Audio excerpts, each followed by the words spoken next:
30 seconds till the live stream starts, 1 minute until we go on the air.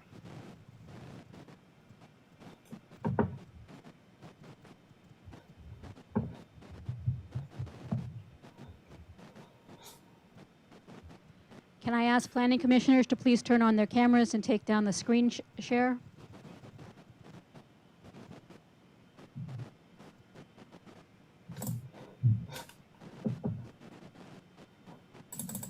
The live stream is up. 55 seconds to air.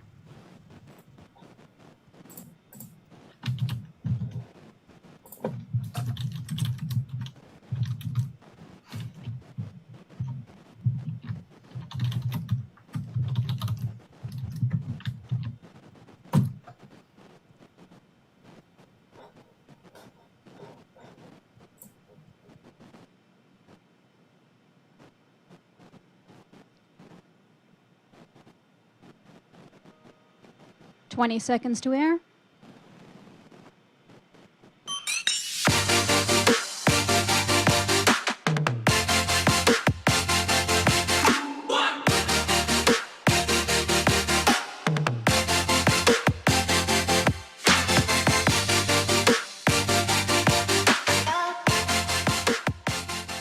You are live.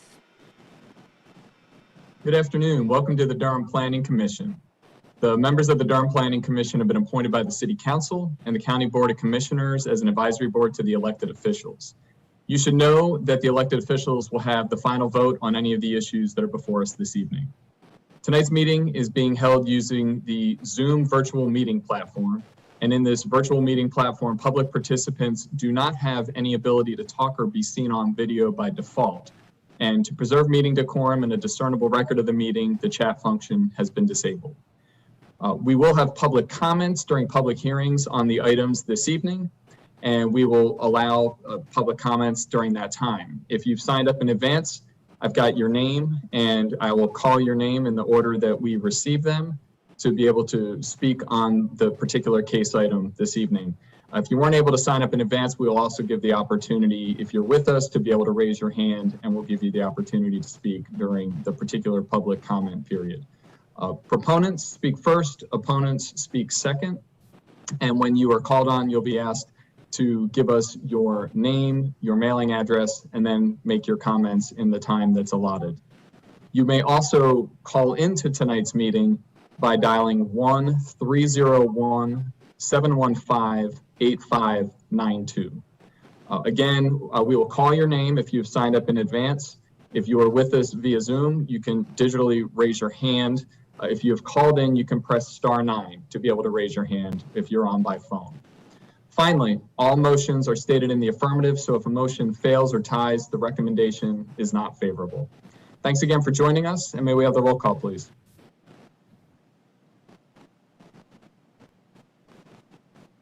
Vice Chair Amendolia. Here. Commissioner Baker. Here. Chair Busby. Here. Commissioner Cameron. Here. Commissioner Cutright. Here. Commissioner Durkin. Here. Commissioner Harrod.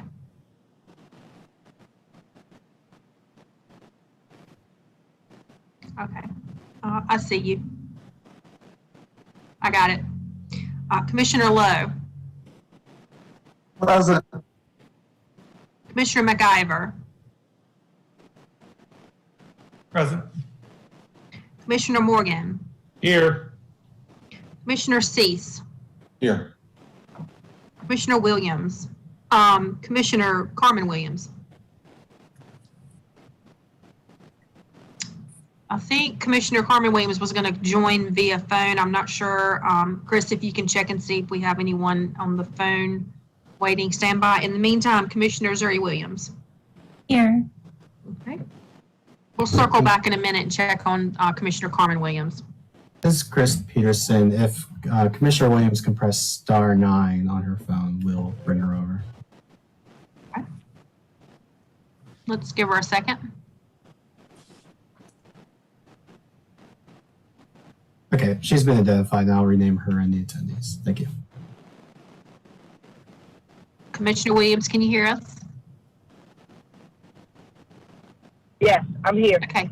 Okay, great. Thank you. Thank you, Ms. Smith. That's everyone. Thank you. Thank you. And Commissioner Zuri Williams, want to welcome you to the Planning Commission. It's great to have you join us and looking forward to serving with you. Thank you. I'm happy to be here. You've picked quite a night to join us. It's going to be a busy one. We will get started with approval of the minutes and the consistency statements from our July 13th, 2021 meeting. And if there are any edits, please let me know, but otherwise I will accept a motion and a second for approval. I don't hear any edits, so I'll accept a motion. Chair, I motion to approve the minutes and consistency statement. Second. Thank you. We'll say moved by Commissioner Morgan, seconded by Commissioner Amendolia. We'll have a roll call vote, please. Okay. Vice Chair Amendolia, Yes. Baker, Yes. Busby, Yes. Cameron, Yes. Cutright, Yes. Durkin, Yes. Harrod, Yes. Lowe, Aye. MacGyver, Yes. Morgan, Yes. Cease, Yes.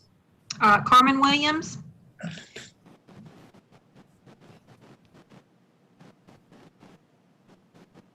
Commissioner Carmen Williams,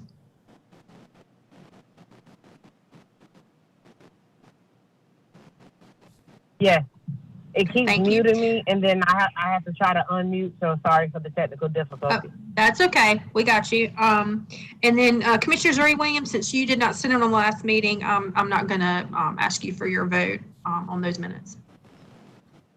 And Chair Busby and Grace, it was Commissioner Baker who did the second. Gotcha. Oh, thank you.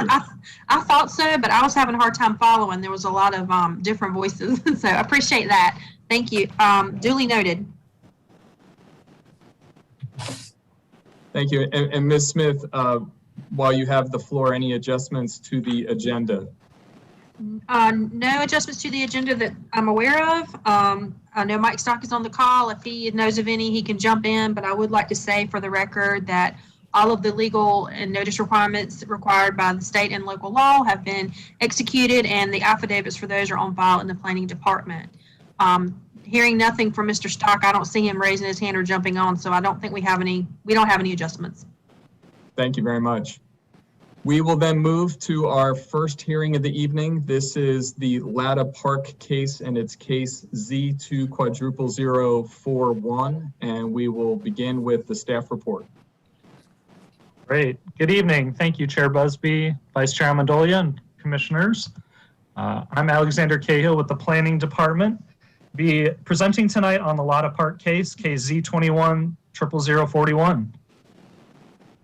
This case is located in North Durham at the southeast intersection of Latta Road and Guest Road.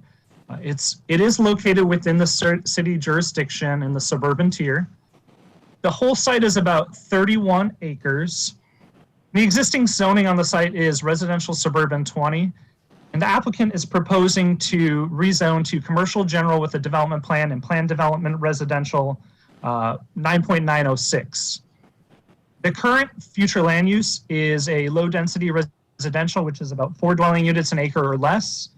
And if this rezoning is approved, staff is recommending a future land use amendment change to commercial and medium density residential, which is 8 to 12 dwelling units an acre. The site is in the EB watershed protection overlay. And this proposal tonight is to rezone to allow for up to 55,000 square feet of commercial space and up to 200 townhouse residential units. And we're going to spend a little bit of time talking about this case, as we know there's a lot of interest in it, and you had an immense staff report for everyone to review, but we want to make sure we capture some of the things that weren't included in the staff report and really spend some time with them. So the zoning for this site, as I stated, is currently residential suburban 20. Most of the zoning surrounding to the site to the north, to the east, and the south is predominantly RS20 as well, with a small pocket of a rezoned area to the west, which is a PDR 4.0. Applicant is proposing split zoning, not a mixed-use zoning, but a split zoning. Just to clarify, we've had some questions about that. And that is for a commercial general with a development plan on the mostly western portion of this site assemblage, and then for a PDR 9.906 or planned development residential on the mostly eastern portion of this site. If you look at the aerial map, you can see that most of the surrounding area has been built out with single-family residential units. Most of them date back to the 50s and 60s and are relatively stable and existing and have been there for some time. To the south, you can see that there's some undeveloped parcels to the southwest and to the south of the site. And then, of course, there is Easley Elementary to the southeast of these. If you've had a chance to look at the development plan, there are numerous commitments on this development plan, which I'm sure we will cover tonight in quite some depth. But as a summary of these commitments, so you get a general sense, there's some text commitments on the development plan that commit to affordable housing dwelling units, outdoor seating areas for commercial areas, a mix of non-residential and residential uses, including a maximum of 55,000 square feet of non-residential development, some residential block lengths not to exceed 600 feet to really create walkability, a public accessible park space, a public art feature, stormwater measures that exceed stormwater ordinances, a limitation on commercial uses and what can be built in the commercial portion of the site, and an area for temporary food trucks. A ton of the commitments that are listed on the development plan are related to pedestrian, bicycle, and roadway improvements. I'm not going to cover every single one here, as I'm sure we're going to cover them tonight through this discussion, but there are numerous transit-related commitments that were based on the TIA that was conducted by NCDOT and the city's transportation department, and a few based on community input that was received. A few of these do include the construction of turn lanes, the modification of existing traffic signals, the extension of existing roadways, the construction of several site drives, the exclusion of parking located between any non-residential building and Guest Road, a sidewalk on the eastern side of Public Street A, and a multi-use path, in addition to a plethora of other commitments found on the cover sheet of the development plan. There are graphic commitments, including an internal roadway with a buffer between the split zoning designations, tree coverage, including replacement and preservation, and replantings. And then design commitments, including alley-loaded dwelling units for a certain percentage of the units, building and height restrictions, units with a front porch or covered stoop, electric car charging stations, and at least 3 different townhouse product types, facade treatments, and then light poles with a height limitation to ensure that light pollution isn't intruding into surrounding areas. The existing condition sheet of the development plan shows what the existing conditions are at this time. You can see that the site is flanked by Latta Road to the north and Guest Road to the west. The Hunter Street connection is to the east of the site. Lebanon Circle runs mostly on the southern portion of the site, and then down past Easley Elementary, which is on the southeast portion of the site, or to the southeast portion of the site. The applicant has proposed quite a few text commitments, design and graphic commitments, but here illustrated on the third sheet of the development plan, the proposed conditions show how this development will be rezoned. You can see where the internal site access is located. You can see where the buffer and internal roadway will run in between the commercial portion of the zoning and the residential portion of the zoning to the east. You can see where the different roadway improvements are being made surrounding the site. And then you can also see that the publicly accessible park will be down in the southeast corner of the site. Additionally, I do want to call out, there's been a lot of conversation about the connection to Lebanon Circle. The boundary does not go completely up to Lebanon Circle. This does create a conforming lot once these 3 lots are recombined, And so therefore a roadway connection will not be required per the ordinance because that line will not pull all the way to Lebanon Circle down here. In terms of community input, this is something I want to spend a little bit of time with. There's been a lot of interest in this site, not only with this case, but over the years, we've seen several proposals come in to this area.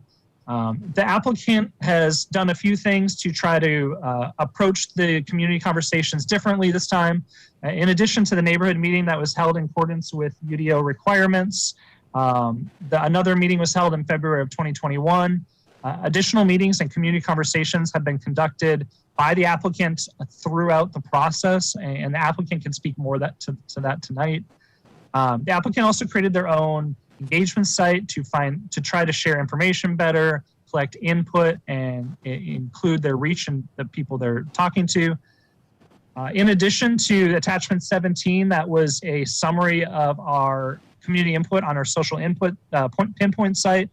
Staff have also received an additional 32 comments, emails, and phone calls related to this case since the agenda was published on August 27th, including an additional 11 proponent emails and 14 opponent emails. Additionally, when the project was first brought forth, staff did a mass distanced walk with some of the neighbors to get a better sense of their concerns and really tried to push the applicant to address those throughout the process, which the applicant can speak to in their presentation as well. Except for the future land use designation and a policy on connectivity, staff does determine that this request is consistent with the comprehensive plan and other adopted ordinances and policies. If this request is approved, the from or future land use map designation will be amended to maintain consistency. Staff is available for any questions tonight, as the applicant team is as well, and will be providing a presentation when it's their turn to share. Thanks so much for your time. Thank you, Mr. Cahill. I appreciate it. Commissioners, we are going to open the public hearing, and then we will have opportunity for commissioners to offer comments or ask questions. I do need to let you know, this probably does not surprise you, we have a large number of individuals who have signed up. I got a list, I think maybe 2 hours ago, so there are probably some additional names since then, and it is 69 individuals who have signed up. And this is for and against. And so what I'm going to propose to do is our rules of engagement usually have 10 minutes per side, those who are for, those who are against. We definitely want to give time for everyone to be able to speak. And so when we've had bigger hearings like this, what we have historically done is we provide 10 minutes for the applicants to be able to walk through a detailed presentation of their proposal. I think that's going to be important with all of the different proffers that have been made on this proposal. And then we will offer 2 minutes to every other individual who would like to speak. And so my plan will be in this remote format, I will be working with Chris Peterson, who is ready to help. And what we're going to do is we're going to be putting the next 5 names as much as possible into the chat box. So for those of you that have joined and would like to speak on this item, if you have signed up, please pay attention to the chat box because we'll be able to have the names in the order that you signed up. We'll start with the proponents, then we'll move to the opponents. If you're undecided as well, we'll give you the opportunity to speak.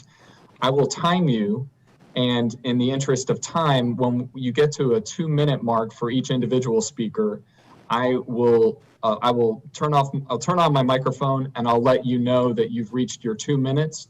And then I would just ask that you finish your comment, your thought, and finish your comment at that point. A reminder as well, when you are recognized to speak, we will unmute you. You will have the 2 minutes. We would ask that you give us your name, your mailing address, and then make your remarks. So with that, we're going to get started. And so I'm going to read off the proponents, and I think this is the applicant team. And so I believe this will be one presentation from the applicant team. We have Austin Williams, Chris Bostic, Jamie Schwedler, Kevin Dean, Earl Llewellyn, Tim Carter, Ladeirdre Matthews, and Steve Toller. So I will hand it off to the applicant team, and when you start your presentation, I'll start timing that as well, and I'll let you know when you hit your 10 minutes. Thank you, Chair Busby. This is Jamie Schwather. Are you able to hear me? Yes. Great. We'll be dividing the 10 minutes between myself and Mr. Williams. The rest of the team will be available for questions. So good evening tonight, and thank you for allowing us to be here. Good evening, members of the commission. I'm Jamie Schwather with Parker Poe, 301 Fayetteville Street. And with me tonight is Austin Williams with Crosland Southeast, with the developer, and our development team is on the line. After a year of community engagement and staff review, we are so happy to be before you tonight. This request is to rezone a 30-acre assemblage at the southeast corner of Gas and Latta Roads from a low-density residential designation into a mixed-use development and a walkable plan with generous open space and roughly 50 zoning commitments. Next slide, please. About half of those commitments are a product of the work done before we formally filed this case over a year ago. We were aware that a 2017 zoning request by an unrelated developer was denied, and the community had specific objections to that proposal. We began reviewing those expressed concerns from the surrounding neighborhoods, but we also listened to this commission and the suggestions it has made in the last few years, making a conscious effort to offer a request that would address neighbor concerns and deliver the type of development Durham wants to see. The remaining half of our 50 commitments were added after our initial application based on direct input and suggestions from the community. Next slide, please.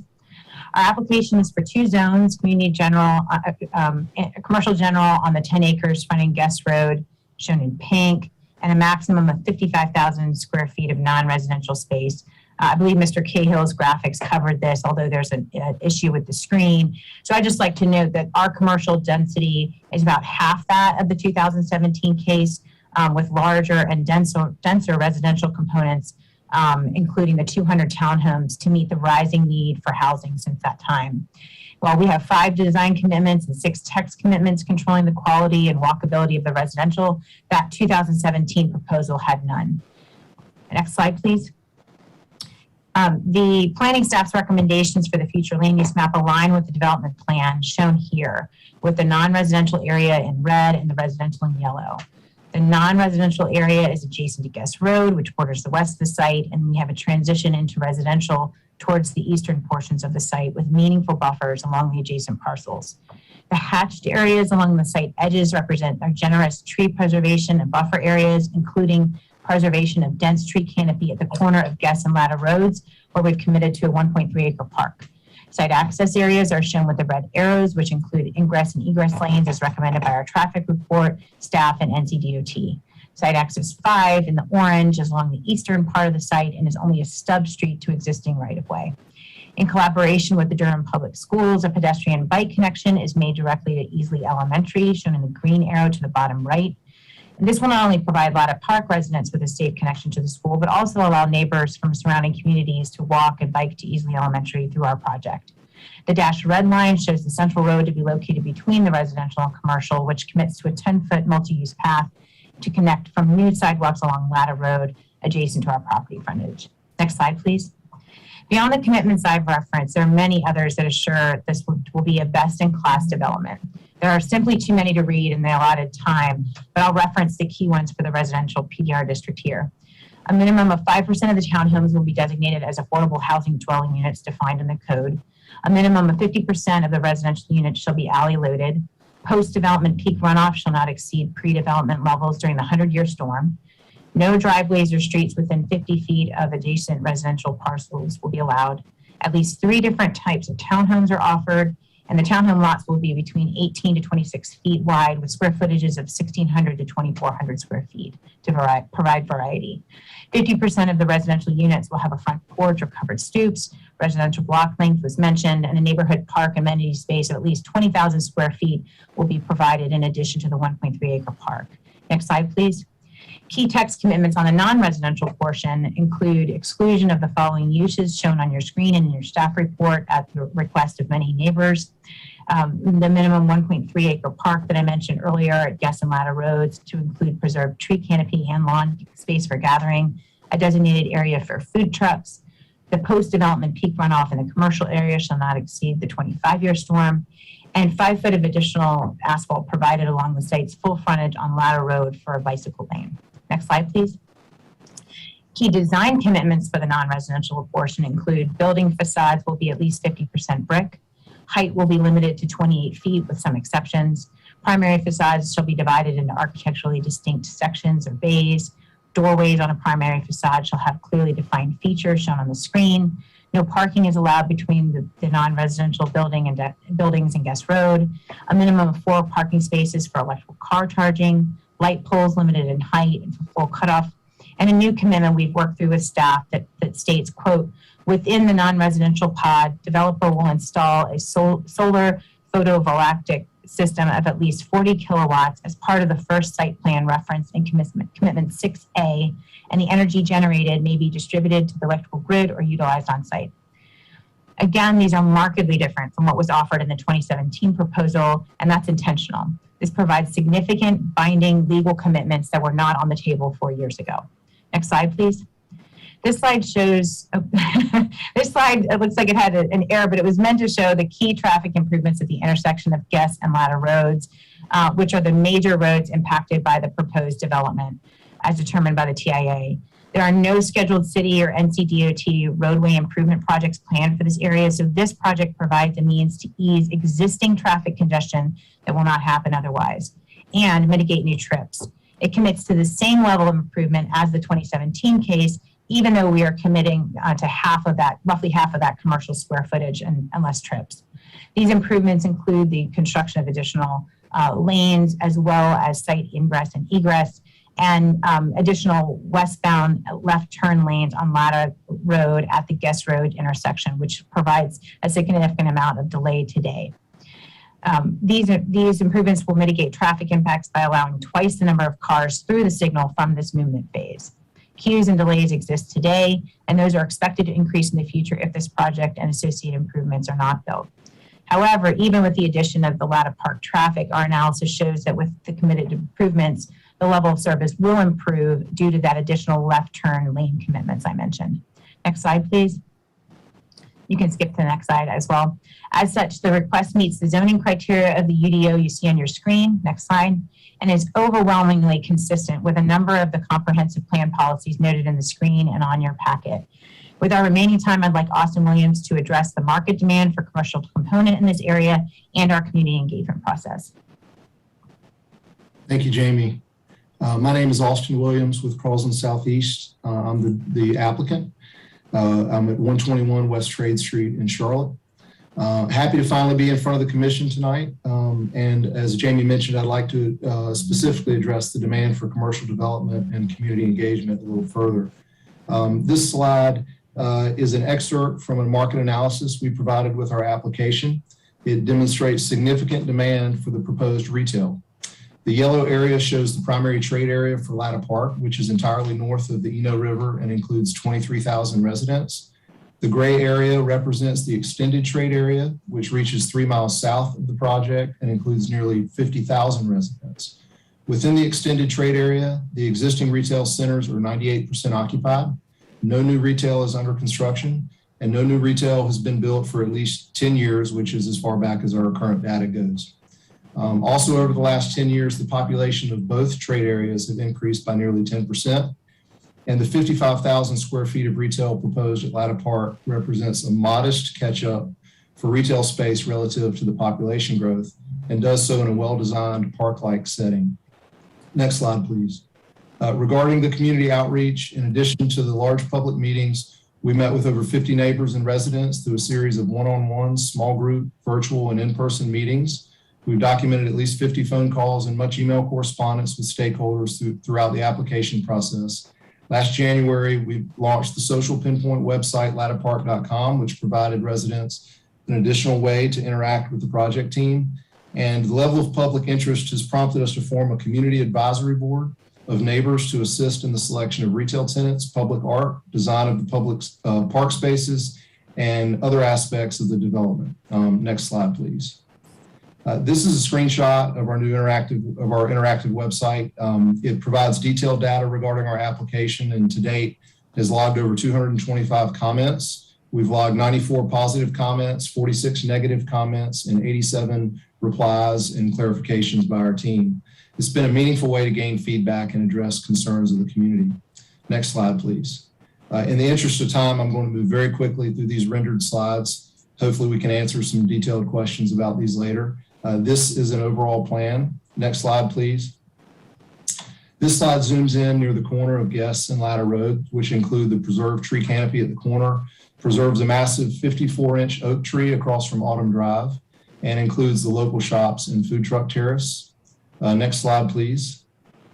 This is a rendering of the shops adjacent to the park. The architecture is very much informed by downtown Durham architecture. Next slide, please. This slide would show the streetscape with porches and stoops along the main spine road, central spine road near the roundabout. In closing, I would like to say that we're especially proud that we've committed for 10 of our units, our residential units, to be affordable housing as defined by the UDO. And our estimated subsidy for these units is at least $125,000 per unit, or $1.25 million in aggregate to meet the affordability requirements based on the commitments to quality and aesthetics of the townhome units. While we recognize we haven't satisfied every resident, the sum of our approach has resulted in a well-designed plan that addresses the need for additional housing stock and brings quality retail amenities to the Northern Durham area. I'll be happy to answer any questions. Thank you, Ms. Schwadler and Mr. Williams. And did I characterize the applicant team correctly? If all the names I read off, were those all individuals who are part of the team? Yes, Chair Busby, and they're available for questions. Great, thank you very much. So what we'll do from this point is I'm going to start now beyond the applicant team with individuals who signed up in advance and identified themselves as proponents. And so I'm going to read the next 5 names.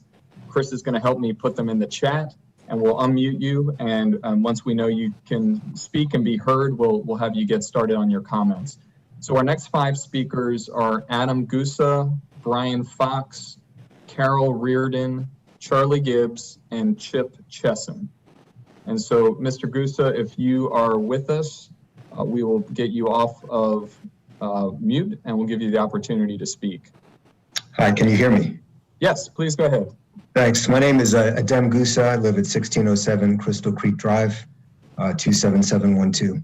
So I live about a minute from this proposed development. This is my neighborhood. I was initially on the fence about this proposal, but have come around to supporting it for the following 4 reasons. Number 1, traffic improvements.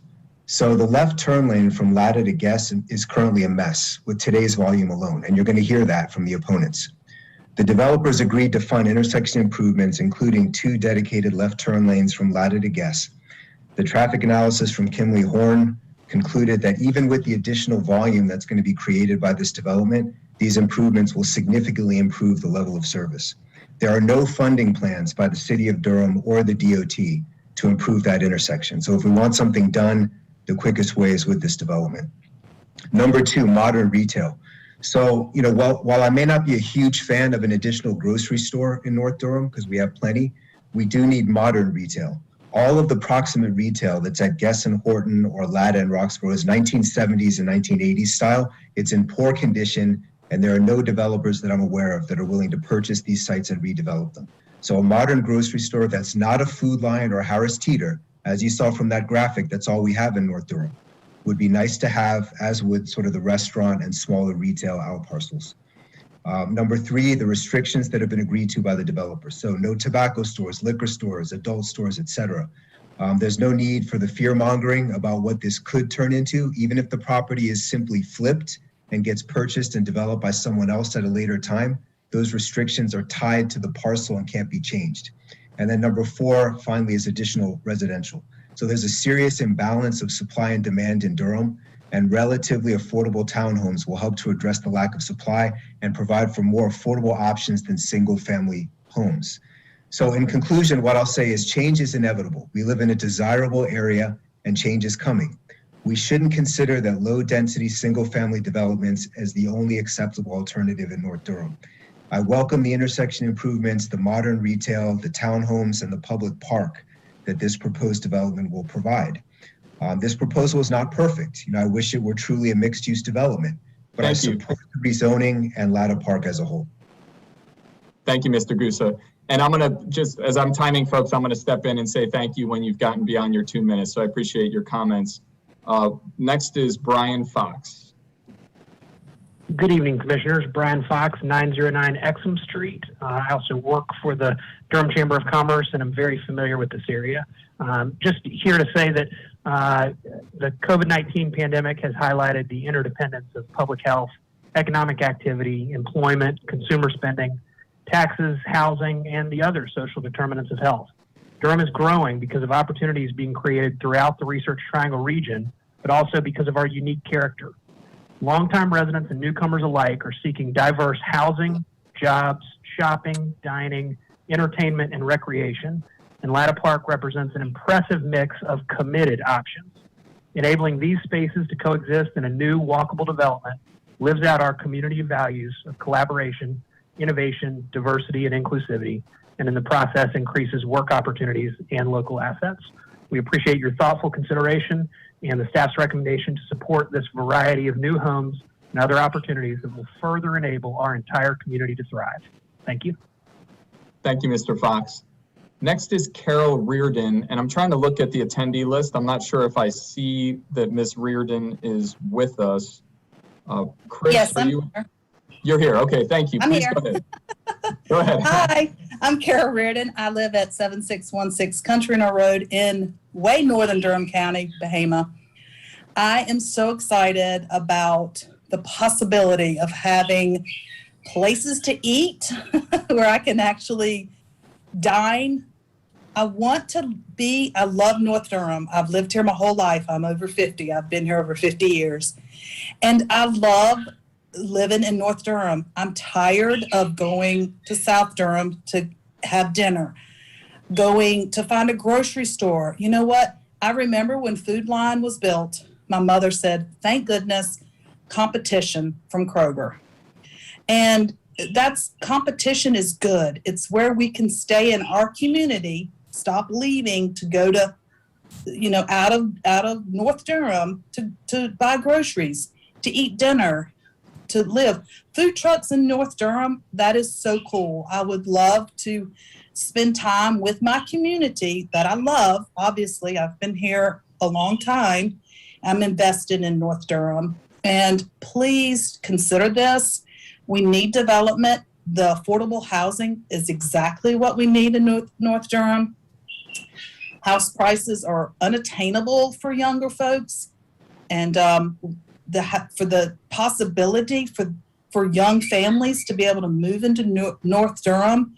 When I was growing up, to live in North Durham was like you were there. It's something that families wanted to own a home. Now we're giving a whole generation an opportunity to buy a home in North Durham. We have food trucks, restaurants. We don't need another storage facility. We darn sure don't need another gas station. We need grocery stores, restaurants, food trucks, community where we can stay in North Durham and live our lives, have everything we need. And that to me is very exciting. Thank you. Thank you. Thank y'all. Have a good night. As we bring up Mr. Charlie Gibbs, who is a former planning commissioner and a colleague, we are going to see the next names on the list as well. Chip Chesson, Cindy Burns, Holly Fracaro, and Jeremy Wickerstam. Mr. Gibbs, welcome back to the Planning Commission. Are you with us? Can you hear me? I sure can. Please go ahead. Well, this Zoom works differently than any I've participated in, but thank you so much. And I just wanted to say ditto to all of the previous speakers. It just describes everything that I wanted to. But anyway, I'm Charles Gibbs. I live in northern Durham. I have lived here for 45 years. And I am just going to add, since most of my comments have been covered, I just want to add my thoughts to this particular development. The Latta Park proposal will be less impactful, more to scale with the surroundings. This inclusive neighborhood approach with the complex's townhomes and a serviceable, handicapped accessible commercial area and the surrounding neighborhoods will be enhanced even more with the proposed traffic and congestion mitigation plans approaching the Guest Ladder intersection. And that was one of the big issues in the 2017 proposal. The complex is also to include affordable housing units. It's to have open green spaces, has a walkable amenity open to the neighborhood visitors. The complex's residents as well as local residents will have access to the smaller scale, diverse, planned commercial area. And I'm looking forward to that. I'd like to see something like Jimmy's Grill located there again. And some people may remember that, but that's for another time. Thank you, Mr. Gibbs. Okay, and thank you. And I just wanted to finish up by saying this would blend with with the various area settlements and subdivisions to form a village type atmosphere. Thank you so much. Thank you. Thanks for joining us. It's always a pleasure. Thank you, sir. Next is Chip Chesson, who I do not see is here, has joined the meeting at this point. So we will move on to Cindy Burns, who is with us. Ms. Burns? Yes, good evening. Can you hear me? Yes, please go ahead.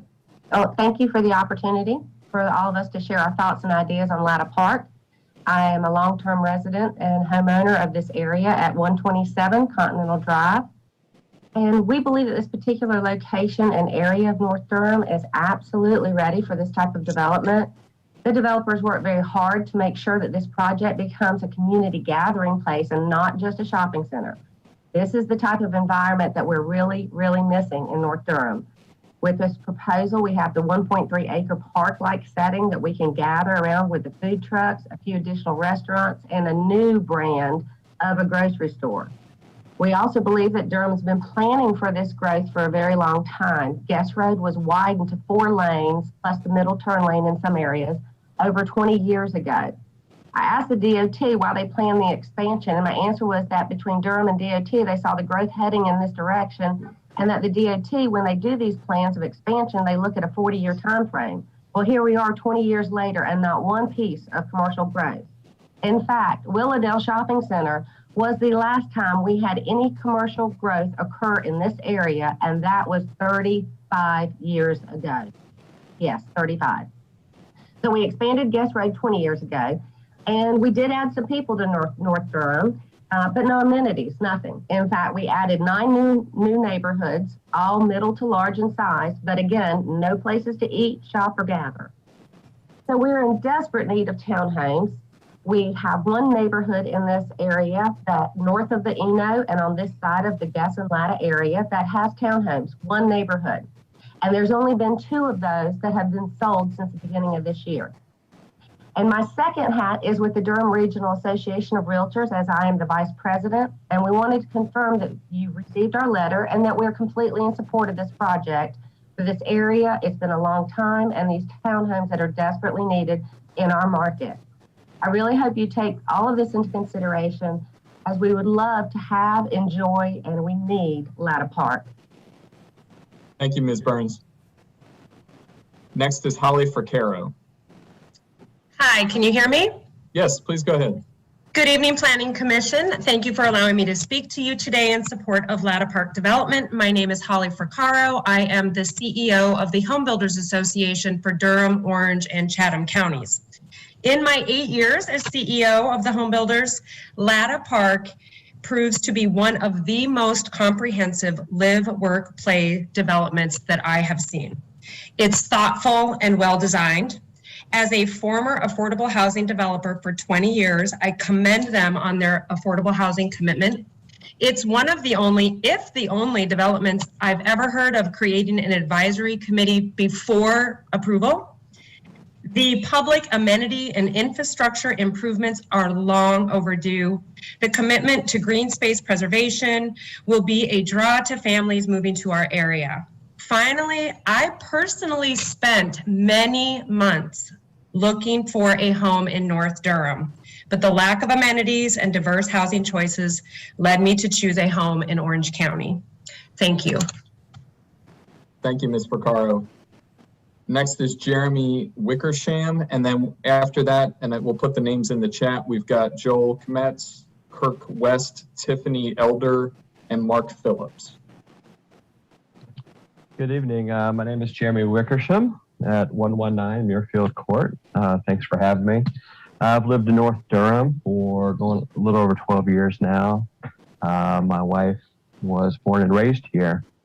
And we love living in North Durham and everything that it has to offer. I've been keeping an eye on what some of the concerns that people have on apps like Nextdoor and stuff like that. And, I could certainly understand some of those concerns. However, North Durham has been growing, and like others have said, there's just been no new retail options offered.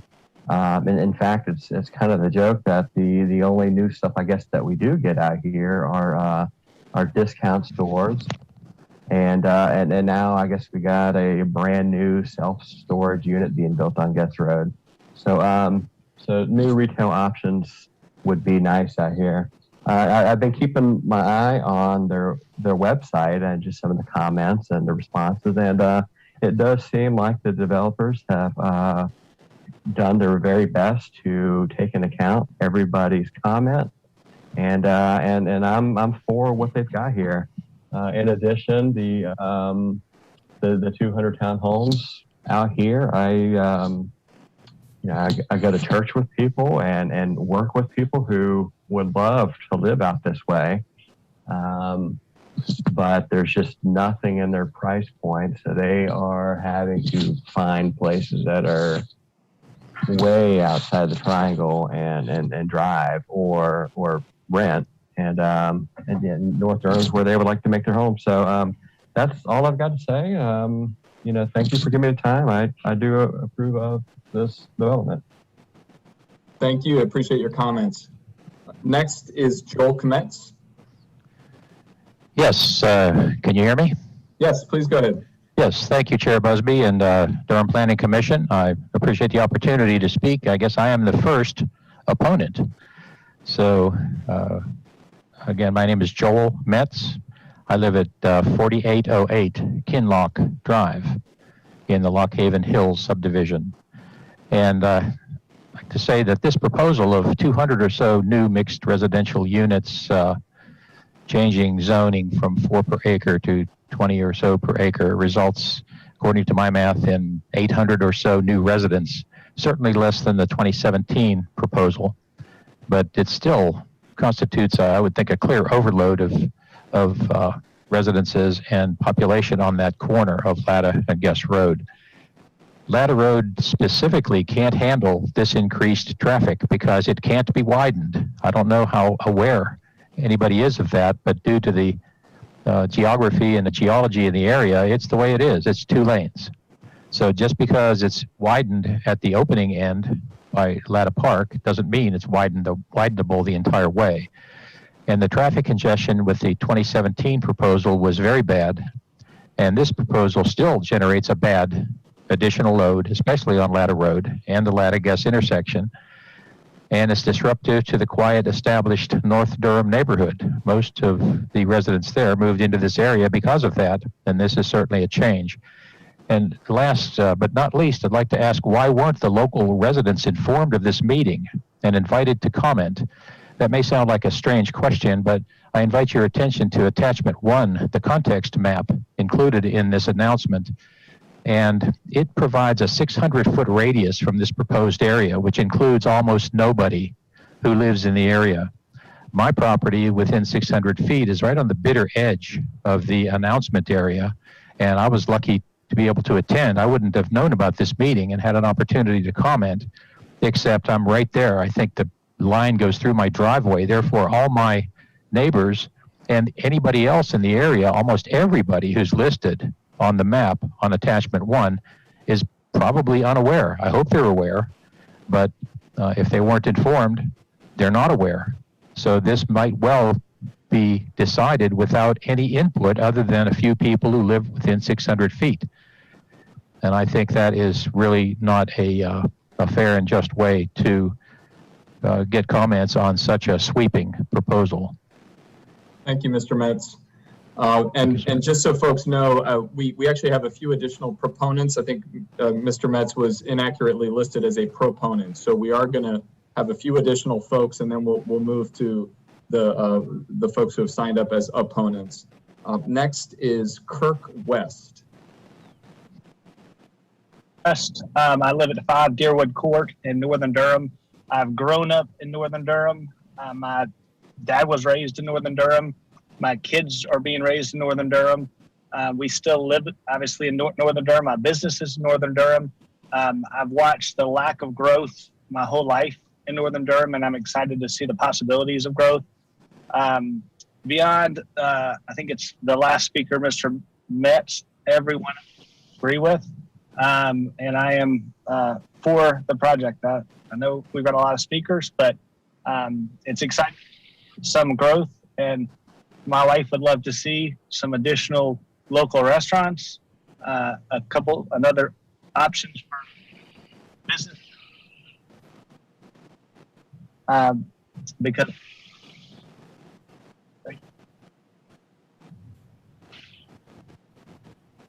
Mr. West, I'm not sure about others. You're cutting in and out, but okay, it sounds like you're cutting out for everyone, but I believe we caught the gist of your comments and certainly appreciate your time and your comments this evening. Next is Tiffany Elder. Can you hear me okay? Yes. Okay. Hello all, I'm Tiffany Elder. I'm at 802 Birch Avenue, and I am a realtor and licensed general contractor here in Durham. I'd like to share a few quick facts with everyone. In July of 2017, the average home sales price in Durham was $271,000.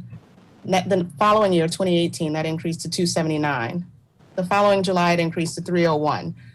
2020, that increased in July to $323,000. And this July, just about a month ago, that $323,000 from last year increased to $393,000 for our average home sales price in Durham. That represents a $120,000 increase over the last 5 years, $70,000 of which occurred in just the last 12 months. Durham's housing prices are accelerating much quicker than incomes, and there is a housing shortage, with Durham only having 2 weeks of inventory in a market where 6 months is needed for a balanced market. Now, despite this, we are blessed to have available land. It just isn't being used as efficiently as it could be, and developments like Latta Park could help tremendously with this. It brings 200 townhomes to a market that's starved for housing. It specifically carves out units for affordability. It brings new residential and retail options, read jobs, to one of the least developed parts of our city, and it puts protection in place so that uses that could be detrimental to the surrounding area are permanently disallowed. And it does all of this in a visually attractive package. Now, I have had a chance to read through the discussion board on the Latta Park site, and the concerns regarding traffic and utilities and stormwater are completely valid and need to be handled with care. And it appears the developer has put forth sincere effort to do that and to work through these concerns. But if Durham is so insular that it doesn't allow for denser, well-developed, more inclusive development, we are at risk of becoming more and more like other cities that have traveled the path that we are currently on and that have left a large percentage of their residents behind and that are now nowhere near as appealing as Durham is today. So, in closing, North Durham is one of the areas in Durham that has land available for more development.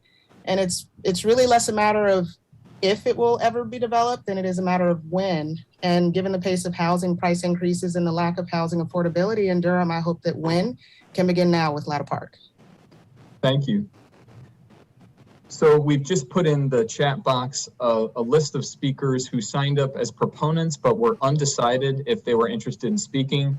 Anyone that said they were undecided, we're at least going to give you the opportunity to speak. So next is Mark Phillips, who would like to speak, but then Evian Patterson, Kathy Lucas, Laura Hayden, Oliver Leary, Stephen Wood, and Jennifer Fox are following that. I think Ms. Fox will be the first. No, I'm sorry. Ms. Fox is a proponent who may want to speak. So, Mr. Phillips, we will start with you.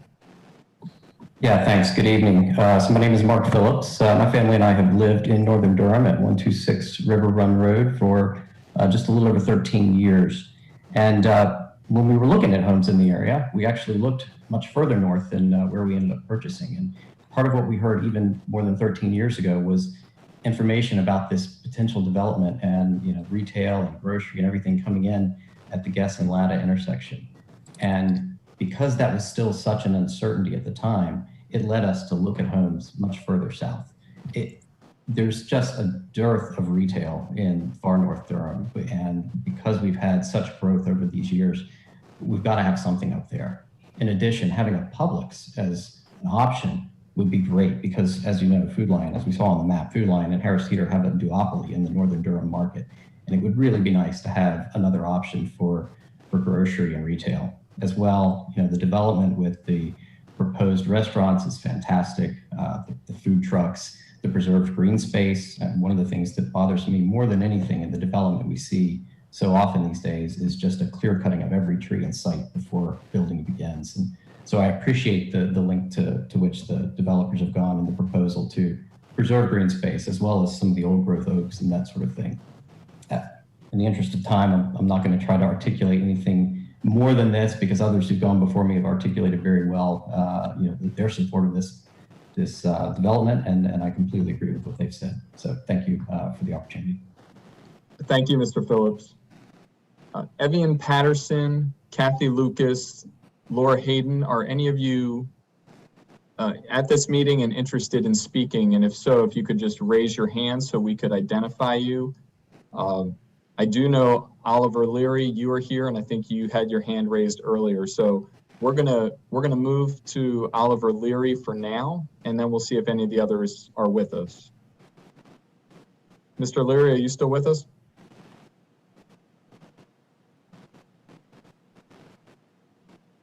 I don't see Mr. Leary at this point. Stephen Wood, Jennifer Fox, are any of you here and looking to speak? Oliver Leary, I see you're back. Can you speak? Yeah, I'm here. Okay, please, go ahead. Okay.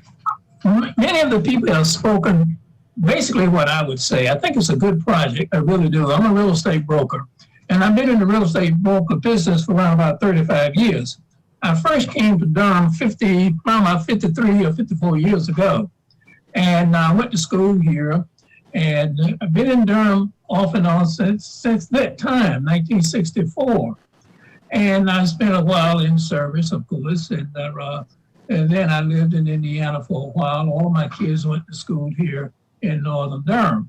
And many of the concerns that I've heard is lack of food sources and restaurants. I agree. You need that. And it's one thing I can say about developments.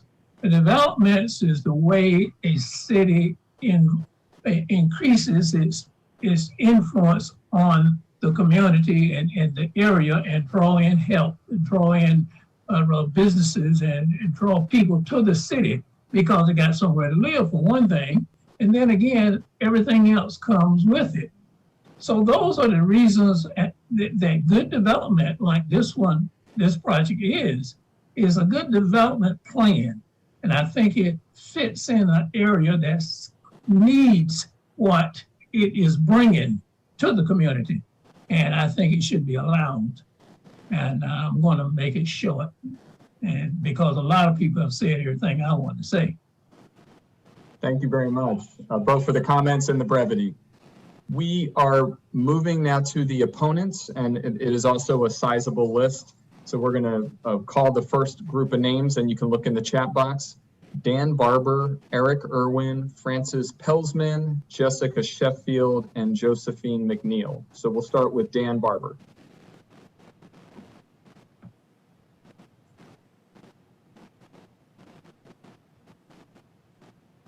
I'm sorry, could you hear me? Yes, please go ahead. Okay. Hi, my name is Dan Barber. I live at 5308 Memory Lane, basically right across the street from the development. One point I'd like to get across that I hear so much from the proponents is that they are saying that change is inevitable, development has to be done. None of us on the opponent side disagree with that, but we are for sensible development. One thing I haven't heard is the effects of the Eno. That's one major problem I have with the new Black Meadow Ridge going in, the Huntington Valley, which is being built behind Carrington, the new Northern High School. All these are going to affect watershed into the Eno, and no one has mentioned that. Also, I have lived here for 46 years. One thing that I don't understand from the proponents too is, why did you move into this area? I enjoy the peacefulness. So does my family, to ride bikes around and the lack of traffic. And I don't understand why, if people think they want this area to become more like South Durham, that's why we live here, is so that way we have more peace. The development being built right beside Easley, I understand that the housing is what we would like, but not so much the commercial. I also appreciate that the council tried to fight against the storage development that was built, although the city council voted against it. That was pretty bothersome to me. And I'm hoping that the Planning Commission has also realized that the sprawl coming north was not a good idea, as they did on the last development trying to be done.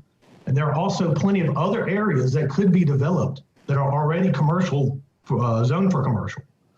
So again, I appreciate it, and I think you take this into consideration. Thank you. Eric Irwin, you are next. Hello, my name's Eric Irwin. I live on Heritage Drive, about a mile from this site. We've got a number of points that I would like to make in opposition to this development. I'm not against development per se, but I do believe that it should follow the zoning as it is currently laid out, or the FLUM as that has been designated as well.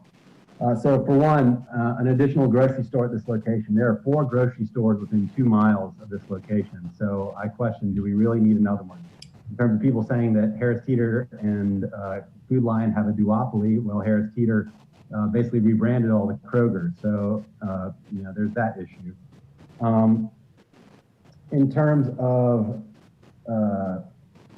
let's see here, as people have mentioned, the commercial developments at Horton and Guess and Latta and Roxborough being so old and dilapidated. If people want to build commercial, I think why not revitalize that, right? I mean, Durham's all about revitalization these days.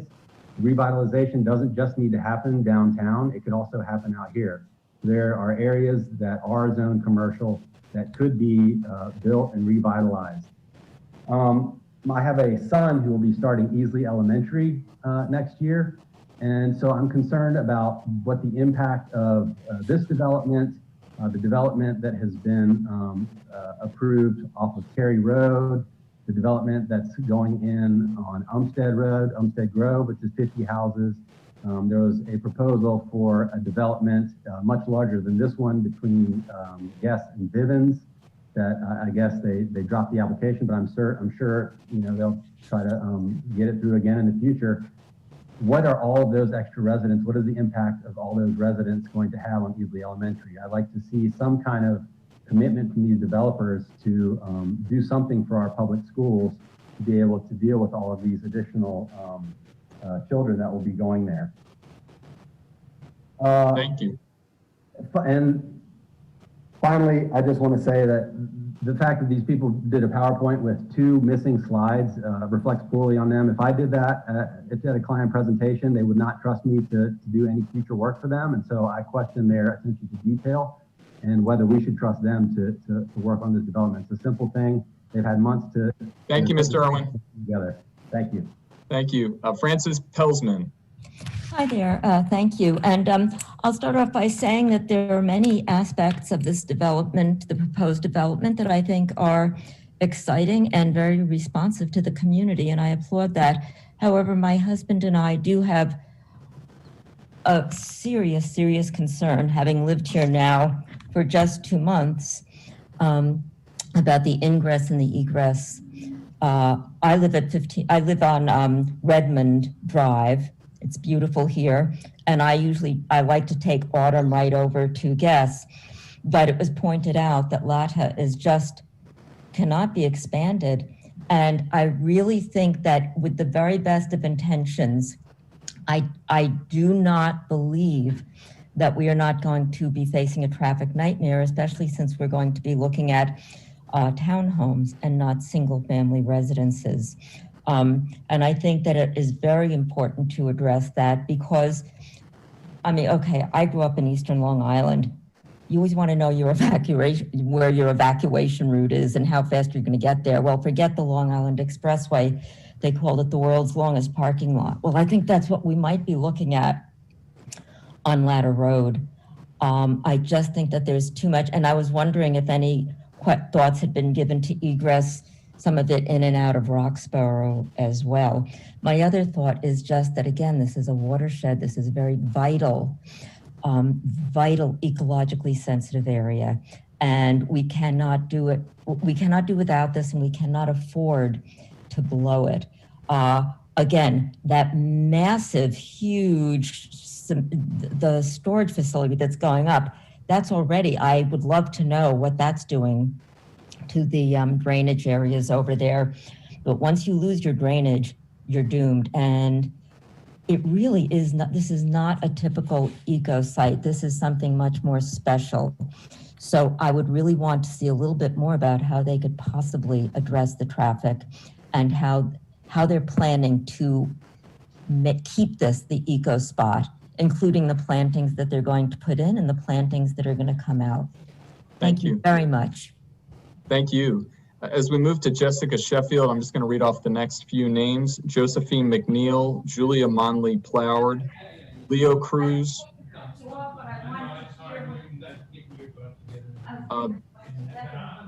someone's got to mute. Thank you. Leo Cruz, Megan Gray, Mimi Kessler. We're going to start with Jessica Sheffield.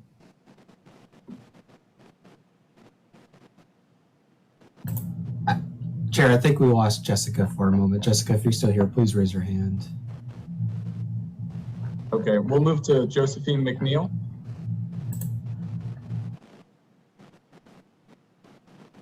Good evening, can you hear me? Yes, go ahead. My name is Josephine McNeil. I live at 509 Wanda Ridge Drive, 27712. I have lived at this address in Lock Haven Hills that adjoins the land in question for 20 years. I have opposed commercialization of the land in question 2 other times, in 2001 and 2017. I sent all of you commissioners an email on August 14th with multiple concerns about this proposed project that requires a rezoning. I also mailed you a hard copy of that with a handwritten letter about a primary issue, which is we do not need another grocery store at this location. There are other commercial nodes already set up in Northern Durham where a project such as this one could fit in well and be welcomed with no zoning required. The point I'd like to make tonight is about transparency and communication. After attending the meeting regarding this project in October of 2020, I wrote to Austin Williams, the partner in Crossland Southeast, the developer on this case, and others in that development group with my concerns. I copied Jamie Scheduler and Stacy Ost of Parker Poe, the legal firm representing Crossland, and I copied our mayor and others in the city. I never heard back from anybody at Crossland or Parker Poe. I did, however, hear back from Mayor Schewel. My takeaway from this is that Crossland and Parker Poe do not consider my concerns worth addressing. If they say they were too busy or missed the email, then I say shame, because Mayor Schewel read it and responded. A further takeaway is that the developer and their attorneys don't want to engage with community members who will be impacted negatively. Thank you. Thank you. We will circle back to Jessica Sheffield. I think you're with us now, is that correct?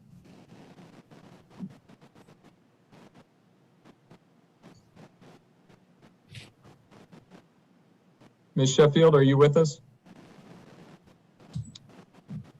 We'll circle back. We'll circle back again. Julia Monley. I'm here, Chair Busby. Please go ahead. Welcome. Thank you. We had some trouble, I guess, unmuting me, but it's nice to see you. Yes, my name is Jessica Sheffield. I'm here in my position as the Executive Director of the Eno River Association.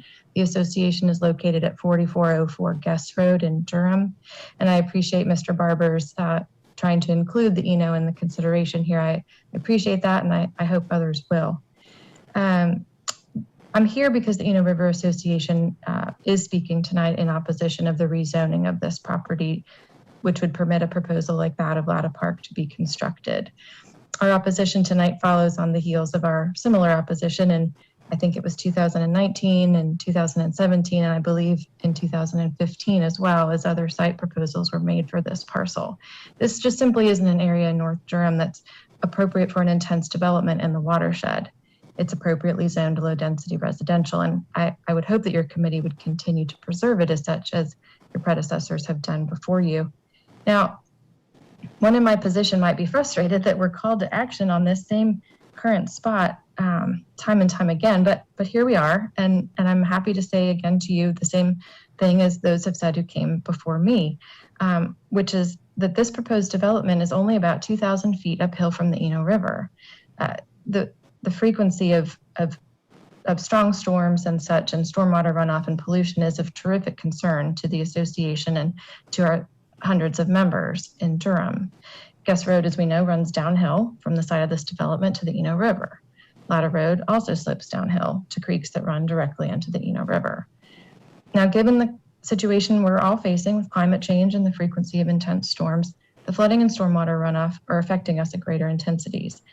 Sitting at the office on Guest Road, I'm watching the water rush by, draining directly into the Eno River with no catchments and polluting us just in a regular storm event with the current status of low residential zoning. Again, water's gushing in, carrying the trash and pollutants, and it would only be exacerbated if we rezone this area and do a concrete-laden plan, such as Latta Park. We don't need another park. We have West Point Park. Over the past 50 years, Durham has invested hundreds of thousands of dollars in staff time to create and maintain and safeguard West Point on the Eno, which is located along 2 miles of the Eno at Guest Road. Tens of thousands of us, probably all of us here on the call, have recreated here. This is an investment we must protect. We can't just concrete over this and think it's going to be fine. I urge you to deny the zoning request. Thank you. Thank you. Julia Monley Plord, you are next. Hi, can you hear me? Yes. Wonderful. Thank you all for your time tonight. I really appreciate it. My name's Julia Monley Plord. I live at 5014 Green Oak Drive, 27712, in plain view of this proposed development. I've lived here for 14 years at this address, and I love it. I honestly hope to never leave. I love it primarily for its proximity to the Eno River, and that it does offer, what drew me here in the first place was that it offered houses and homes that were affordable for a family on a modest income like mine. And I see that really so rapidly slipping away in Durham. It's of great concern to me.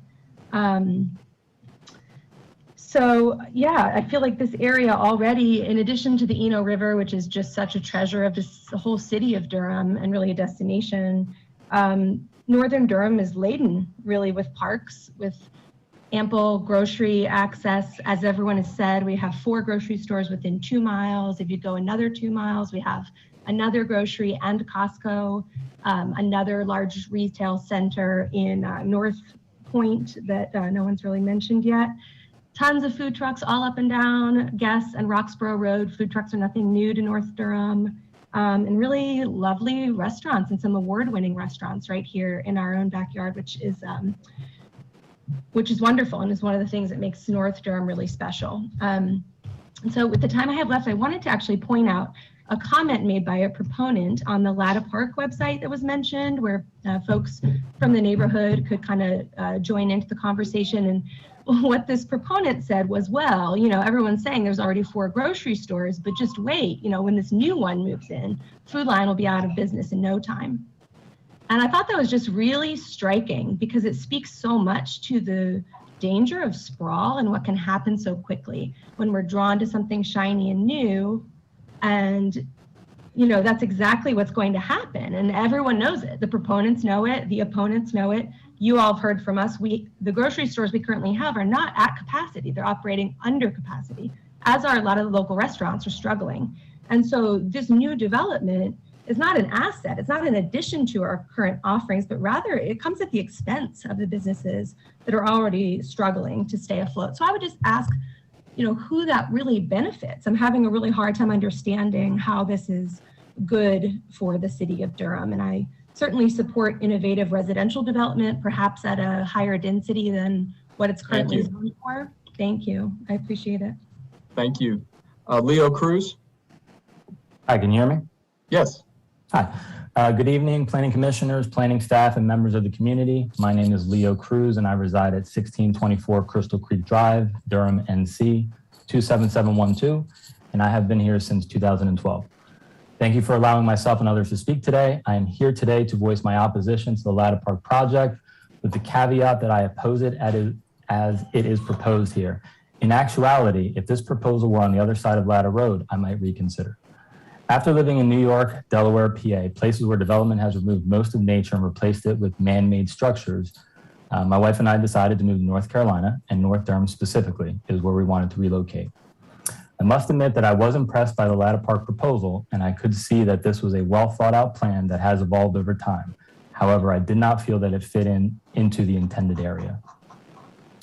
This project, even with the suggested improvements, will make Latta Road's level of service go to 99%, as I understand.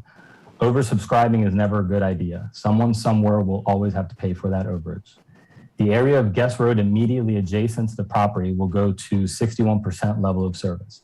However, what the report does not say is that 0.2 miles north of Latta, Guest Road goes from 4 lanes down to 2, with a level of service, according to a TIA from 2019, was at 84% capacity. The report does include the level of service for the intersection of Guest Road and Umstead, which indicates that the level of service will increase from a B to a C, which I thought was not allowed. The new Northern High School development will no doubt impact this traffic as well, as others have said.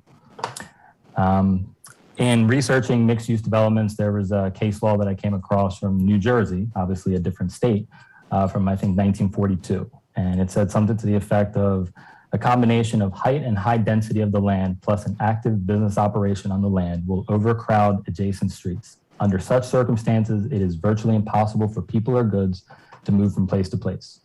Zoning regulations shall be in accordance with a comprehensive plan and designed for one or more of the following purposes: to lessen congestion in the streets, secure safety from fire, panic, and other dangers, promote health, morals, or the general welfare, provide adequate light and air, prevent the overcrowding of land or buildings, avoid undue concentration of population. The court found that in this particular case, the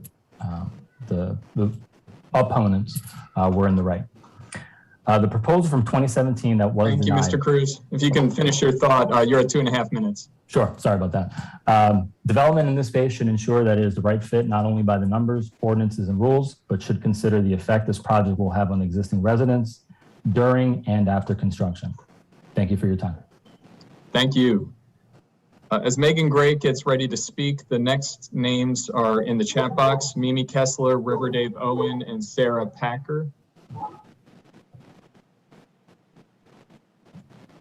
Ms. Gray, are you with us? Yes, I am. Thank you. Can you hear me? Great. Please, yes, please go ahead. Thank you, Chairman Busby and Planning Commissioners. My name is Megan Gray, and I reside at 1017 Wood Owl Way. Tonight, we return to discuss a site that has twice before encountered near identical proposals, with commercial on the west and residential on the east, and a grocery store. The City Council has upheld the comprehensive plan in each of these cases by 12 of 14 votes to say that the area should remain residentially zoned.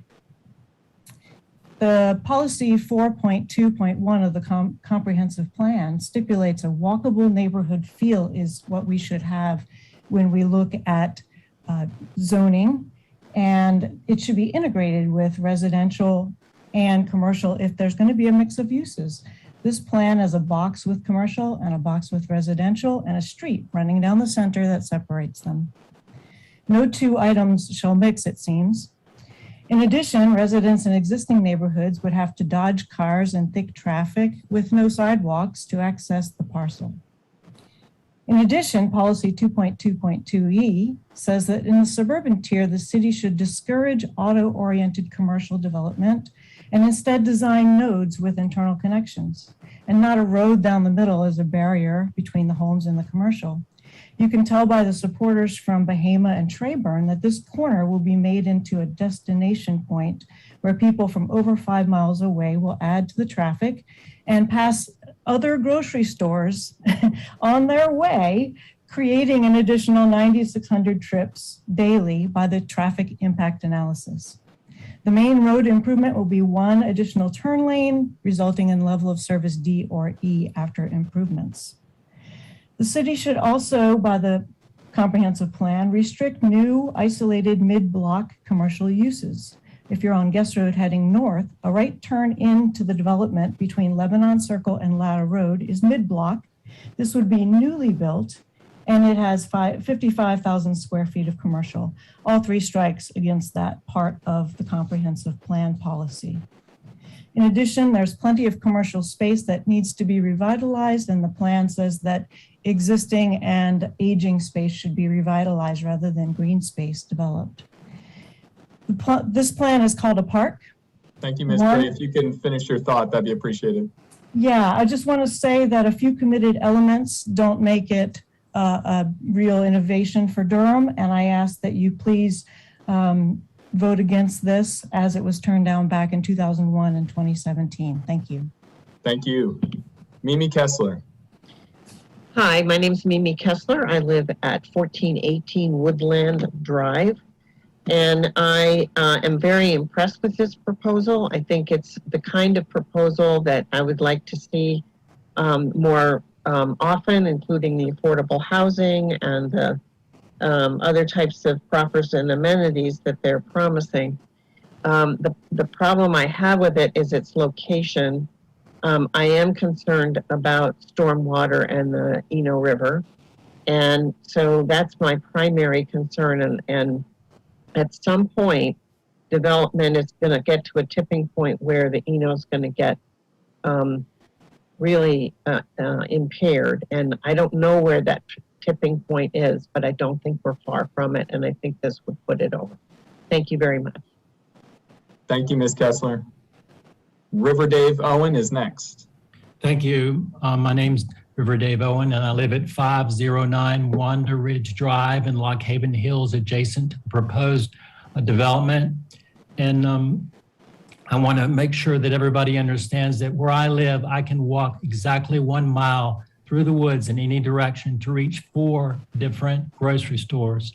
I'm completely satisfied with them. I have no intention or interest in having an update on or an upgrade. I feel like to build another grocery store at this intersection proposed is totally superfluous. And also I'm concerned about water quality in the Eno River.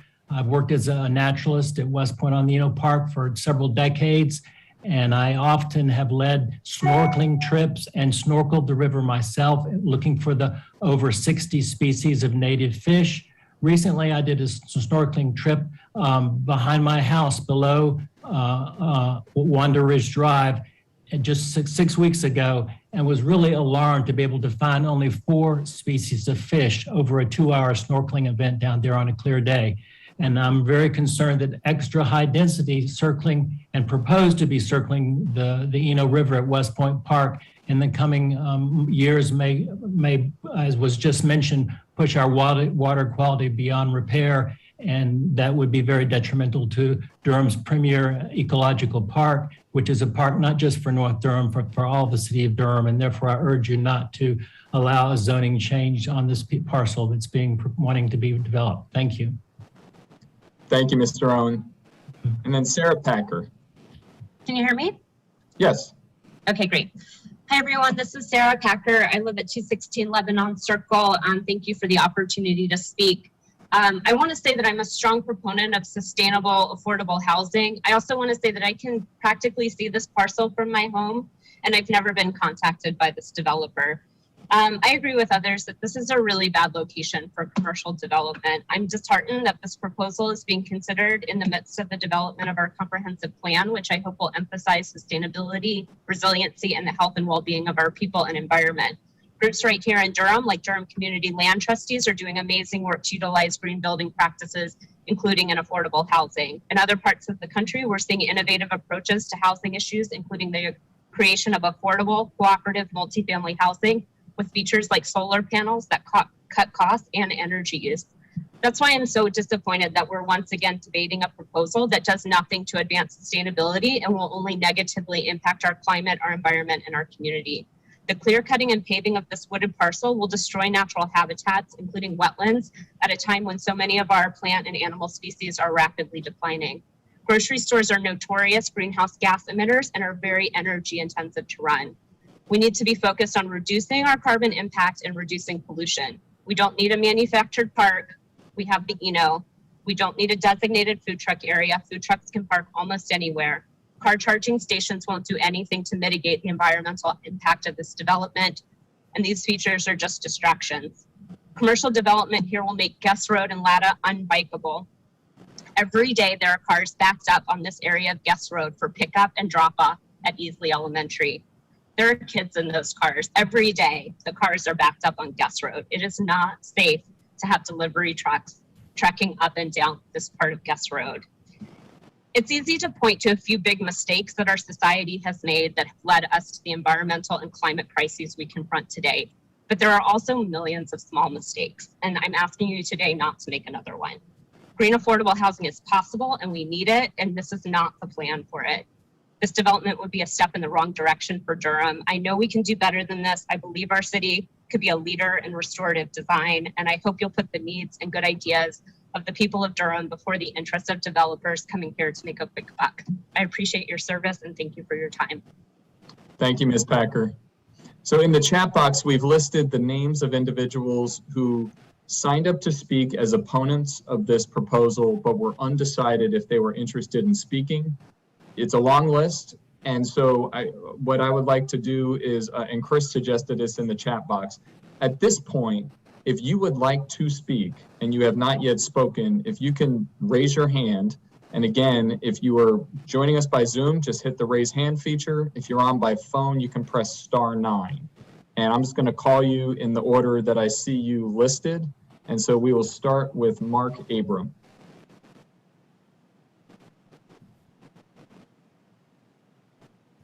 Can you hear me? Yes. Okay, great. Sorry. My name is Mark Abram, and I'm a third-generation builder-developer, and I've done so over the last 30 years. And my family and I, have lived and raised our kids in North Durham. My in-laws and relatives, they still live in North Durham and have been there for over 60 years. And whenever I asked them what they would change about North Durham, if anything, they said more grocery stores, more restaurants, more places to connect and meet, and have a better walkable community for others. Now, we live in South Durham. We would still be in North Durham because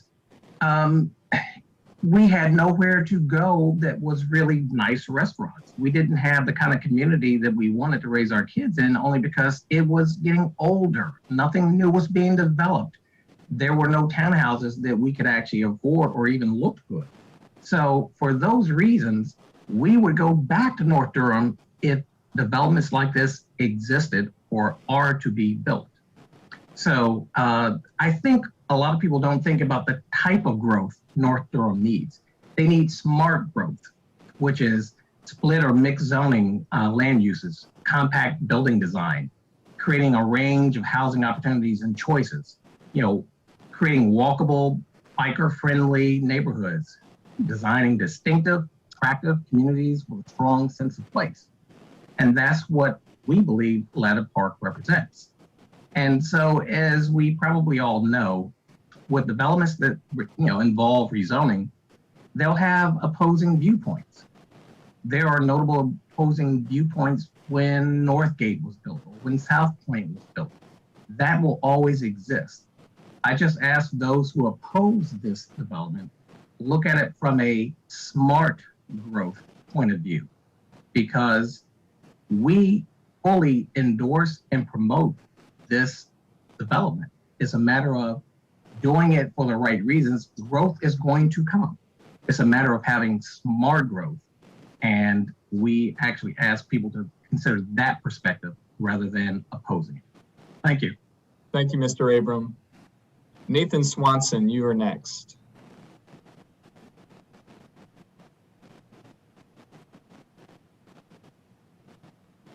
We'll get you off of mute here in just a second, and you'll be able to get started. Okay, can you hear me now? Yes. Great. I'm Nathan Swanson. I live at 5018 Green Oak Drive, 27712. I've lived here for 25 years. I am for the development.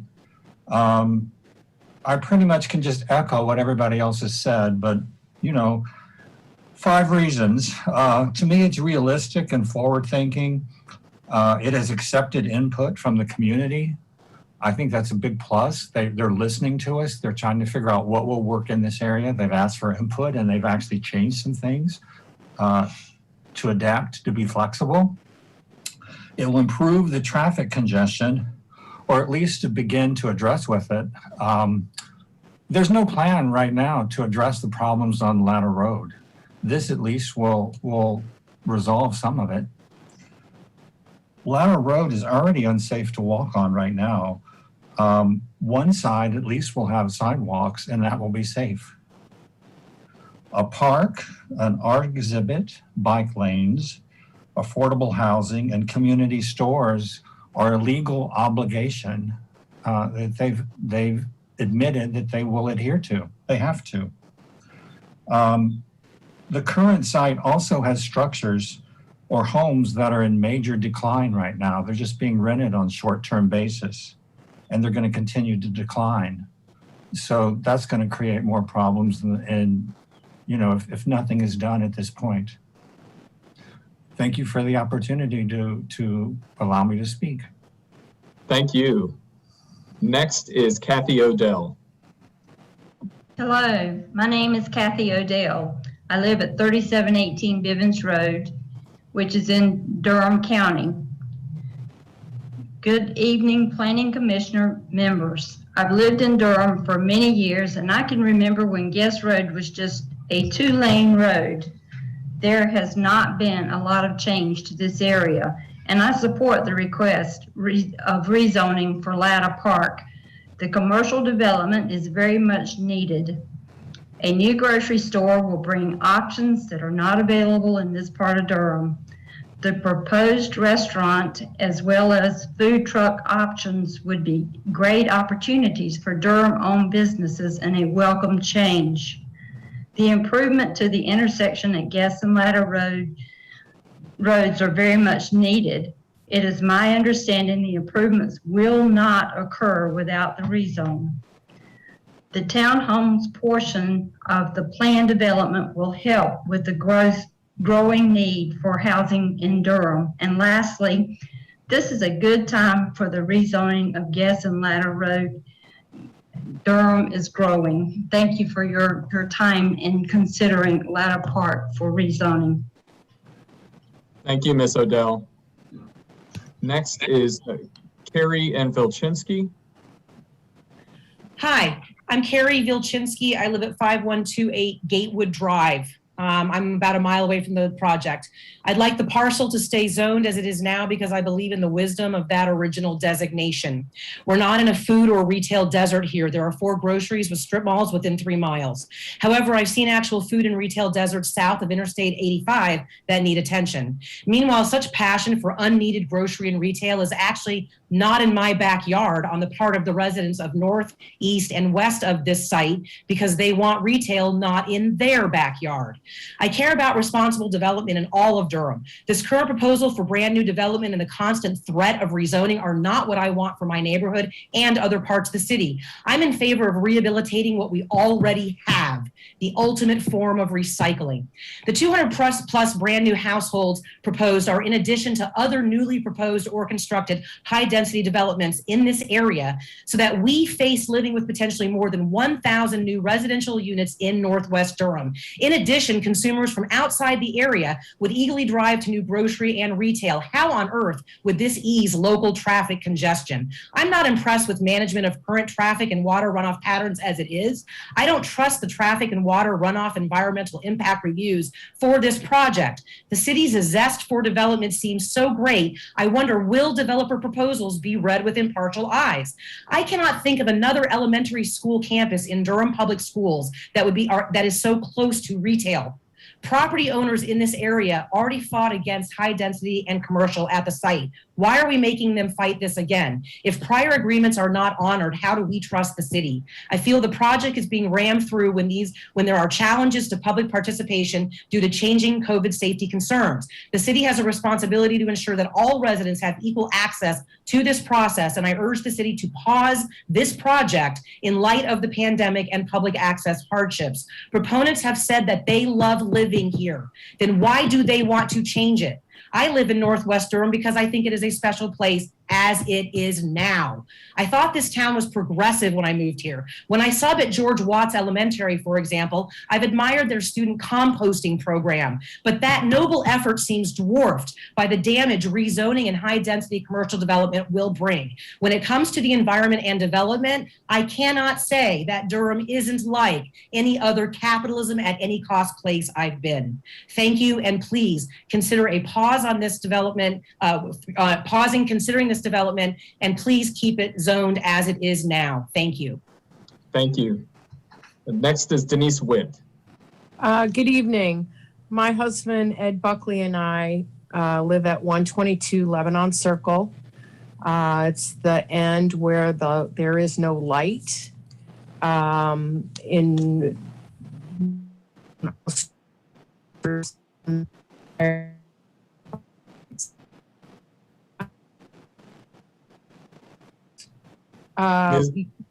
Ms. Witt, we're having a hard time hearing you. You are cutting in and out. So if you could, oh, I guess can you hear we heard your name and address, but if you could just start over. Oh, I'm sorry. Can you hear me? Yes. Okay. So we've lived there for 30 years, 20 acres on both sides of the circle. While I agree more with this Latta Park plan in the other previous attempts of getting this rezoned, I do have a lot of issues with it. First of all is the plan has this huge drainage pond in Easley Elementary's backyard. You know, kids love water. Yeah, they might say they're going to fence it, blah, blah, blah. That's one. The second aspect of it is they own a chunk of Lebanon Circle.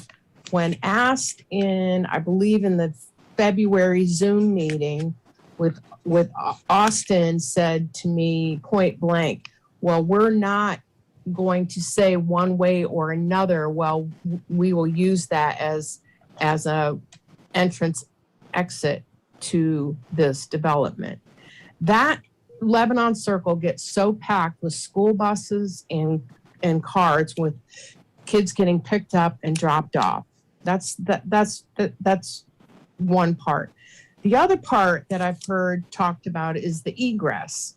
There was an egress on the east side of Guest Road, crossing over to go south from this commercial zone.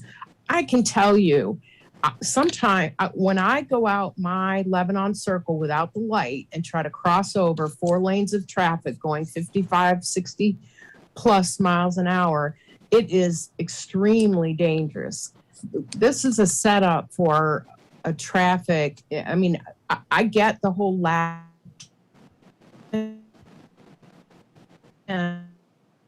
so Ms. Witt, we're losing you again, but you've been speaking for over 2.5 minutes. So I think at this point we're gonna move to the next speaker. But thank you for your comments. Next is Kathleen Craig.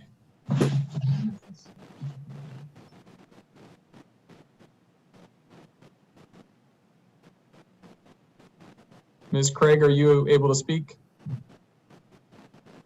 And if you're on by phone, you need to press *9. I'm not gonna be able to speak now. Because I clicked on your computer, put my hand up, and it's under your name. Someone is, Kathleen Craig, I think you are able to speak. We can hear you. You can speak for me. Hi, I'm actually Kathy's partner, and we live at Gatewood Drive, 5111 Gatewood Drive. I'm sorry about the confusion. I actually clicked on, put my hand up, and we're using her computer, so she's sitting here next to me. Is it okay if I talk for both of us, kind of? Or? Please, okay. Please do. Yeah, well, we live at 5111 Gatewood Drive, very close to the development. I just want to say my two concerns with the project are, number one, just the whole concept of changing the zoning and bringing a new node of commercial and high density development in this area north of the Eno River, when we've already got so much commercial development space and already zoned just south, south of the Eno, not far from here. In fact, we do most of our shopping down at Horton Road or over on Roxborough. So there's plenty of grocery stores. I don't know this idea about there not being good restaurants in the area. There's some fine, actually award-winning restaurants along Guest Road and down in the old development along Horton. There's some excellent restaurants, and over on Roxborough. So I don't really get that. I think there's plenty. My two main concerns, and Kathy's too, are that we think back to in June of 2019, there was a flash flood in our area, which is becoming more and more common. We had like 5.5 inches of rain, and it washed out part of Latta Road. Some of you might remember it was closed for almost 2 days, where it empties into Crooked Creek, which then empties into the Eno right near the dam at West Point. This area is very poorly drained. The area during that flash flood, most of the intersection at Guess and Latta was underwater. We're just having more and more as climate changes, more and more of those events. I don't think putting a lot of pavement and a lot of square footage of roof space and parking space this close to the Eno uphill from it on Guest Road is a good idea. It just doesn't seem to make sense to me. And the other thing is, every day I pull out from Gatewood onto Latta and go down a 1/4 mile to the Guest Road intersection to go south to my job. It's a nightmare. I mean, it's always backed up, and it's way more than just a left turn lane. Latta Road is at capacity. It's a little 2-lane road. And adding 200 townhomes, which is might be 400 cars or more, plus commercial development and grocery stores, which are going to bring in a lot more cars. I mean, so much of that is going to have to go in and out of Latta and through that light, and being so close to the corner, I just can't imagine how it's going to work. I mean, I know they're talking about traffic improvements, but man, I'm not looking forward to it, and I don't think anybody else along Latta is. I just don't see the need. Yeah. Thanks for letting me share. I appreciate it. And sorry about the confusion at the beginning. No problem. We all have those issues, I can tell you. Next is Joel Leonard. I'm sorry, Joel Lerner. My apologies. Yes, thank you, Joel Lerner. I am a resident of 1505 Redmond Drive. I am not going to repeat all the arguments that the opponents have made. I agree with most of those arguments. I'm going to limit myself to concerns about the environmental runoff issues. But I really want to concentrate on the second one, which is the Latta Road congestion. I'm on Redmond Road. I have 2 egresses. I either go Redmond Road to Guest Road, and then I have to turn left across Guest Road, or I go down Autumn and turn left onto Latta to get to Roxborough.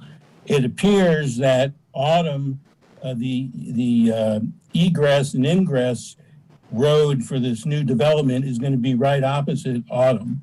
I don't know how I'm going to go down Autumn to Latta and make a left-hand turn to get onto Latta Road when that road is going to appear to be directly across in the new development, and there are going to be 200 homes there.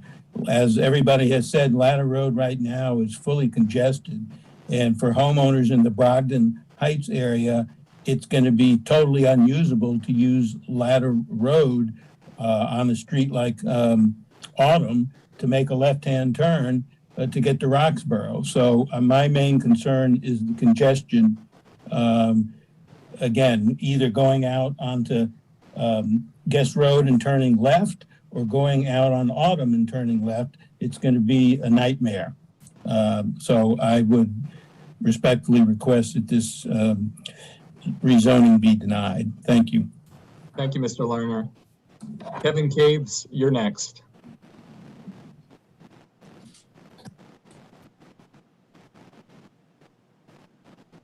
And Mr. Caves, we'll get you off of mute here in a second. Looks like you're good to go.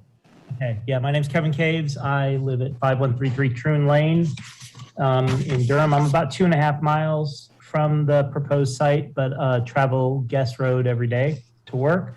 I'd first like to thank the City Council and the Mayor for taking this seriously. I wrote messages to all of you, and many of you replied personally, and I appreciate that. And I appreciate the seriousness with which you've taken it. I agree with most all of what was said with regard to opposing this site, so I won't repeat that.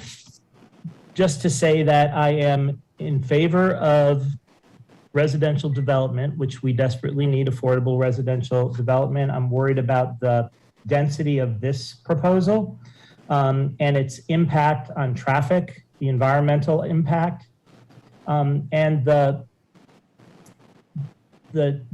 fact that we really don't need this retail development. And specifically, there's been talk of that we're going to get that this is going to be a Publix, and there's no guarantee that this is going to be a Publix. So I think that's important to get out.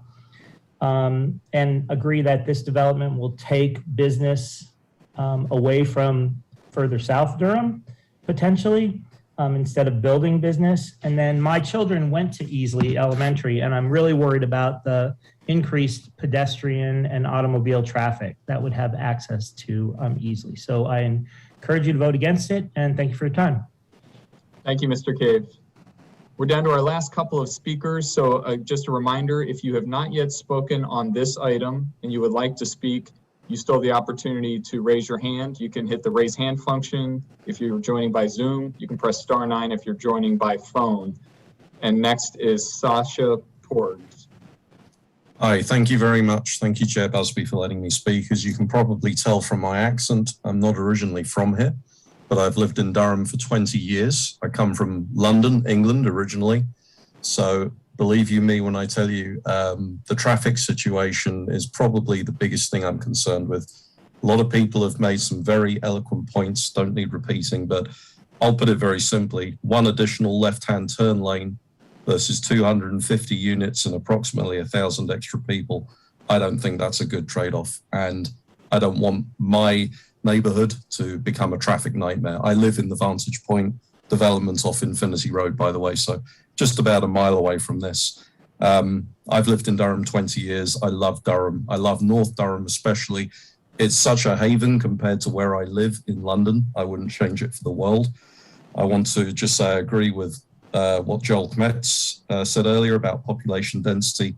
We don't need such a concentrated population density in that area. And the other comments that were talked about with respect to property prices, they're going to go down. They go up, they're going to go down again. There's already plenty of development going on. Right now, it's an extraordinary period for everyone. If you're looking to move, you're probably going to move to a smaller home because of just how ridiculous property prices are. But they're going to go down, and I think things will become more affordable again.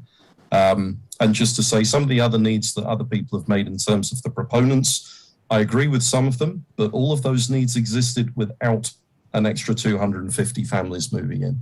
And something needs to be done about those, but adding that sort of population density to me in that area is not the way to go, especially if the infrastructure won't support it, and also the environmental concerns, which I'm also very concerned about. And thank you very much. Appreciate your consideration. Thank you.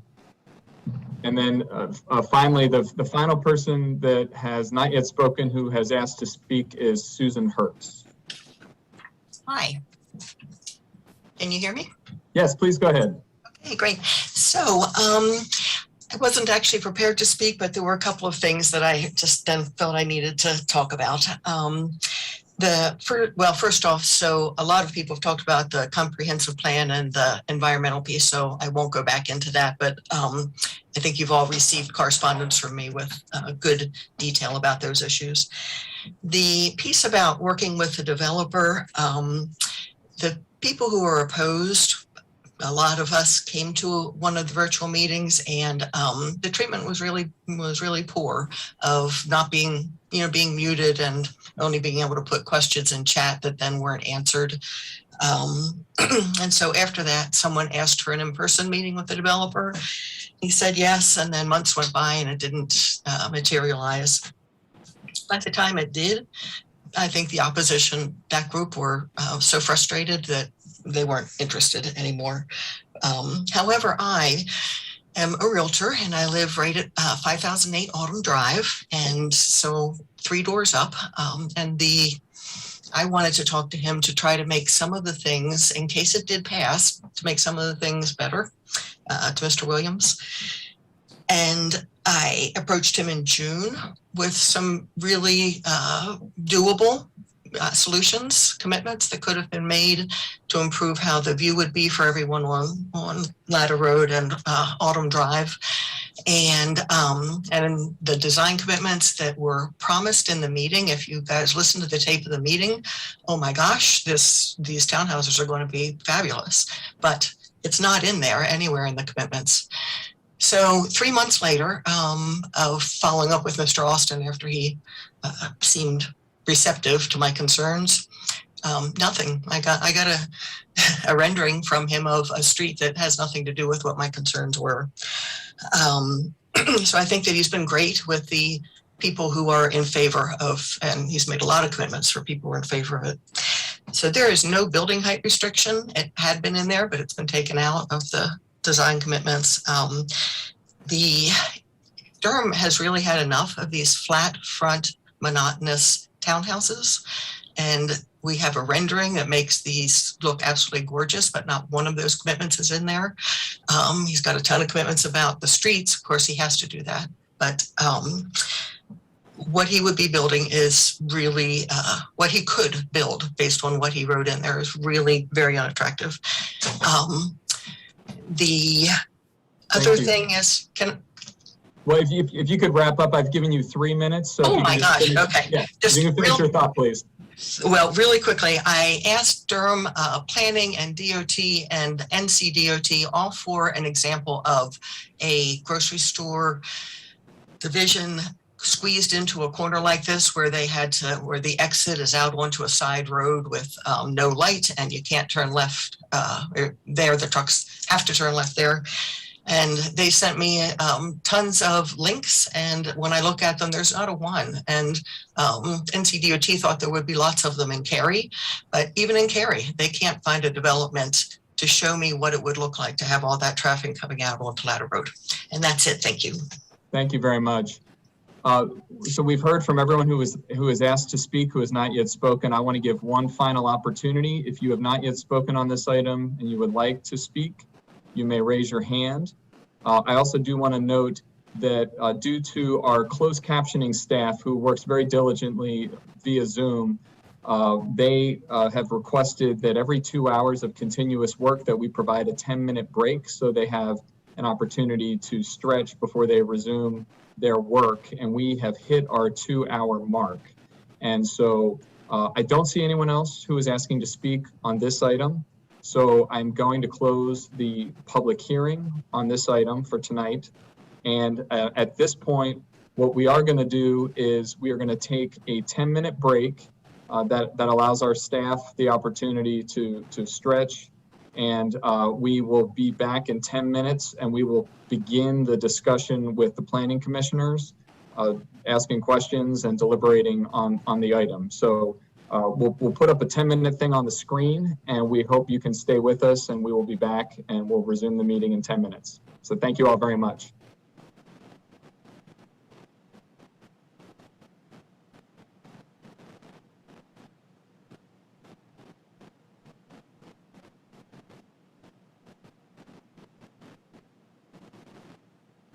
So Brian, what exactly is the pavement condition index survey?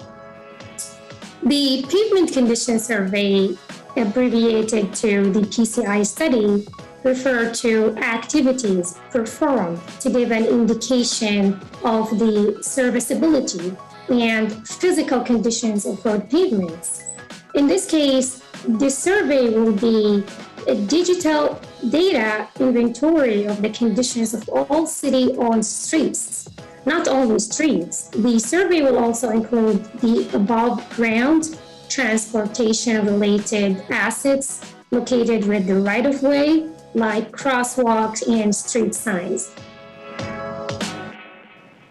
We really are worried that this Delta variant is going to find everyone who's not protected. The fact that this is more infectious, causing worse outcomes, and spreading like wildfire in the United States, I don't believe this is a wait and see period. It's a time to really roll those sleeves up and get those shots. There are more people dying this week than there was last week. Our rates of hospitalizations are going up. The people that are losing their lives are the people that are unvaccinated. And the good news we know is that the vaccines we have are effective against this variant and against preventing serious infections in those who do get the Delta variant. These vaccines are safe, they are effective, and they're necessary for us to try to get back to normal. Look, you're rolling the dice, you're playing roulette with this, and the longer and longer you wait, the more and more likely that you are to get this and can suffer really severe consequences from it. Everyone from teens to seniors can get a COVID-19 vaccine. Visit myspot.nc.gov. Have you experienced changes in Durham that negatively affect your everyday life? Many in the community have. The City and County of Durham want to correct those issues and ensure that future changes work for the entire community. They're listening and want to hear your ideas for making Durham a place where everyone thrives. That's why the City and County of Durham are inviting all members of the Durham community to take part in the creation of the new comprehensive plan, which will determine the vision for growing Durham over the next 30 years. This collaboration between the City and County of Durham and the Durham community is the result of the new Engage Durham initiative, which seeks to ensure that all community stakeholders are involved in the shaping of city and county projects. Help build a Durham that works for everyone. Every year, 7 million 911 calls are made in North Carolina. 911, what's your emergency? Will you answer the call? Every second counts. You can be that lifeline. People in crisis look to us for assistance. We provide guidance and support until physical help can arrive at the scene. Join us and make a difference in our community. Be the calm in the chaos. Be the voice in the dark. It's the hardest career you'll ever love. Will you answer the call? Discover more at it.nc.gov/911careers.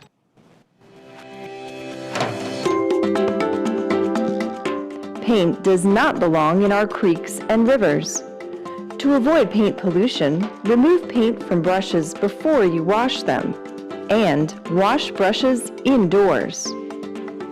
Never dispose of paint in streets or yard drains. It's not just bad for the environment, it's also illegal. Remember that paint thinner and oil-based paints are considered hazardous materials and cannot be put in the trash. By taking a few simple steps, you can do your part to preserve the health and natural beauty of our creeks, streams, and lakes. Let's all work together to keep our waterways clean and paint-free. For more information, please visit durhamnc.gov/stormwater.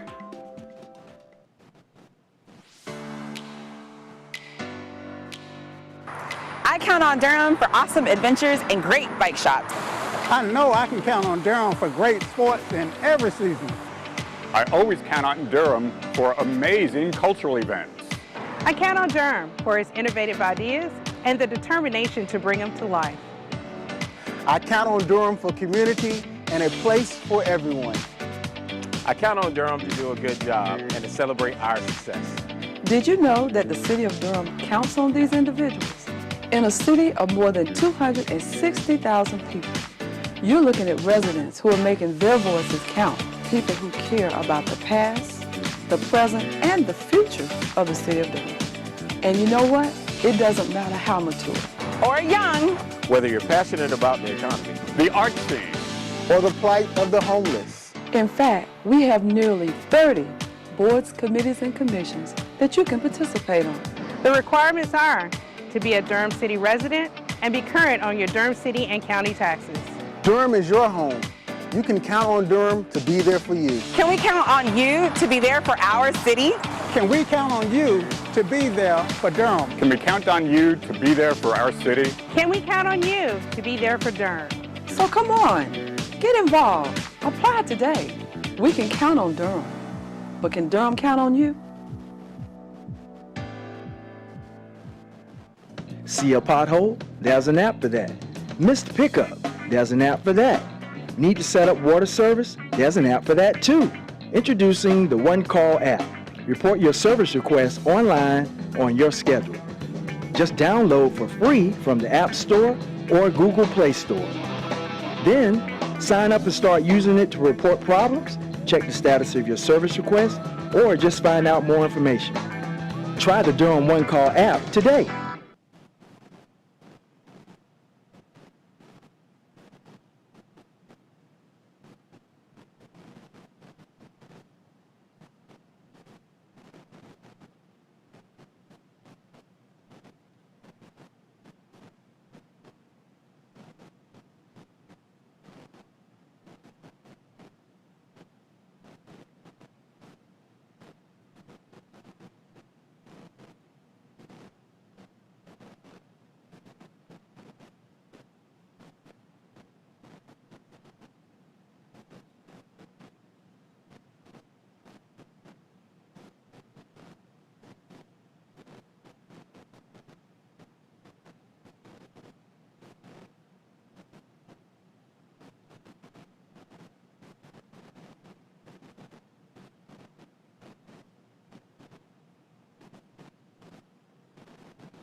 Welcome back, everyone. We're just going to make sure that we have a majority of the planning commissioners back and present before we get started again. For those of you just joining us, this is our first case this evening. This is Latta Park, case Z2000041. And we've just finished the public hearing. And we're going to start asking commissioners to, if you can go ahead and raise your hand if you would like to speak, and I can then call on you so we can begin our discussion.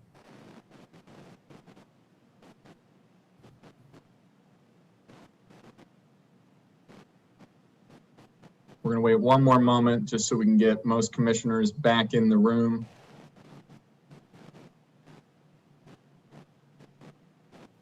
Great. Okay, it looks like we've got most commissioners back. Welcome back, everyone.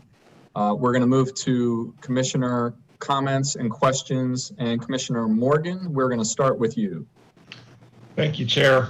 I had a question for the applicant regarding, I guess, Autumn Drive. Will that be a public street that's going to go through the middle of this development? This is Jamie Schwagler. If we could have Chris Bostic or Kevin Dean unmuted to answer that question.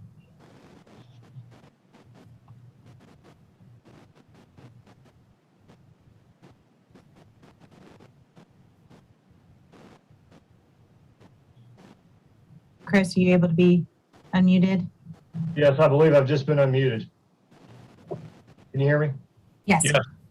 Great. Good afternoon, Chris Bostic with Kimley Horn.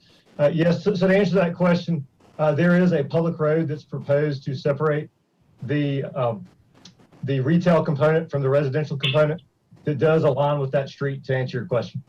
Okay, and there'll be sidewalks along both sides, I guess, as part of the UDO and everything. That's correct, and we've also committed to providing a 10-foot wide, which is in addition to the city's requirement on a 10-foot wide sidewalk on one side of that street. Okay, thank you. Going a little bit further in that development plan, I guess you can put it back up again. The Hunter Street access, I see that it's not in dark. What is the site access being proposed there?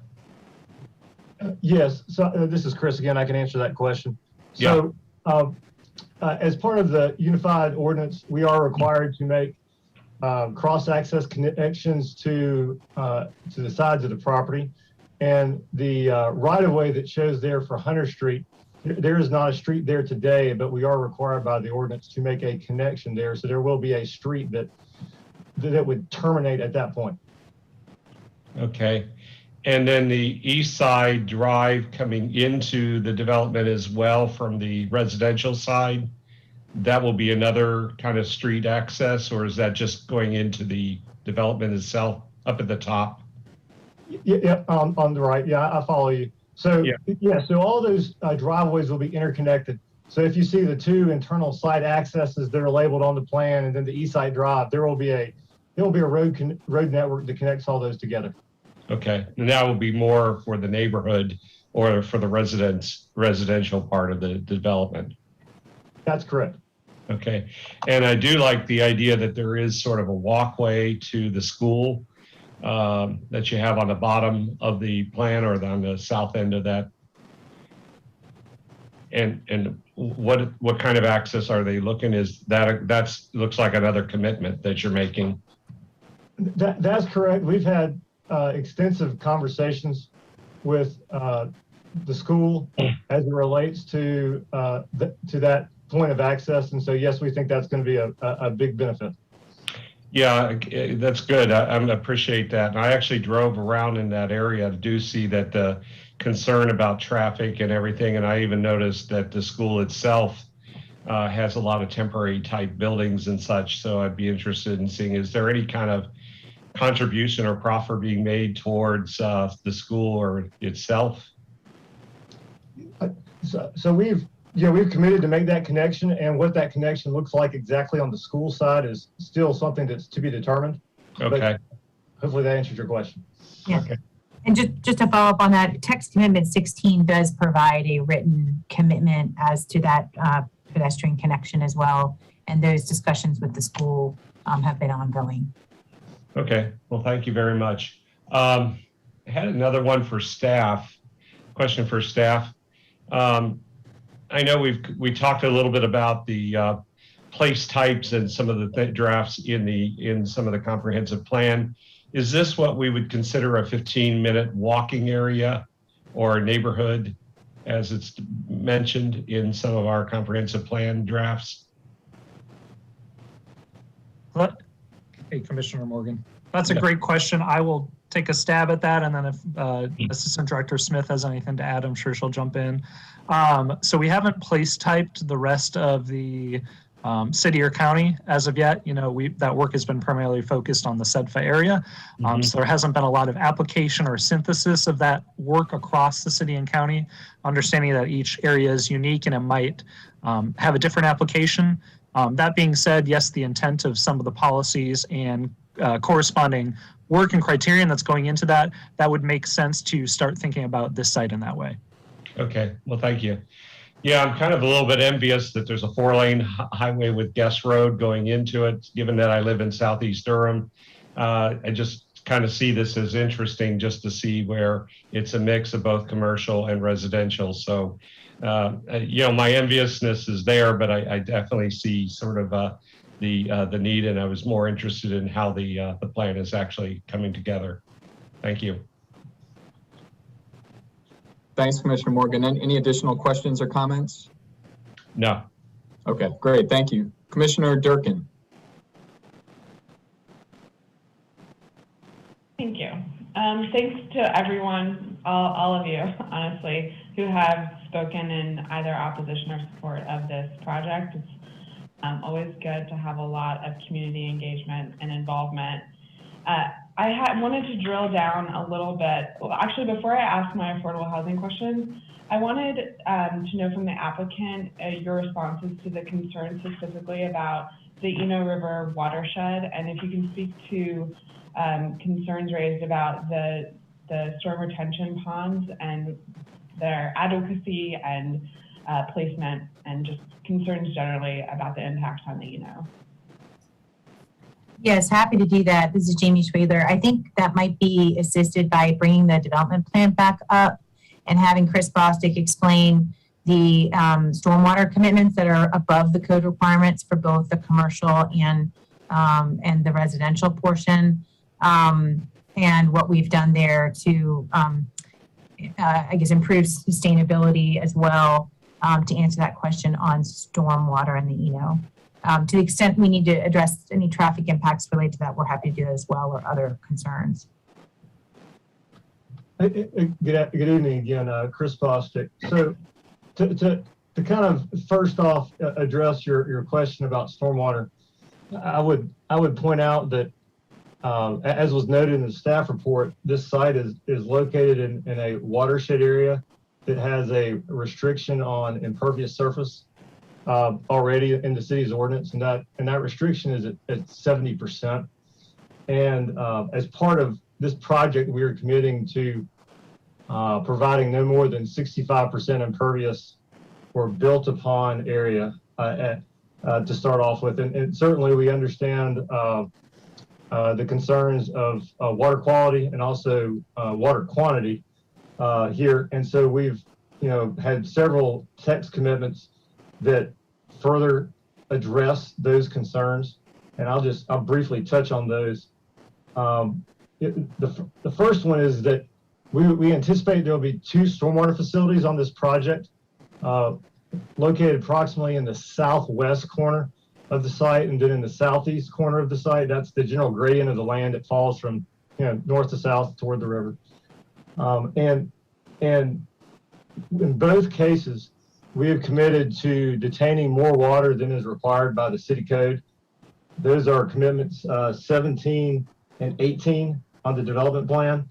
Then those are noted one is per the commercial sector on the west side, and the other is for the residential sector on the east side. And then in addition to that, We've also committed to, let me back up, those 2 ponds will also provide treatment in them. They'll be planted with aquatic plantings, but upstream of that, we've also committed to providing 16,000 square feet of additional treatment area, adjacent to a parking lot or adjacent to a residence to further treat that water and provide what we call a treatment train as that water goes downhill. And then also, sorry to interrupt you, but can you clarify just on that point which commitment that additional treatment area is? Yes, I'm sorry, that's commitment number 12. Okay, thanks. Yep. I just want to make sure that they're developers or applicants talk about what plans are and versus what's actually committed, and I want to make sure what you're talking about here is actually committed, so that's helpful. Thank you. Absolutely. Yeah.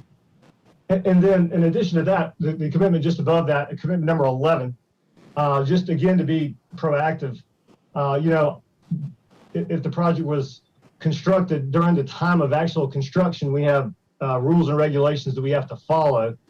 And we've committed to providing measures, erosion, what we call erosion control measures, treatment measures during construction that are in excess of the city ordinance there also. So I think all those things combined, show that we're paying attention to that. And then I would also mention from a stormwater standpoint, I think one of the neighbors made a comment about some flooding that occurred on Latta Park, and we had heard about that and actually saw the newspaper report of that flooding that occurred on Latta Road, and that occurred actually east of this site and is in a completely separate drainage basin. So our site does not flow to that area whatsoever. So I figured I would add that in too. Okay, thank you. And Alexander, can I ask you a question related to the ponds?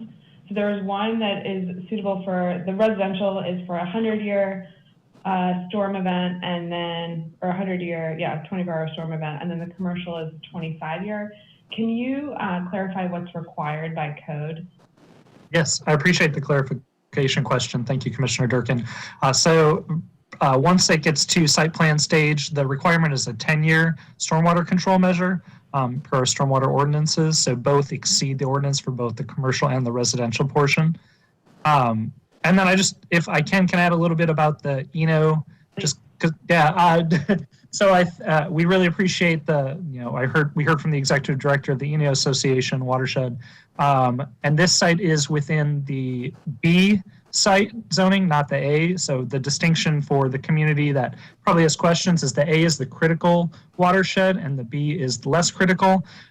So that part of the watershed is still being analyzed by our stormwater division. However, it doesn't have the same stormwater control measures and requirements as the critical watershed that we'd find in the A section. So just want to make that distinction for this because it's a critical that we protect our environment, and we are clear about the information around it. Thank you. Okay, so those are my environmental questions, which I'm sure other commissioners will go into more depth on. I wanted to drill down a bit on the affordable housing piece because it wasn't spoken about in much detail in any of the comments from the applicant or the public. So I would like to know and so that this is all on the record during the meeting, the staff report notes that they could either be for sale or for rent, but I understand that the plan is for them the 10 units to be for rent. Is that right? Hi, that question is to the applicant. Yeah. Oh, yes. Hey, this is Austin, the applicant. Yes, as I had mentioned to you, it is our intent to do for rent. However, that is not part of our bonding commitment. I mean, when we made the commitment, we made it to as defined by the UDO for the 5% to be affordable as defined by the UDO. And the UDO definition does provide some flexibility for it to be for sale or for rent. We are a affordable housing developer. We have a division entirely devoted to it. It's called CSE Communities. And we have several hundred units under construction in North Carolina right now. And we believe the highest impact is through for rent, and that's our plan. I agree completely that the higher impact is for rent and would push that. I understand that you're not committing to either one, but I definitely, from a professional background of working in affordable housing development, push for rent. And just so that everyone is aware that the UDO's definition of affordable housing dwelling unit, simplified, is that there's a 30-year requirement for it to be affordable, and for rent, it's affordable to households at or below 60% of area median income. And I unfortunately don't have that number with me or available, but for home ownership, so for sale, it'd be 80% of AMI, which is still below what the median income would be. So that's a good commitment. One question I didn't ask you when we spoke earlier was how the rental or for sale affordable units will be dispersed across the development, whether hopefully they're not going to be clustered, and that they would be interspersed throughout. But can you please speak to that? Because that's not part of the UDO requirement at all. So I would like to know that plan.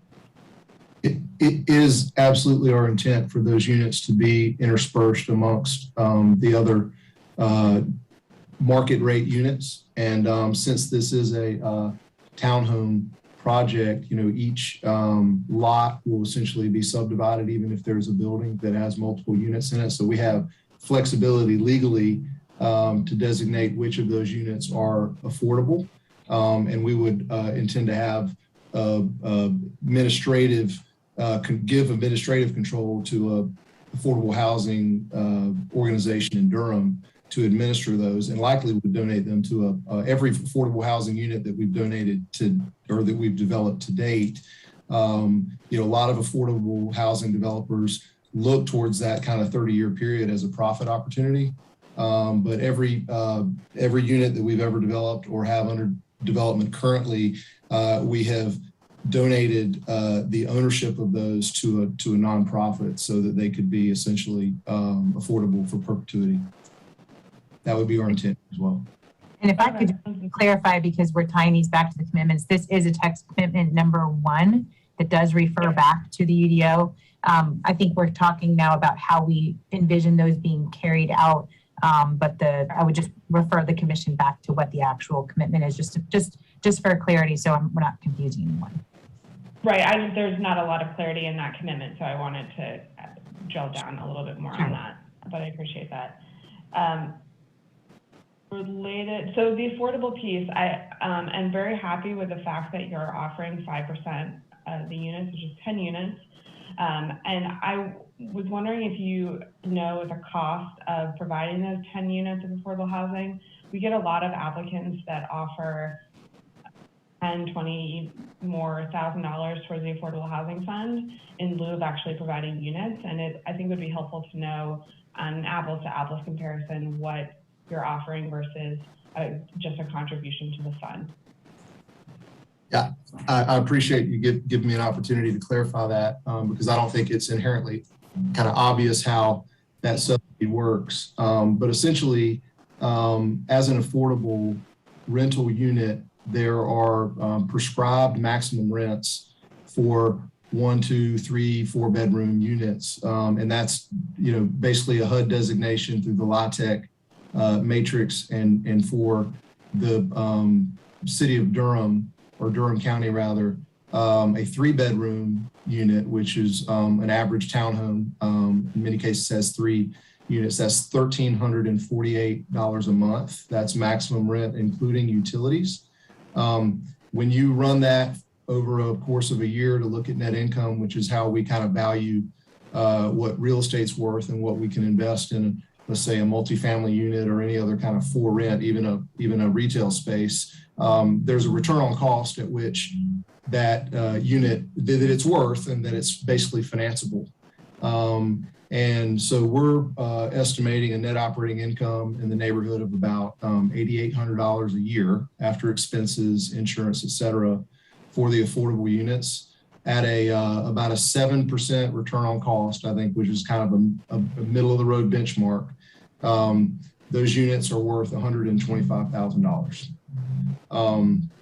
Well, I can promise you, especially if you look at the commitments that we've made towards aesthetic quality and architecture and the amenities within the residential project, that we cannot deliver these units for $125,000 a unit. So actually, based on today's costs, which everyone knows has ramped up quite a bit in the last 6 months in particular, the development cost is currently estimated to be at minimum $250,000 for affordable units that look like all those units around them.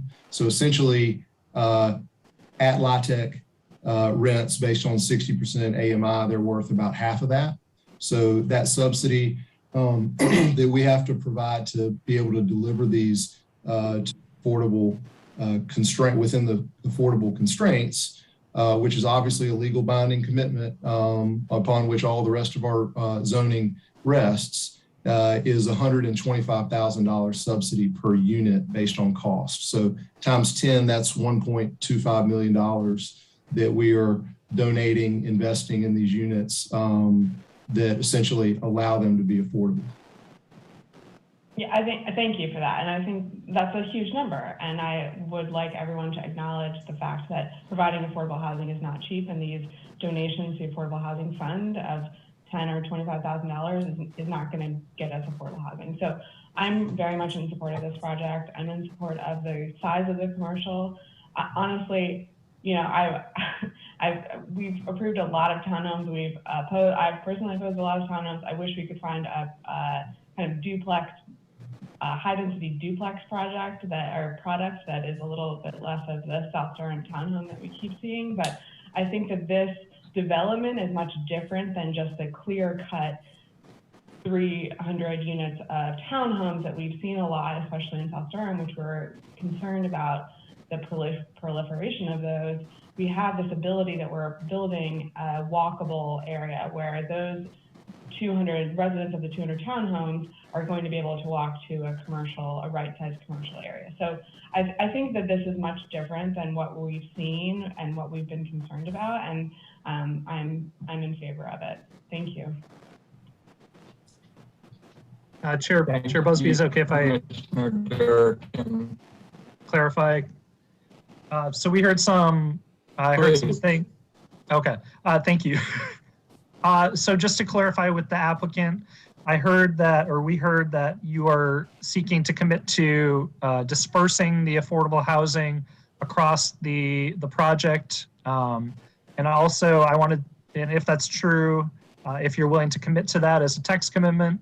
And the second question I had was about the perpetuity. I might have misheard. Were you saying that the units would be held in perpetuity as affordable, or are they going to be for the 30-year term? If you could clarify those things, that'd be great. Yeah, actually, that's the clarification I was trying to very clumsily make, is that it was written as condition 1, and I think our attempt to provide additional detail was answering the questions for clarity, but I was trying to make that distinction there. I don't know if that's something that we need to kind of discuss offline and consider a little bit more, but Austin, feel free to chime in. Can I just add a clarification? If there is a proffer to intersperse the units among the development, I would be wholeheartedly in support of that, and I think that is actually a reasonable request. I don't think that Austin was suggesting that they're making them in perpetuity now. I think it was an illustration of what they've done on other projects, and I did not personally take what he said at all to be a commitment to that for this project at this point. Yeah, to answer that, you know, I was speaking in regards to our intent and what we've done in every other circumstance. And I frankly, I don't know how additional commitments that are made, you know, here in this hearing affect how we move forward, or whether they add time to the process, et cetera, and those sort of things. So I think I'll leave it to Jamie as to how additional proffers work. But, you know, if it's a matter of saying, yes, we'll intersperse them, I can assure you that we're going to intersperse them. I'll let Jamie respond to what that means to make a commitment right now, but that's one that I would be willing to commit to. That's great. Yeah. Or go ahead, Jamie. I was just going to say, perhaps our main concern, I think, is making sure staff is, we're on the same page in terms of what we mean when we say and what the commitment is and for transparency. So I just want to make sure that, we certainly don't want any delay. We've been pending for almost a year and putting a lot of work into this, but perhaps we could entertain the remaining questions of the commissioners while we work behind the scenes to see what we could do while we're in the hearing, and then can report back if that's okay. Staff, that would be the way staff would handle it. Thank you. Great, thanks to both of you. And please, I think a key question that we often ask is we will look to the staff to let us know if any additional commitments that are made from here forward are of the nature that are small enough or simple enough to be able to not only digest, but to also be at a point where we can take a vote on this case potentially this evening. So we can check on that as we move forward. I'm gonna go to Commissioner Baker, who's been patiently waiting. The floor is yours. Thanks. So I had a couple questions, mostly thinking about some of the concerns that were brought up by members of the community. I had two questions. One of them, Commissioner Durkin asked about stormwater and its potential impact on the Eno River. That's obviously really important to consider. The other question, which was brought up by several folks, is about sustainability. Durham now has a stated goal of its intent to become a carbon neutral community. And so I think that we need to look at all new development through that lens. So if the developer, whoever's appropriate on the development team, could speak to commitments that would get us towards that target through this development, I'd like to hear that. And if staff has anything to contribute to that in terms of this site and its context, I'd love to hear that as well. Thank you. Again, this is Austin. I could speak to that. We have here recently made a commitment towards solar on site, and that requirement is that it's not, I guess it has been circulated to planning staff, but it's not numbered in the application, so I don't have a number to refer to it, but it is a commitment to 40 kilowatts of solar installation, photovoltaic, and the energy, as with most solar installations, the commitment states that the energy generated may be distributed to the electrical grid or utilized on site. That's typical, and as regulated by Duke Energy, often solar installations are going into the grid, and it allows that, it's attached to a meter, and it allows the project to work through all hours and not depend on solar. Just for a point of reference in regards to the scale of what that commitment means, it will produce approximately 48,000 kilowatts a year based on the average sunlight for this region. And according to the EPA, the greenhouse equivalent is 34 metric tons. And to put that in perspective as relates to gasoline, average gasoline vehicle miles, that's equivalent to taking 85,000 vehicle miles off the road on an annual basis. So we feel like it's a meaningful commitment within the project.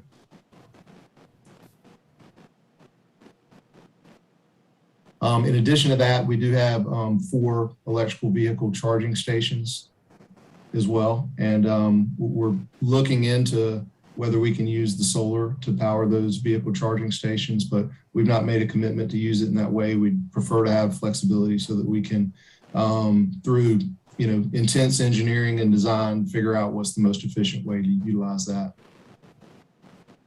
Thank you. Commissioner Baker, any additional questions? That's it. Great, thank you. Commissioner Cease. Great, thank you. Well, I want to concur with, I believe it was Commissioner Durkin, who expressed thanks to all the speakers from the public who spoke both for and against, and a lot of excellent observations and descriptions of some of the complexities and contradictions that exist in this project.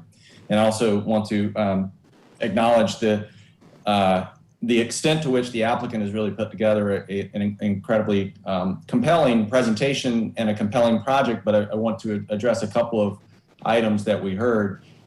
First, though, a clarifying question on, and this may be best for staff, the Hunter Drive connection to the east that was referenced earlier that Commissioner Morgan asked about. Just clarify, Alexander, if you can handle this one, is a vehicular access is required on the applicant's property. Is that correct? They're required to construct a vehicular access to that point. And beyond that point, is that public right of way? I'm going to defer to Erlene Thomas on that one, but that is my understanding is yes.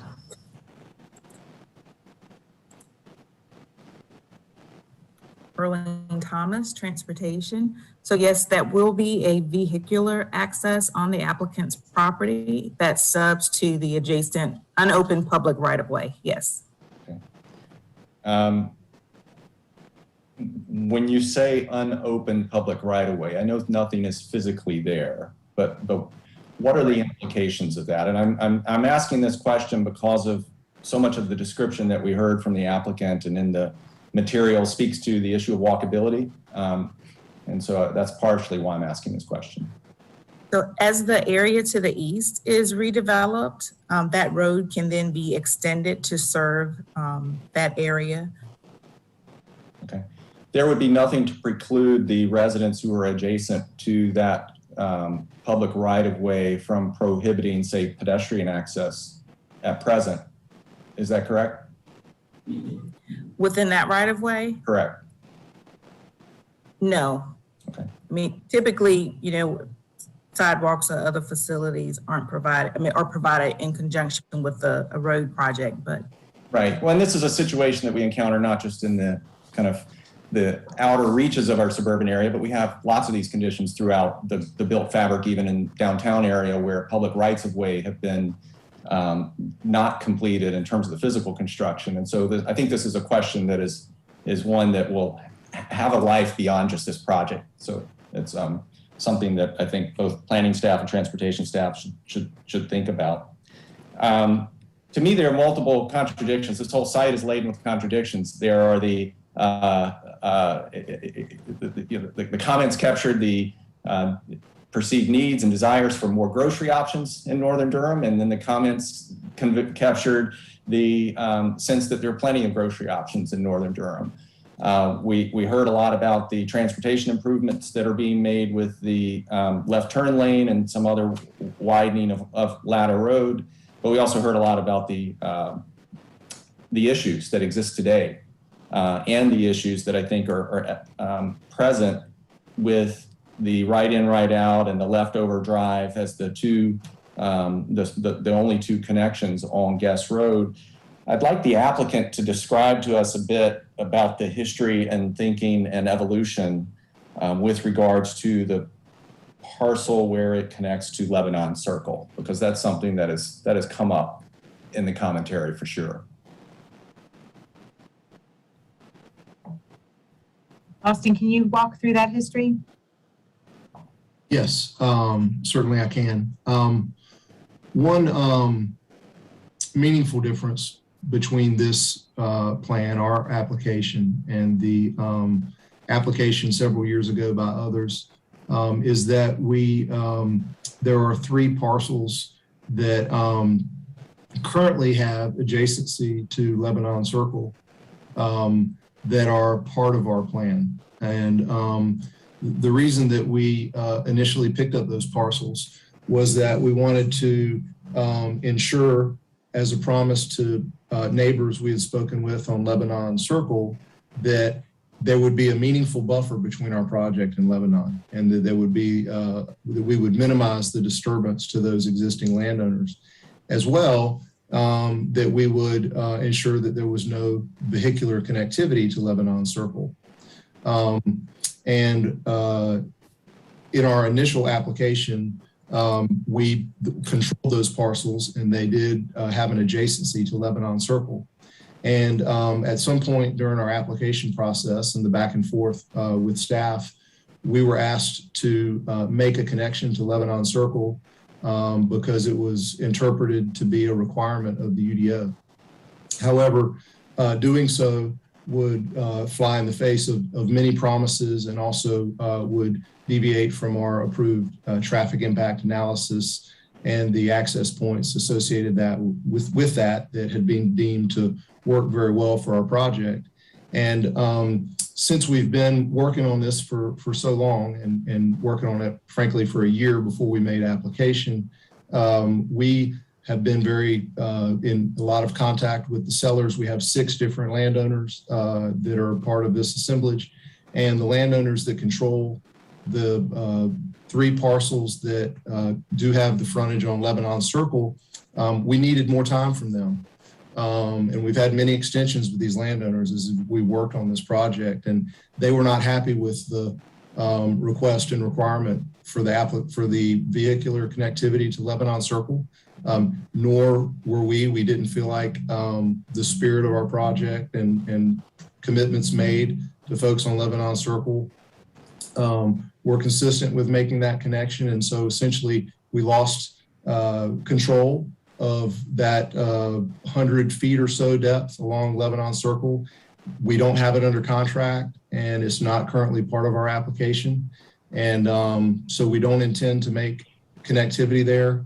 And the multi-use connectivity to Easley Elementary School, in our mind, and I believe that administrators at DPS agree, is much better made directly to Easley Elementary School than to Lebanon Circle. Reason being that there are no existing sidewalks on Lebanon Circle.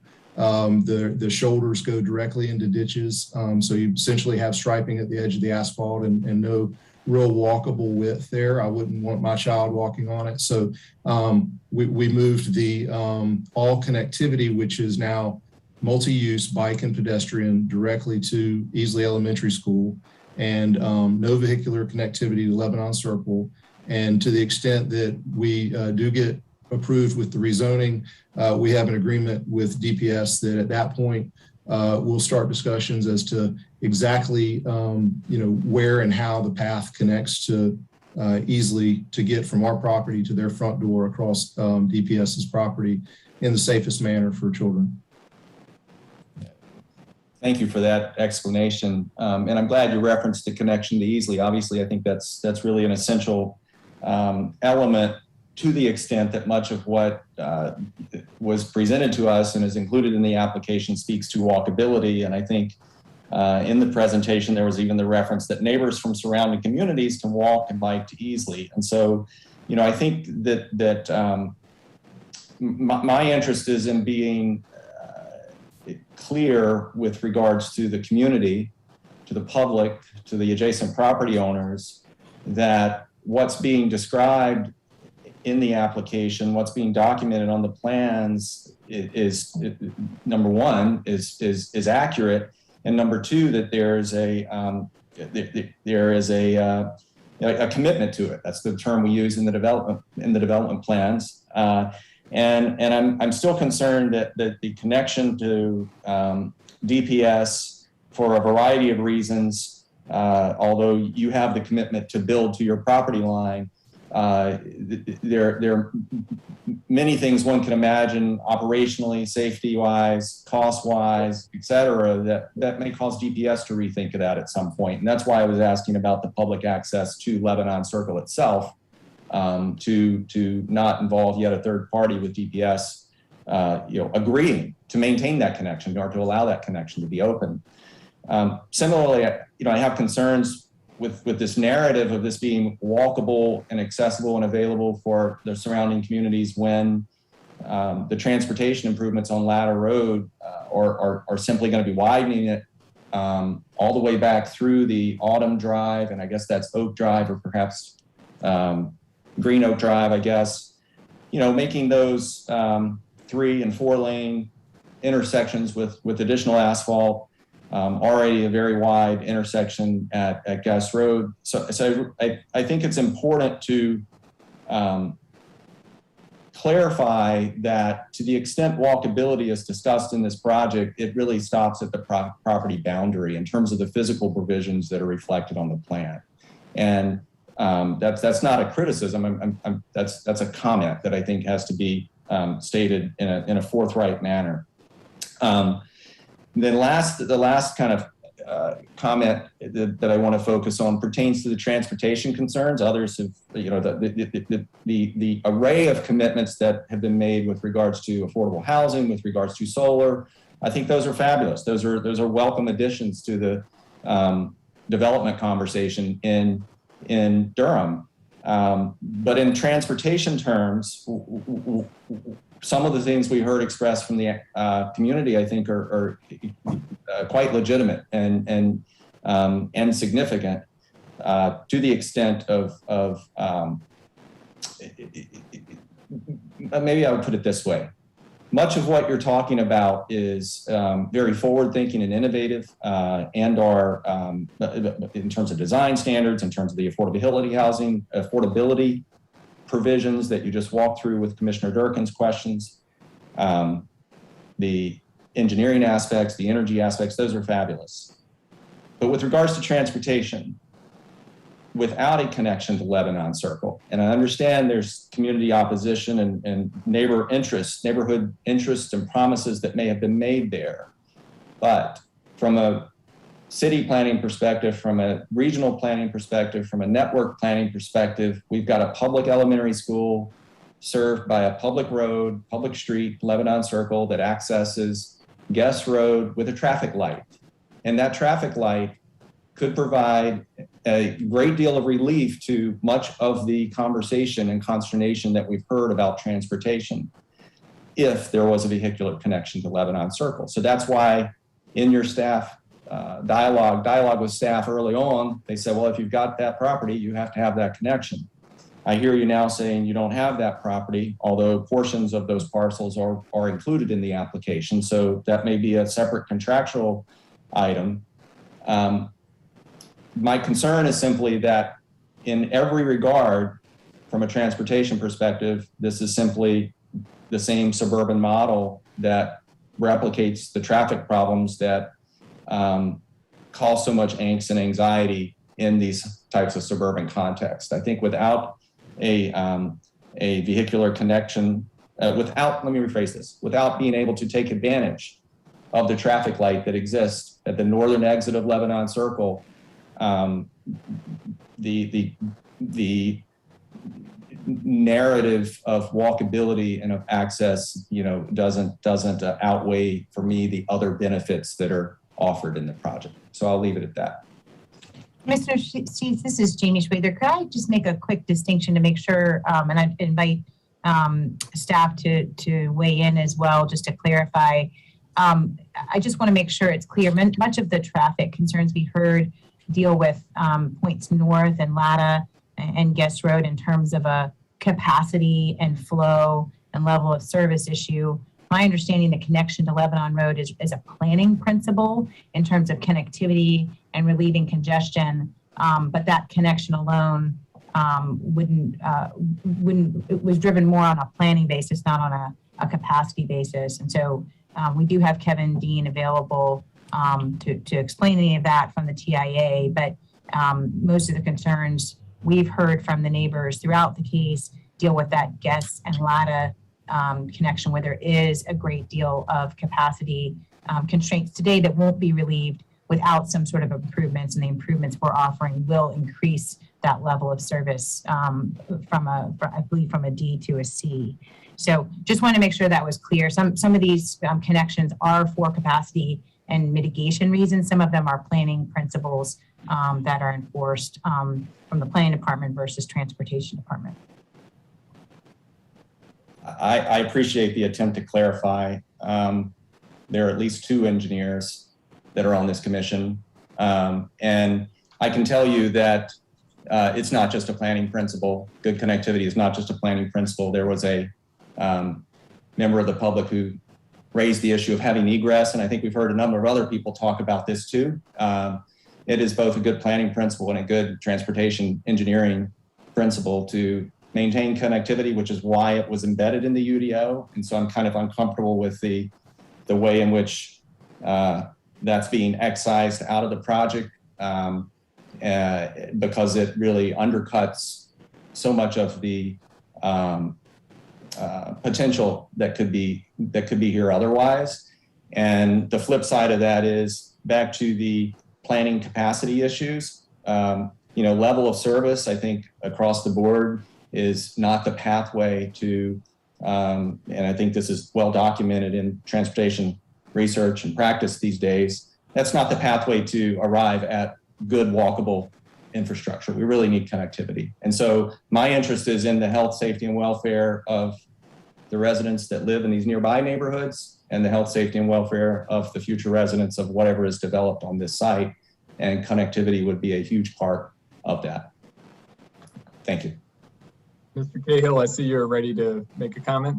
Yeah, I think probably both Arlene Thomas and I just want to circle back and close the loop on that connectivity issue.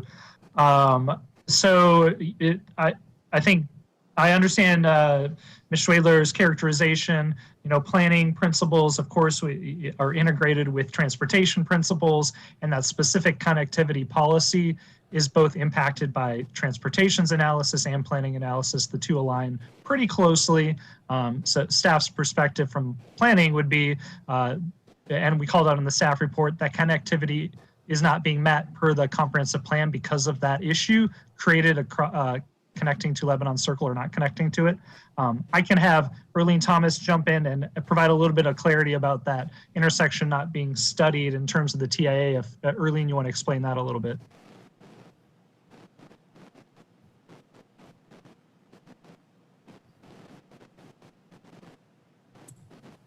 I can get unmuted here. Arlene Thomas, Transportation.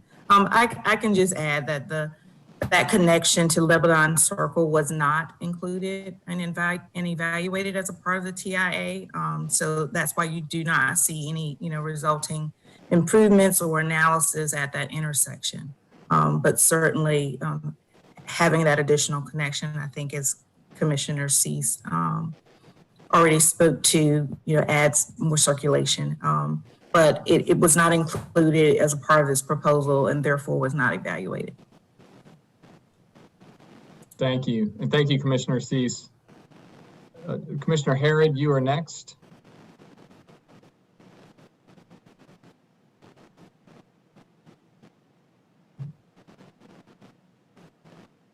Commissioner Harrod, you're on mute. Yeah, you're muted, Commissioner Harrod. There we go. Got it. Okay. I was just saying, I don't know whether any of the speakers are still with us, but they did a good job of outlining the pros and cons. And one common theme was everybody loves North Durham. So I want to address a little bit more the walkability of the development, because I agree on the interior, it's great, but a lot of these developments are on the north side of Latta Road, and I don't know how they would get to this site with a road widening and no sidewalk on the north side. So it seems like a good opportunity to rectify that to some degree with some crosswalks or the sidewalk on the north side. I don't know. They're going to have to get in their vehicle to drive over there if they want to be safe.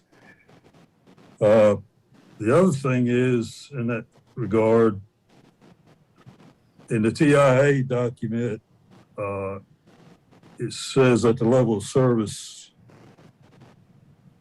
on Autumn Drive is going to be D with all the improvements, which seems awful close to E to me. And I didn't know if there was anything else that could be done to improve that particular intersection. And then also the same thing with the South Drive coming off of Guest Road. That's also going to be a level D at the outset. And then that, also at that drive, those two drives coming off of Guest Road are right turn only. If somebody wants to go south, I wonder how they're going to get there. Are they going to go up and take a U-turn at the intersection of Latta and Guest, which would increase the congestion there? I don't know. Maybe that can't be averted, but it's a potential problem. The other thing is Latta Road. I mean, a lot of people mention Latta Road. I've been up and down that road many times. I used to live out this way. And I'm not sure commercial traffic is really going to take a left there. You know, it's a risk benefit. When they get to that intersection, it's a risk benefit. If I take a right, I'm gonna cut down on my time, but I'm liable to get a ticket for being on this road. But it just seems to me like it's going to be a lot of commercial traffic on that road that we don't want. And I don't know if there's a way to circumvent that with an island, or I'm raising a lot of questions that maybe don't have answers. But I can see the concern of the neighbors who live on Latta Road, for sure. A lot of accidents. It's a pretty dangerous road right now. And then I guess my other question is to the staff, because there's a commercial node up at Guest Road in Umstead. I can see that we're going to get an application in the near future for the northeast corner of Latta Road, and then probably the southwest corner of Umstead. So before you know it, we're going to have not a node, but a strip. And I just, is that, because it's only about 0.2 of a mile away, is that something that we want to encourage by having commercial development on this particular site, which doesn't seem to be as advantageous as the other two large sites, if that makes any sense. And Commissioner Harrod, that was a question for staff, is that correct? That's a question for staff. Okay. Is that a concern for anybody that we're developing at a minimum a linear development, or maybe even a strip development in this location?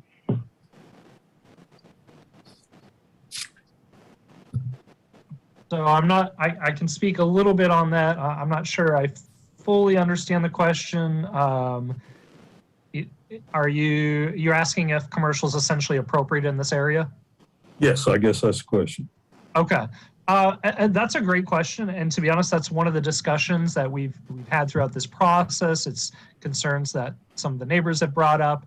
It's something that we took very seriously as planning staff. You know, we don't take amendments to the future land use map lightly. We do a lot of analysis and research on it. But when we start looking at the newly adopted comprehensive plan goals and objectives, we start looking at the direction that we're looking to go from our leaders in the city. We start seeing that a value and a priority is having commercial sited within distance or adjacent to residential units. And so in that sense, it meets kind of that change in direction, or that way that we're moving towards policy and strategic direction. In terms of this site is, you know, after extensive analysis, it's been a long year with this one. You know, it has the infrastructure essentially to serve this site in terms of water, in terms of sewer. The transportation network is being improved through this project and this process. And so in that sense, this is an ideal place for commercial. Okay.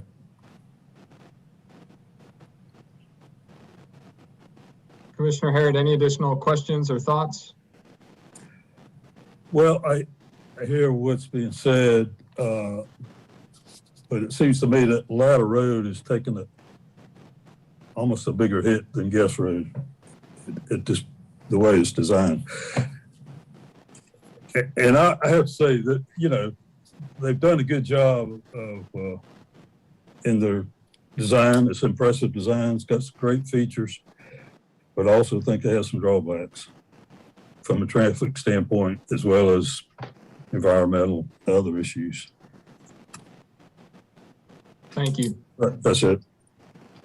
Commissioner Amendolia. Thank you, Chair. Okay, first I have questions for staff. I'm going to start with transportation. I just want to quickly ask a clarifying question about Latta Road. Is that a DOT road? Is that a City of Durham road? Who manages that road? Erling Thomas Transportation, so that is an NCDOT road. Okay, and my understanding is that NCDOT has no planned improvements for Latta Road currently? That is correct. Okay. And then, so like what would it take for Latta Road to see improvements apart from this development? So the improvements would need to be planned, go through an environmental analysis and study, and then ultimately funded for construction through NCDOT's prioritization process. Okay. And my understanding is that it was sought to have sidewalks on the north side of Latta Road, but that was unable to happen because of problem gaining access to the right-of-way. This may be a question more for the applicant, but if I could get some clarification on that. Sure, this is Chris Bostic with Kimley Horn. So you're correct. So from the standpoint of widening the road, there's certainly the frontage, the side of the road that the applicant controls, widening can occur there, and some limited widening can occur on the other side of the road, but there is correct limited right of way on the north side of the road to construct that. You're exactly right. And have y'all considered any type of crosswalk on Latta Road? Yeah. So the plan that we had worked through with staff on this is that there is sidewalk today that exists at the northeast quadrant of the intersection of Guest and Latta, and so we are providing sidewalk infrastructure along our frontage and obviously connection into the site to get people to that northeast corner of the intersection via the crosswalk system that is at the intersection today, which will also be upgraded when those road improvements are made at the intersection of Guest and Latta. Okay. Thank you. Okay, back questions to staff, and these might be for Mr. Cahill. And most of these questions are addressing some concerns we heard from residents. So first off, I just want to confirm, when we're measuring transportation impacts, we look at cumulative effects of current planned development. Is that correct? That is correct. So we would be accounting for Northern High School and some of the other developments that have been planned in the area. It depends on the timing of the TIA and when it was conducted. In terms of the scope of that TIA, I would actually defer to Erling Thomas on that, but I believe that was included in this analysis. Erling, would you mind quickly confirming if Northern High School is included in this analysis? As Alexander said, it does depend on the timing of when the submittals come in. And this one actually came in ahead of the Northern High School project. So it was not included as background development. Okay, that is good and helpful context. Thank you. And then Mr. Cahill, same question for stormwater impacts. In terms of development and approved or projected development? Yes. That's a great question. So our stormwater engineering division does analyze other ways that runoff and catchment issues are impacted by projects. However, my understanding, and feel free to jump in if you have a different understanding, Ms. Smith, is that they don't update that based on development when it's approved. It's purely done at the time of when the project comes through the review cycle. So if new development comes online during that process, they wouldn't update an analysis of any way, and that's pretty applicable across the board for most reviewer departments. Okay, that's helpful. Okay, the next question I have, I heard a concern about building height. My understanding is that would be limited by the zoning here. Can you confirm any building height limitations? Yes, I'm glad you brought that up. I was hoping somebody would. So we heard some concerns about building height. The commercial portion, they are actually limiting on the development plan to 28 feet as a building height, with one exception for one building to go up to 42 feet. If they weren't limiting the height, we would default to the ordinance, which says it would be 55 feet. So they're actually coming in more restrictive in the commercial designation. In terms of the townhouse development, the planned development residential portion, anything that's not depicted on the development plan can only go up to 35 feet in height. And as the buildings are not depicted on the development plan, that means that the townhouses cannot be built past 35 feet. Great, thank you. And then the last question I have for staff is just a clarifying question. There currently aren't any applications for commercial developments around Umstead Road, are there? I will double check on that as we go through this hearing, but I'm pretty sure that we have not received any in the past few months. Okay, thank you. Okay, next I have some quick questions for the applicant. This was kind of referenced earlier, but I wanted to circle back around to it. In the past, it's been a practice for developers to provide a donation to Durham Public Schools. I'm curious if that has been considered as part of the proffers for this proposal.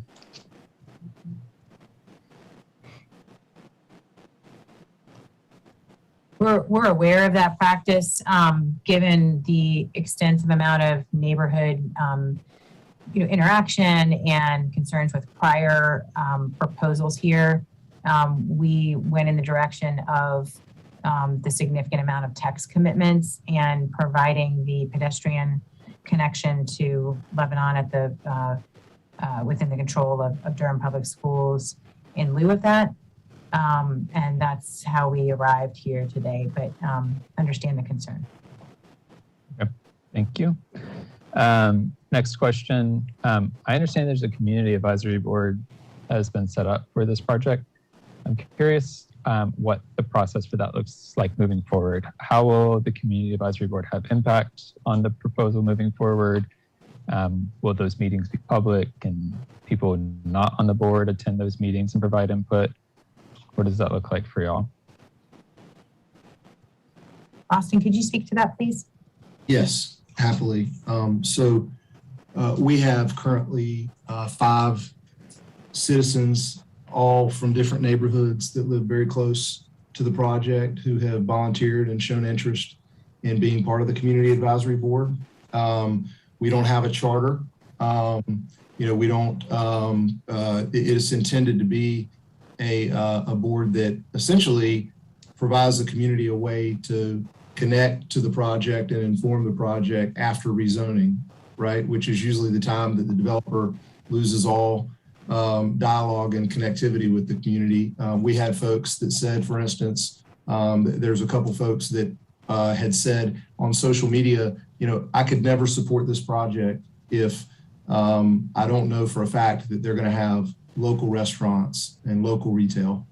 And through direct conversations with those folks, that's really how the board has been formed, is by finding skeptical people that said, if I could be convinced that I could trust these people and make sure that myself and my neighbors had an opportunity to influence it, then maybe I could come on board. And some of the folks that you heard from tonight are some of those that were skeptical that we've kind of built bridges with. But we have had initial conversations with a kind of a well-known, what's the word I'm looking for? There's a person in Durham who's well-known about essentially handling difficult conversations among minds that may differ and building consensus. And so we are looking to have a third party that's known for doing that successfully to help kind of administrate it for us. And I don't think I'm comfortable mentioning names, but we've had a couple people recently that have shown interest in joining. So we do expect that it'll be a 7-person advisory committee. And you know, it's not a text commitment. I don't think it's a text commitment that staff would necessarily allow, but I can assure you that we're committed to see the process through, and we truly do intend to have these conversations that go as deep as helping us identify and curate and select the tenants, as well as the public art and design decisions that haven't currently been made about how much active space versus passive space in the park and things like that, to make sure that the final product is one that, you know, citizens that plan to use it on a daily basis, you know, help in the design and it ends up in a way that's most favorable to them. Thank you. And then just kind of a clarifying point on that. So do you have a sense of like how frequently they'll meet and whether people not on the board will be able to interact? Obviously they can interact through the board members by talking to their neighbors, but will there be any kind of public hearing type or town hall type events as a part of that? Well, we intend for the committee to help us set the guidelines. So the streamlined way to do this is for the input outside of the committee to come through the committee members. So it's our intent to select folks that commit to communicate with their neighbors. One of the folks is the Facebook moderator for their community, and has said that they would use that to their advantage. And the lattapark.com website is not something that we want to shut off, you know, the day that we have a rezoning, if indeed we achieve that milestone, but one that we would use to help let folks know what's going on and communicate. But the actual guidelines about when we meet and how some of the decisions are being made, we really want those to be decisions that are assisted and set up, not dictated by us, but by the committee or the board. And the word I couldn't think of a moment ago, excuse me, was a mediator who can, you know, help us really make it as collaborative as possible and be kind of a quarterback on the committee, if you will. Thank you.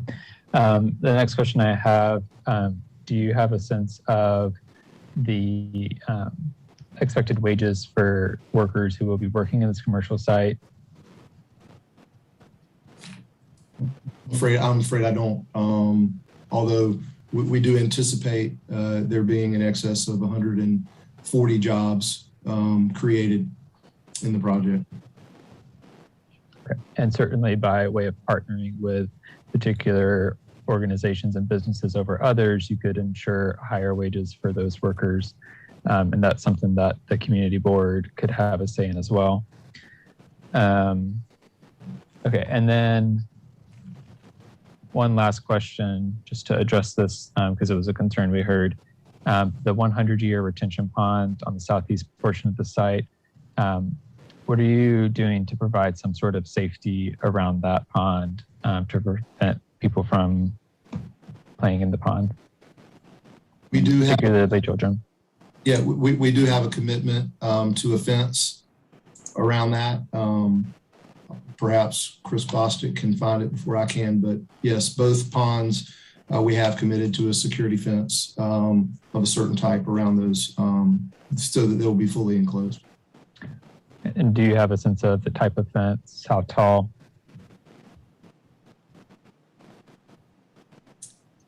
It's in our commitment references a 4-foot vinyl coated black chain link fence. And that's, I was just looking at, that's commitment number, maybe Alexander's shaking his head, he can give me the number. I was just looking at it. It's number 13. Great, thank you. Okay, Those are all my questions for the applicant. I'm gonna say one more thing and then save some comments for later. I just want to echo Commissioner Durkin's point from earlier. While I'm incredibly happy with the current affordable housing commitment, I would certainly not oppose a commitment to there being scattered units throughout the site. And if you were able to commit to a longer than 30-year term, I certainly would not oppose that either. Again, those aren't necessarily sticking points for me, but I would be thrilled to see those additions. Those are my comments for now. Thank you, Chair. Thank you, Commissioner Amendolia. Commissioner Cutrade. Thank you, Chair Busby. Just some quick comments so that my vote it has some context behind it. One, I appreciate Commissioner Durkin raising the affordable housing questions, and I appreciate the proffers. Those are really good proffers. I also hear Commissioner Cease's concerns regarding whether this is sort of truly a walkable or connected community. I guess my sense here is that we're making some choices, and from my perspective, I think the affordable housing proffer and the mixed-use development outweighs, from my perspective, the sort of walkability or connectivity score. I think that this may set the stage for additional development in the north. Not sure how to feel about that, especially given the traffic concerns. But that could take some pressure off Southeast Durham, although there's no straight shot down towards RTP or anything south where a lot of the jobs are coming to this area. The last thing I'll say, and this is just for sort of public record, is there's a lot of concern about redeveloping some of the dilapidated or older commercial developments that are along Guest Road. I'll just state that no one can just come and redevelop those. Someone owns them, just like you own your house, and you can't make someone redevelop or change or update those developments. The individual or individuals or a company that owns them has to make that decision on their own, and no one else can do that. So I'll leave it at that, just to provide some context for my vote, which is heavily leaning towards approving this. Thank you, Commissioner Cutrade. Commissioner Lowe. Thank you, Chair Busby. I have a question or clarification for the applicant. I believe it was Mr. Williams that said that they would be generating electricity. And I think he said something like 40 or 48,000 kilowatts. And they will resell this to the utility company. My question is, when I think about electricity, I'm thinking about those solar panels on the ground with a fence around them, and with poles, of course, to generate electricity and sell it back to Duke Power or whoever. And I'm wondering, am I thinking rightly on that? Or speaking of placing solar panels on top of individual homes? Commissioner Lowe, unfortunately, you were breaking out. I guess the defense of the question was, if it's going to be generating electricity. Okay, can you hear me any better now? If not, I'll just withdraw the question. I guess not. Okay, I'll withdraw the question. And Commissioner Lowe, you're breaking up, but if you want to type your question into the chat box, we can make sure to ask the question of the applicant. Thank you. So we'll wait on that. We'll look for that question in the chat box. Commissioner Baker, I see you've got your hand raised. I just want to see, are there additional commissioners who have not yet spoken who would like to speak? I just want to give that opportunity. We're going to circle back around, but we're going to do this quickly, recognizing that we still have a really long agenda ahead of us. We're still on the first item. I also did just want to ask one question for the applicant team. So Ms. Schwedler, Mr. Williams, you know, a lot of valid concerns that I've heard from residents, especially individuals that spoke in opposition. One that stuck out to me, and others have raised it, is, you know, when the Eno River Association is talking about the concerns for the river and noting the unique location of how close this is to the river, I'm particularly wondering about you've got the two stormwater infrastructures. For the residential, you are committing to a 100-year stormwater infrastructure proffer, but for commercial, it's a 25-year. And I'm wondering, can you talk about the commercial and the thinking there? And are there opportunities to consider strengthening that stormwater provision for the commercial side, recognizing the concerns that the Eno River Association has raised and fellow commissioners and others? So whoever's the right person, I'd just like to, one, hear your thoughts, and number two, hear, is that something that can be considered to strengthen the current proffer on the commercial 25-year stormwater infrastructure? Sure. To illustrate this, I think if we could have the development plan pulled up, because there's some physical constraints to that request. And either Austin or Chris could probably illustrate that. Yeah, I can take this, Jane. So, you know, there's, speaking specifically to the southwest corner here, which is the commercial side, there certainly is some consideration of where the driveway access is located, and then also where the adjacent residential properties are to the south, that we provide an adequate buffer for those people. And so we've committed to a pretty substantial landscaping buffer adjacent to them, which impacts the volume of water that can be contained in that area. And I will, to kind of answer your question, make a little bit of distinction. When we deal with stormwater, we're dealing with volume, and we're also dealing with the quality of the water.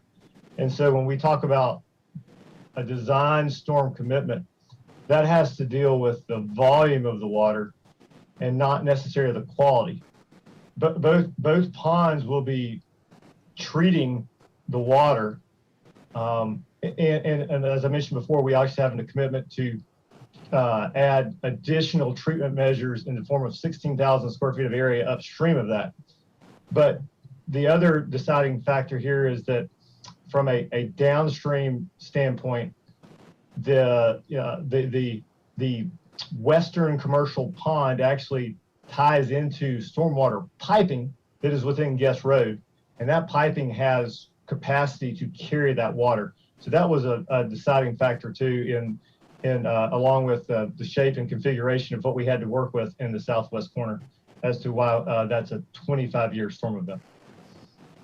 Okay, thank you for that explanation, and I hear you suggesting that given the land that's preserved at the very northern part, the buffer just below the stormwater, and then the capacity on Guest Road, there's likely additional protections beyond just the 25-year stormwater.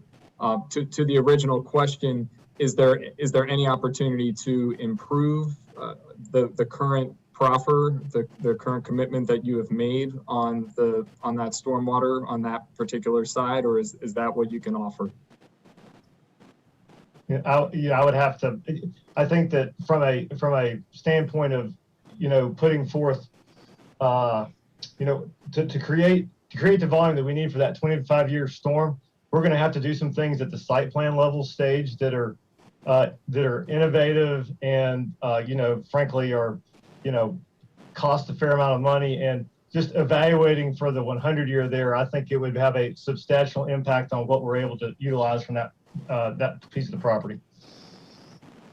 I'd also just like to note that I believe we respect the very much, but I believe they indicated they opposed all the prior offers on the site that didn't have any heightened stormwater treatment. And so we anticipated some of those concerns and brought those to the table today and did kind of as much as we could with the site constraints that we had and enlarging the pond where we could. So we hope that's seen as the best we could do under the specific constraints of this particular site. Okay, thank you. Thanks for addressing that question. I'm going to work us back around for commissioners for any kind of final brief comments or final questions if possible. And we'll start with Commissioner Baker. Yeah, are there any updates? I think were we waiting on responses to Commissioner Durkin and other commissioners' comments about the housing in perpetuity? Because I would certainly support that, and I think others would as well. Yes, we've provided language to staff and they responded, and I think we're just waiting for one clarification as to whether the language we provided is sufficient on its own or whether there's a tweak that they'd like us to make. Okay. So pending that, so I just have a couple of things to say here. So since I've started on the Planning Commission 3 years ago, this is the best rezoning application that I have seen in my entire 3 years. It's not even close. And when I say by the best, I mean the number of commitments, the quality of the commitments. We've got commitments for design and centralized community space and alleys and green building, and for active modes of transportation to get to the adjacent school, street connectivity, all sorts of things. One thing I would say, these are all really good things, and they're also things that we could just require through amendments to the UDO and not have to go through this process every single time with developers, which is not good for the community and not good for developers either. So I think we should do that. I think we should amend the UDO to require those things and standardize them. The other thing about this application and where it really goes above and beyond is that it includes that 5% commitment for affordable housing in perpetuity, pending the language, and also the on-site renewable energy. And this is where we're getting into restrictions by the state of North Carolina where commitments are really, really valuable. And so that means a lot, and it's not something that we see very often. That renewable energy, we've literally never seen that before. We've not seen that before. So I would normally say that most of the large residential rezonings that we see, I'd probably score between like a 0 and a 1 out of 10. And this is probably closer to like a 5 out of 10. And so obviously many, many times better. It's not perfect, but it's really, really good. It's not maybe smart growth, but it's certainly like semi-smart growth. But I do want to speak to the many, many attendees and speakers who turned out tonight. Just for a moment, because there were a lot of people. I think probably a lot of us got a lot of letters from people. People really cared about this, and I just want to say this: that the Planning Commission has a few tools. We make recommendations to the Durham City Council on these things, and over the past maybe 2 or so years, we've made a lot of recommendations for denial, which the City Council has then just turned around and approved. And we really just didn't kind of get anywhere. And so that's kind of a reality that we've had to face here. So we kind of have like 3 options. One is like to go all in on opposing something. One is to like work really closely with the developer to try and make it as good as possible. And the other one is just to kind of like rubber stamp and approve developments. And so I think that for this one, at least I have kind of taken the approach number 2, which is kind of like to work strongly the developer and make it as good as possible. And I think that I think they've done that. I think they've responded to a lot of different concerns, maybe not everything, but a lot more than we're used to. And the reality is that that's what we're working with. We only have so big of an arsenal. And the last thing I want to say, and this is to the development community, which is to me, this rezoning proposal is the floor. This is the floor. We've raised our expectations. This is a city, not a town, and we need to elevate the discourse about development and zoning in Durham. And I think that this this proposal does that. Thanks. Thanks, Commissioner Baker. Alexander, I want to recognize you, Mr. Cahill, and I assume you're getting back to us about the proffer.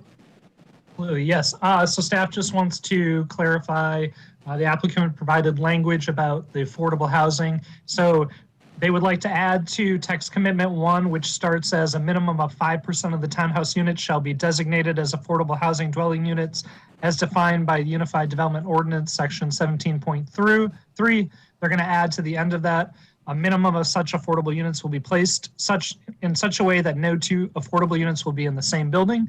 Staff finds that language acceptable and enforceable, and will be able to enforce at the time of site plan.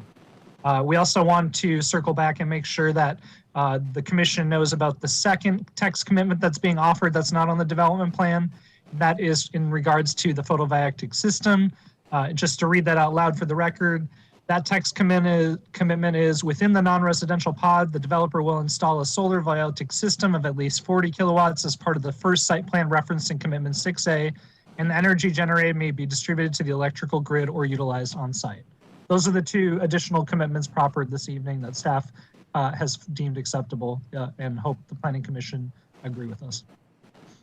Thank you, Mr. Cahill, and we'll make sure to include that in the motion. And Commissioner Lowe, hopefully that helps address your question. I know it was about the solar proffer that was put forward, so hopefully that answered your question as well. We're going to keep moving round robin for just final comments from commissioners. We've got Commissioner Cease and then Commissioner Amendolia.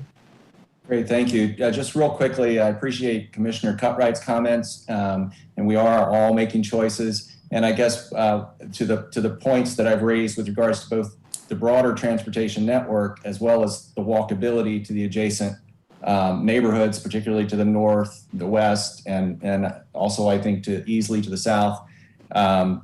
In my view, just as the applicant has gone to great lengths to address a lot of these other concerns, there's some really easy things that could be done. And I would have liked to have seen those done to actually support the narrative, the storyline that's been presented to us, because I feel like that aspect of what's been described to us isn't supported.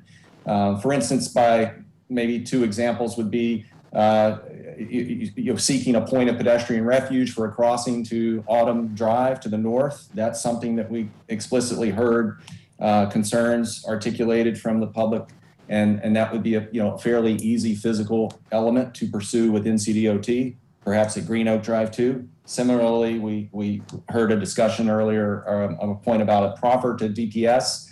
The applicant is building the Greenway Trail to the property, but then it's on DPS's nickel to figure out how to get to the school. So if we had a contribution there, that would be something that would help begin to mitigate some of these concerns and support the narrative that we've heard about the project with regards to walkability. Thanks, Commissioner Steve. Commissioner Amendolia. Thank you, Chair. I just first off would like to echo Commissioner Baker's comments about the community involvement in this case. I really want to strongly commend and affirm that involvement. It is always impressive to see community members putting so much effort to invest in their community. And it shows that you really care about where you live, and that is seen. And because of that, I encourage you all who approve of this, who are against this, to talk to your neighbors who are on this community advisory board. I think that is an incredible way that you can remain involved in this project and make sure it reflects the values that you want this area to see. You have a chance to have input into the public art that is used, into the businesses that occupy the space, into the food trucks that come there. You have a chance to hold the developer accountable through the process. And that is a chance that most communities are not provided with the developments that we see come through Durham. With that said, I really like this case as well. It is also the best case that I've seen since coming on the Planning Commission just only a year ago. So maybe not shocking given that Commissioner Baker has been here for 3 years. First off, I want to make a comparison to Parcel K right now, because I think that's really telling about what we're getting here and what we didn't get then. With Parcel K, we gave up 140 acres of wooded forest. Here, we're only giving up 30 acres. And in Parcel K, we got a kind of 3% affordable housing commitment, really a little bit less than 3% affordable housing commitment. Here, we're getting a 5% affordable housing commitment. Parcel K is only accessible by car. Here we have a bus line potentially in the future, and we have bike and pedestrian access to a residential property that is a part of this development. And we're getting denser units being used efficiently. So I really like this for many of those reasons. To me, if this project were 100% residential, I would most likely be against it, because it would look very similar to the development patterns we're seeing in Southeast Durham right now, which is unsustainable, auto-oriented suburban sprawl. If we took this development and put it in Southeast Durham, I would be incredibly happy to see that moving forward. To me, there are a lot of firsts in this project that I agree set the standard for what is expected moving forward, including the use of solar panels, including, we don't see affordable townhomes a lot, which I think is pretty unique. I agree with other commissioners' comments earlier that it'd be nice to see duplexes and other variations of homes here, but affordable townhomes, that's a pretty rare commitment. The Community Advisory Board, that's a first for me to see on one of these developments. And so I'm really happy about those. I really want to see more of this. I want to see this be the way that developers approach development in the future. I think having commercial uses and residential uses together are very important. Honestly, if you threw an office development near the site, that would be incredible, because people could literally walk to everything they need right there. Given our current world, I expect that some people will work remotely from their townhome, and maybe there's a coffee shop in this retail space and they can walk to a coffee shop, and maybe they go walk to get a bag of groceries. Like, that is incredible. That's part of the greatness of living in an apartment near Woodcroft, is that I have the access to that. And I think that's something that everybody in Durham should have the access to.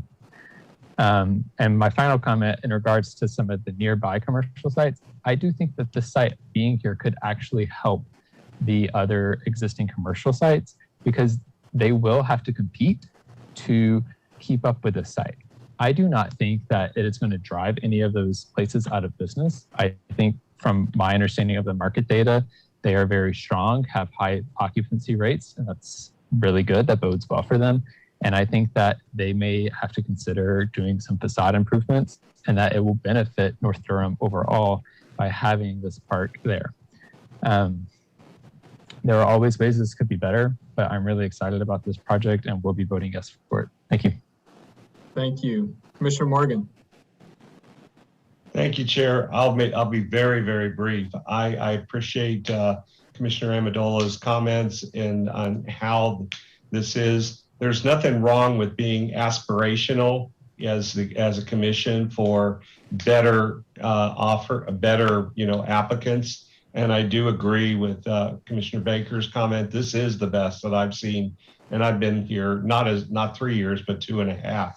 And I do feel like it is where we need to go as a commission, is to ask for more. And given that we do need to be more in sync with our elected officials and what they want to do, but there's nothing wrong with being aspirational and asking for more from the developers, and actually get more from the developers even before it gets to us, and then allowing that to make it a lot easier for the city council or the county commissioners to go ahead and approve it. So it's just my own comment about that we just need to really kind of keep the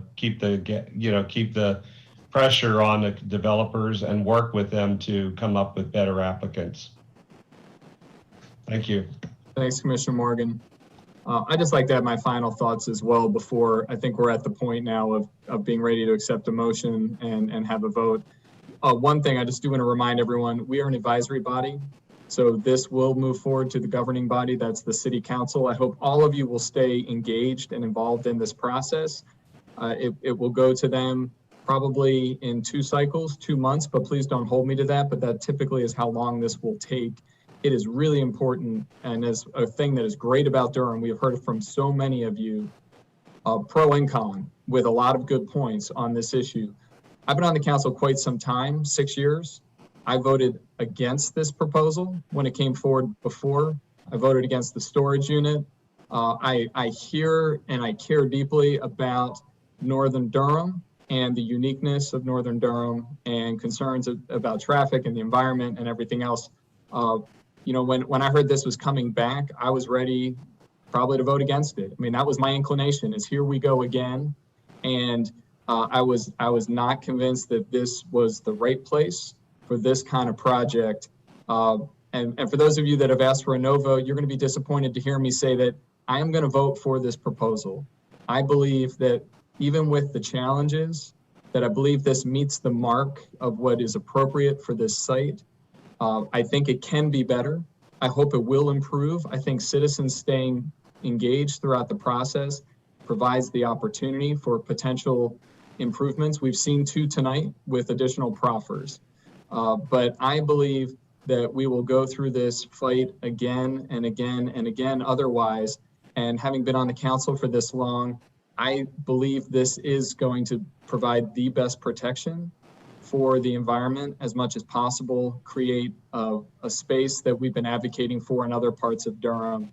But again, it's a tough vote, and I just want to express that to all of you that asked us to consider a no vote tonight. But I believe this meets the mark, and I'm going to vote yes to send it forward. So again, I want to thank all of you for your comments, for sticking with us for over 3.5 hours to debate this item. And that said, I will now look for a commissioner to make a motion, and I would ask that you can just reference verbally the 2 additional proffers. You don't have to spell them out. We know what they are, but if you could make the motion, and then we'll have a second and we'll have a roll call vote. Chair, I move that we send case Z2000041 with the 2 proffers forward to the City Council with a favorable recommendation. Seconded. Thank you. Moved by Commissioner Baker, seconded by Commissioner Morgan, and we will have a roll call vote. Julia. Yes. Baker. Yes. Busby. Yes. Cameron. Yes. Cutright. Yes. Durkin. Yes. Harrod. I'm going to vote no, with the caveat that I think they've done a great job, but I don't think it's the right location for this project. Okay, thank you, Commissioner Harrod. Commissioner Lowe. Yes. Okay, I got that. McIver. Yes. Morgan. Yes. Cease. No. Carmen Williams. Yes. And Zuri Williams. No. Okay, it passes 10-3.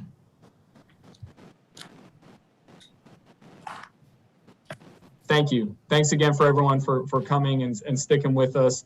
For those of you that are here for the next agenda items, we're going to get moving. So our next case is the Bull City Townhomes. It is case Z1900022, and we will at least, we're going to have to take another break, I think in about 20 minutes, but we're going to start with the staff report and we'll see how far we can get.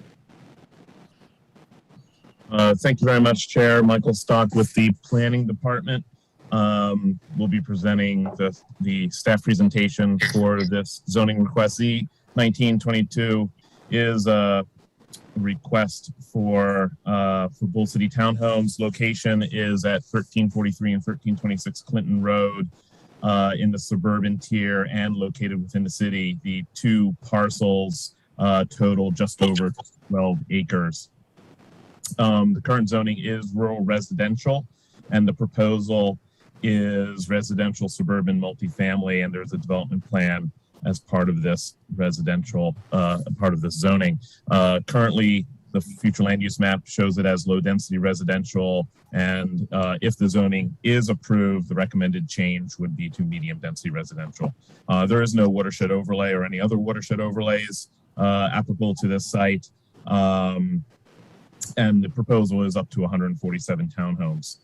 Here you see the site encompasses 2 parcels. There's some small frontage along Ellis Road, but there's 2 main connections at Lindley Road here, where my hand is, and then at Kerrywood Drive up on the northwest side.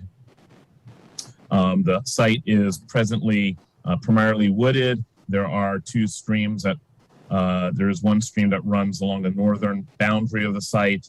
And then there is a stream that runs generally southwest to northeast. Most of that stream is not a regulated stream. There is a portion, as depicted on the development plan, that is regulated and does have buffers around it. Summary of commitments. Maximum of 147 townhome dwelling units. There are design commitments regarding architectural style, roof line, and building materials. There's commitment to having a public street through the development that connects Lindley Road and Kerrywood Drive. Improvements to Lindley Road to current public street standards.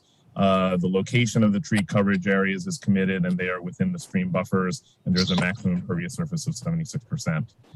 Again, here's the existing conditions of the site.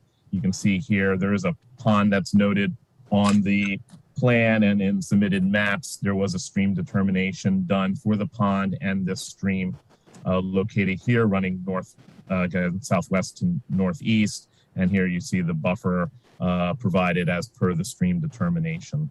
And here is a stream along the northern portion of the site that will also be buffered. This is the general proposal site. The stream buffers are more adequately shown here, plus the building envelopes and the project boundary buffers along the edge of the site. The application was submitted back in 2019, and there wasn't the same neighborhood meeting requirements back at that time, but the applicant did host a neighborhood meeting back in February of 2021. Staff did receive contact from neighboring property owner regarding issues going on with the site, primarily with the pond, the breakage of the dam around the pond, and how that pond was going to be treated by the development. He did raise concerns about it. Did not receive any other contacts beyond just clarification of the timing of the public hearing tonight. And staff has determined that, except for the future land use designation, the request is consistent with the comprehensive plan. There is an outstanding comment regarding the comprehensive transportation plan that Ellis Road is an existing bicycle facility. And in the BPAC comments, you'll see that there is a suggestion, a recommendation to provide extra right-of-way to accommodate improvement to the bicycle facility along Ellis Road. And I will stop sharing at this point. Thank you, Mr. Thank you very much. I'll be happy to answer any questions.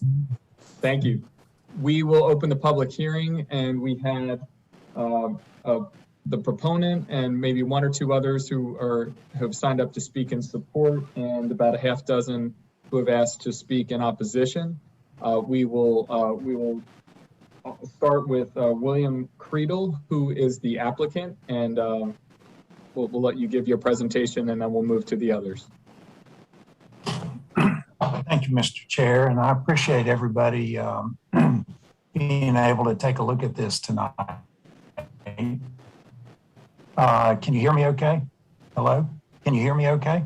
That's better. You were breaking up a little bit, but I think it's good now. Okay. So again, I very much appreciate y'all taking a look at this tonight. This has been, basically since 2009, since we started this project. So, but I will say it's a little tough following the best application y'all have ever seen. So I have to preface that. So thank you. Anyway, moving on to it. This is a townhome project on Ellis Road. It's owned by two owners, Rama and Mr. and Mrs. Saeed. They're looking to move this from rural residential, which is really not what's indicative of that area at this present time, to medium density, which is RSM. And that's what the intent is for townhome development. We've been working with both the planning department and transportation department pretty diligently to get this thing rolling. As you can see, it's taken so long to get here. To basically, we're coming in, our access points, we're coming in off of two existing roads with no development to, or no entrance to Ellis Road to try to mitigate any traffic with Ellis Road. So that seems to be a highly developing road. But with the townhomes in this area, we're trying to keep everything closer to Durham with a higher density here, as opposed to pushing everything out with urban sprawl, and keep everything kind of in the same areas closer to Durham, downtown Durham. The existing site, as Mr. Stock said, is a 12-acre site, mostly wooded. It does have a small residential house on the fronting Ellis Road, of which would be removed. So we are conserving all the trees possible within the ordinance along the stream buffers. And we're going to be taking a lot of care to make sure those stream buffers stay pristine, which is by the ordinance. Anything over half an acre development, we have to mitigate for both pollution and runoff. So there will be no more runoff and the post-development as to the pre-development. So, and that is by the ordinance. We've had the site looked at to determine what are the environmental features here, and we'll be buffering those so that no development goes within those buffers or the 10-foot setback, which is required by ordinance. And working with not fronting Ellis Road, this will be coming in off of two existing roads, and that's where the water will be coming from, creating a loop, which actually gives a little bit better pressure to these neighborhoods. And the sewer goes out the back, which is an existing sewer system. So we've made some commitments to extend or make the connection with the drive and for the architecturals of the townhome, but and make sure it stays, a nice looking area, which is more indicative of that area, which you have townhomes now and smaller or more dense single family residential. And I want to say that was about the extent of what I was going to talk about. I'm here for any questions if you have them. Thank you. Thanks, Mr. Creedle. I'm sure we'll let you know if we have any additional questions. Yes, sir. There was also one other individual who signed up to speak as a supporter, Philip Lawson, and it looks like you're with us. Thank you, Commissioner Busby. That may have been a mistake on my part. I'm actually a opponent to the proposed rezoning, so if I could be put in with that group, that'd be great. Well, we're about to switch, so go ahead. The floor is yours. Okay, sure. So my name is Philip Lawson. My wife and I are homeowners at 1302 Clinton Road, and my primary concern over this proposed rezoning and townhome development is primarily the traffic on Clinton Road. So I see in the proposed plan a lot of discussion about Ellis Road, but Clinton Road is unfortunately a very convenient shortcut for a lot of neighborhoods in this area. I requested the city transportation department do a speed hump survey back in the fall, and that traffic survey found that there were 600 vehicles traveling through Clinton Road in a 24-hour period. this is an existing neighborhood of only about 80 or so homes. So most of that volume is cut through. Some of the vehicles were traveling, over 65 miles an hour. It's a 25 mile per hour zone. Almost 500 of the 600 cars were speeding over the 25 mile per hour limit. I do know, we were approved for speed humps. I believe that'll certainly help with some of the speeding issue, but I think that high volume issue will still exist. My concern with the plan is I don't see any commitments to any type of traffic calming infrastructure or anything to kind of mitigate the shortcut that Clinton Road would provide to this townhome development. That's a seemingly a pretty high density of townhomes given the other surrounding neighborhoods here on Southern Road and Clinton Road as well. So first I would just ask that the commission reconsider the proposed zoning and level of density for this project. But secondly, I would like to see some commitments around some issues around the traffic volume that I think this will pose for Clinton Road. Thank you. Thank you. We appreciate your comments. And for the additional speakers, we're putting your name in the chat box in the order that you signed up. And we will ask you you'll have 2 minutes to make your comments. You can give us your name and your address, and then you can make your remarks. And so we've got Adam Haro is next, then Gabriel Carrillo, Glenda Person Lines, and James Osler. So Mr. Haro, and apologize if I get your names pronounced incorrectly. No worries. This is Adam Haru from 1223 Theodore Lane. I'd like to second Philip's comments about the traffic concerns and the survey that was done for our neighborhood. And about the easement of traffic to Ellis Road by this neighborhood not connecting directly to Ellis. Ellis Road is still going to be heavily impacted to this because these cars are still going to have to exit our neighborhood by Southern Drive onto Ellis Road. That's already a dangerous intersection there with 2 blind turns right by that intersection. The other way to exit our neighborhood would be off of Clinton Road to, I believe that is Glover. Glover is also a small residential street that I don't believe has the infrastructure to have this much increase of traffic, seeing as the other end of Glover Road already has another townhome development ongoing where they're currently working on trying to ease some of these problems. I don't think that this has been taken into account for this application, and I don't believe that this is the right kind of development to go on in our neighborhood where we have small residential zoning. I don't believe that putting this high capacity townhome development in the middle of our neighborhood is going to be the right way forward. Thank you. Thank you, Mr. Haru. Next is Gabriel Carrillo.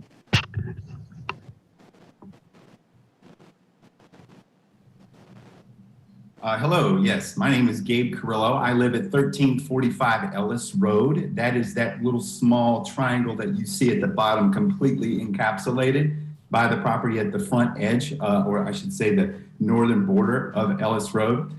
And what I really wanted to start out with is just say I'm not anti-development, and nor am I against somebody being able to utilize the full capacity of their property in a way in which they see. But there is something that's important about the people who are here after the fact.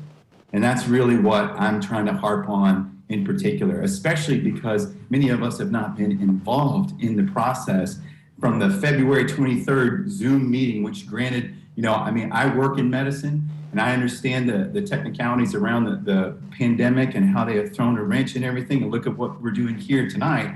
But I was not made aware of that, and it touches and concerns under the legal doctrine my property by a substantial amount. And as a result, there are 3 things that I really wanted to focus on that make this particular project unique, and I'll be very quick.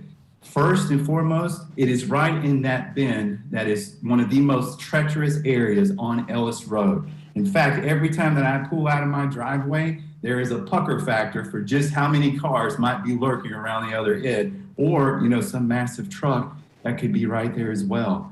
It really, really is dangerous given where things are. And that is before all the additional townhomes are coming in. Second, which that leads nicely into my second part, which is the density. As some of my colleagues have already raised, the density that's here, we have 200 townhomes just north of us, about half a mile. We have over 150 right below us, a quarter mile on both ends. These are townhomes that are a substantial impact on the area, which shows that we've been amenable to density changes.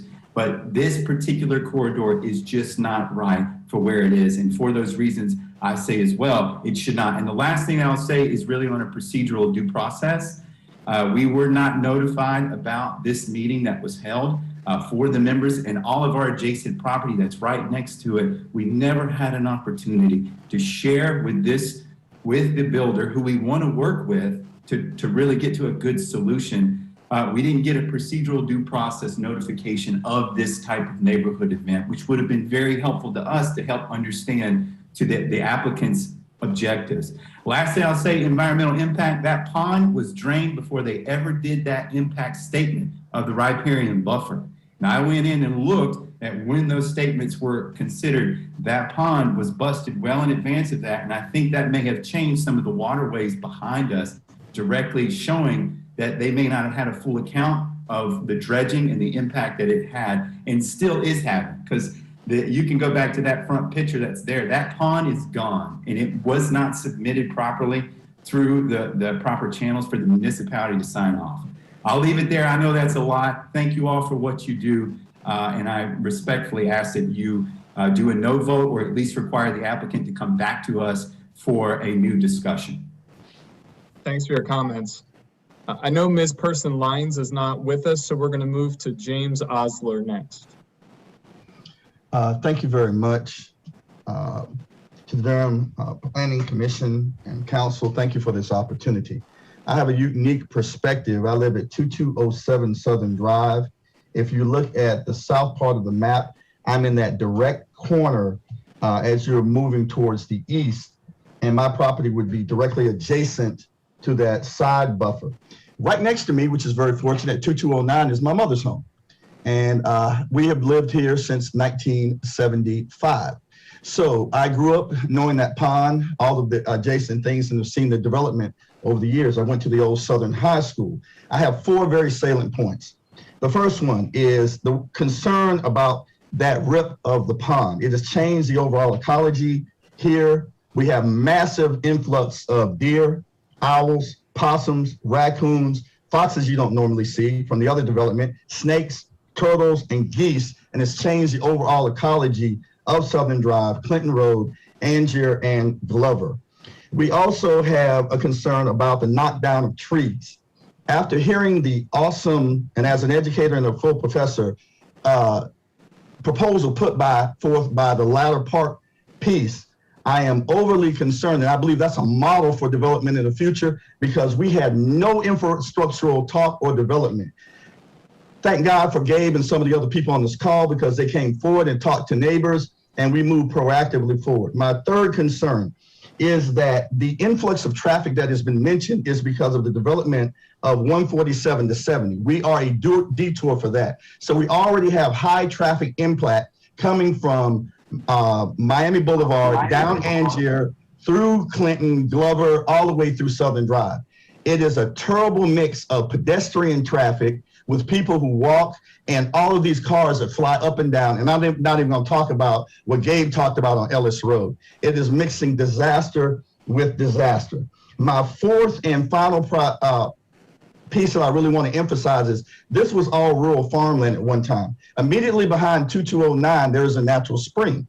So that natural spring has been crossed over and developed, and that influx has caused the stream. When that pond was busted, it changed the overall ecology and the water flow, which directly affects the houses down on Clinton Road.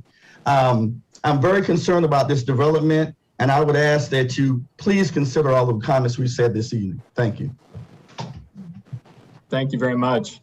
So you'll see in the chat box, we've listed the additional names of individuals who signed up to speak in advance. We're going to have Joseph Williams, Linda Jones, and Thomas Lyons. In addition, If you would like to speak on this public hearing, please raise your hand. I see a few other names of people who've raised their hands. We will give you the opportunity to speak. Each of you are having 2 minutes to speak. And then the final thing I'll note is every 2 hours, we've been asked to take a 10-minute break for our closed captioning staff. And we're about to hit the 2-hour mark. So I would like to see if we can finish the public comment period and we can close the public hearing, and then we can take our 10-minute break, and then we'll return and the commissioners can discuss the proposal. So just to give everyone a heads up. But Mr. Joseph Williams, you are next. Hello, can you hear me? Yes, please go ahead. My name is Joseph Williams and I live at 1321 Clinton Road. I'll be brief because it's been well articulated by those that spoke before me. I've lived in the area for 43 years and we're looking at these townhomes. If the presentation had been presented as it was for Latta Road, we would have a greater understanding of what's what. As was articulated, the streams, we're having a water problem currently when we have a great amount of rain. And so we're looking at adding a structure that will continuously add to that. Although some work was done a few years ago, it only mitigated what was taking place in the area at that time. And also we're looking at adding 147 units. We're looking at adding 294 cars. And we already, as presented, we already have an auto problem. So there's a whole vast amount of issues that would change the complexity of the neighborhood of what it was originally designed for, particularly with the name Bull City Project. This is Southern Terrace. We would like to continuously keep it named in that manner and also avoid the traffic issues and also continue to provide a refuge for the animals that are mitigating over to that area from Ellis Road with all those projects that are going on around us. So I ask you to either reconsider, send them back to the drawing board with a much better plan to present to us a greater understanding of what their desire is and the direction, short-term and long-term, that they want to travel in. Thank you.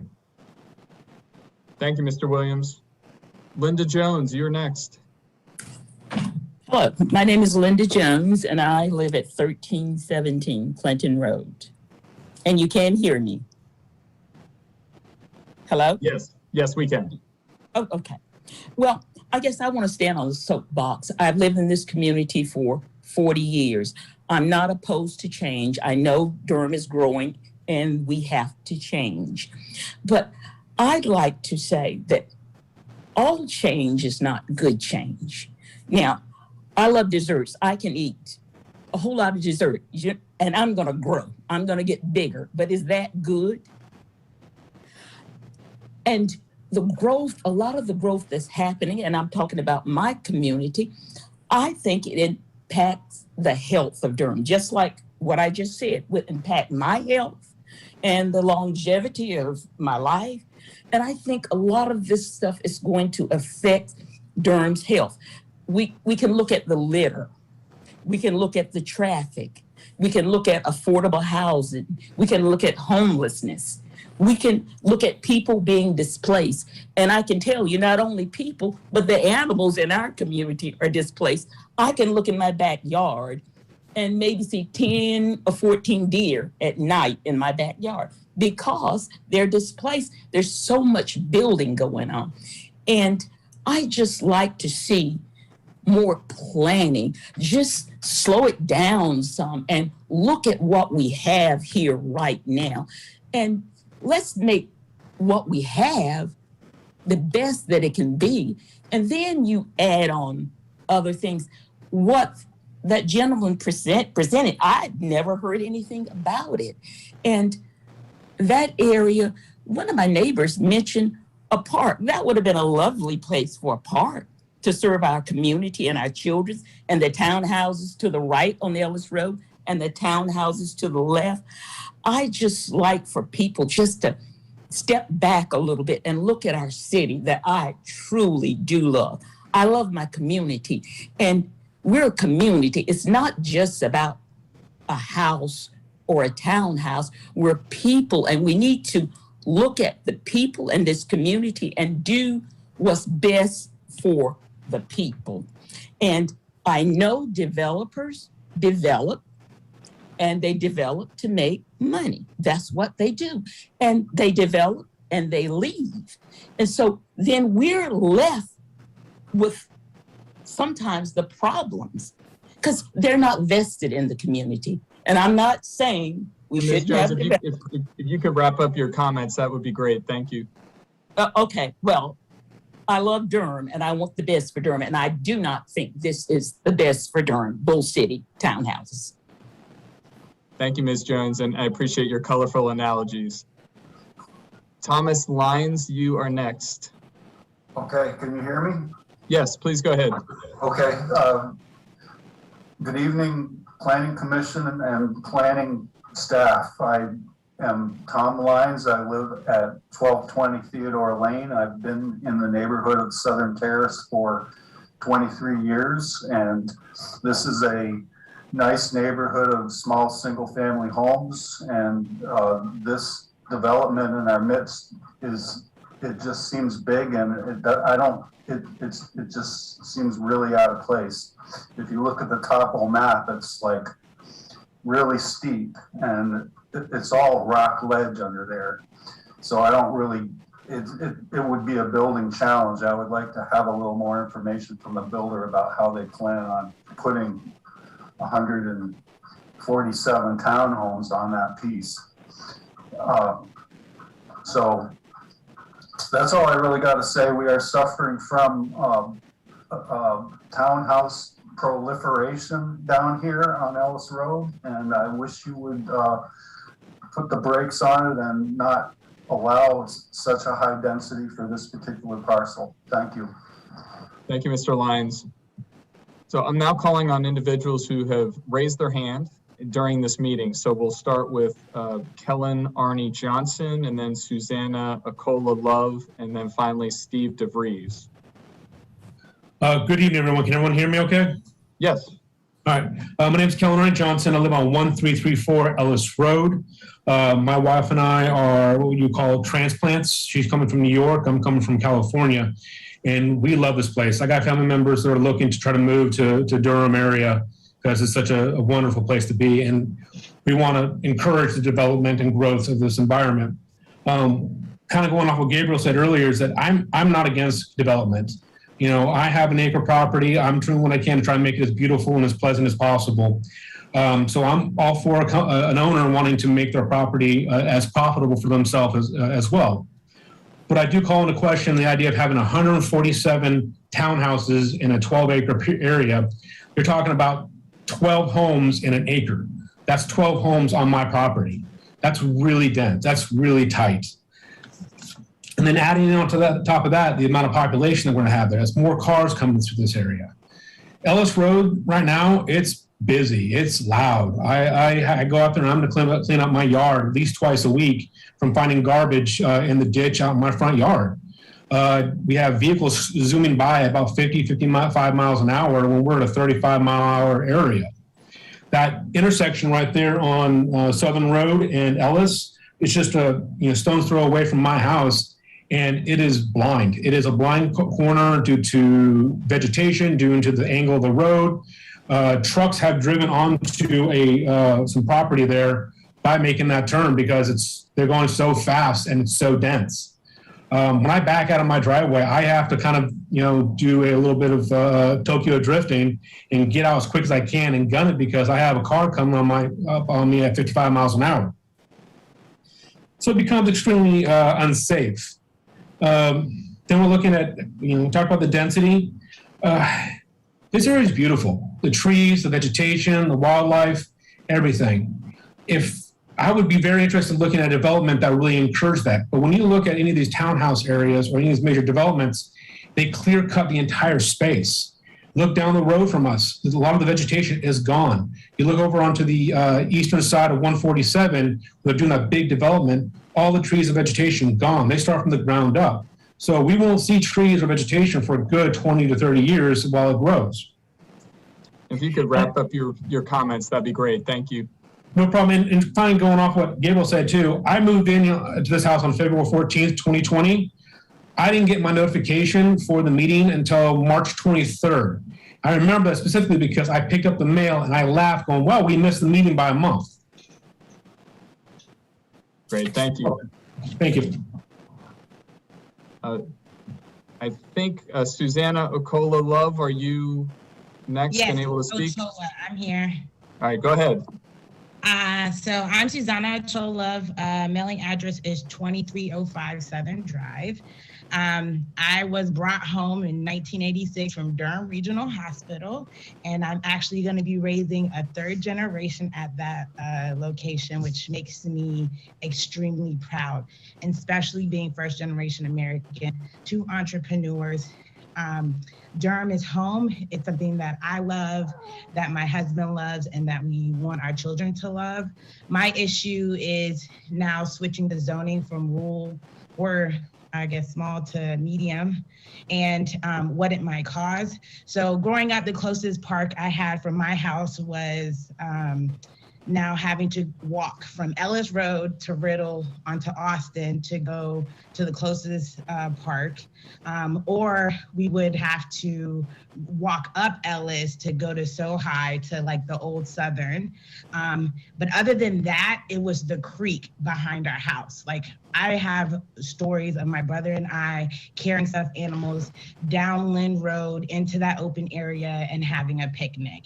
And those were moments that we enjoyed.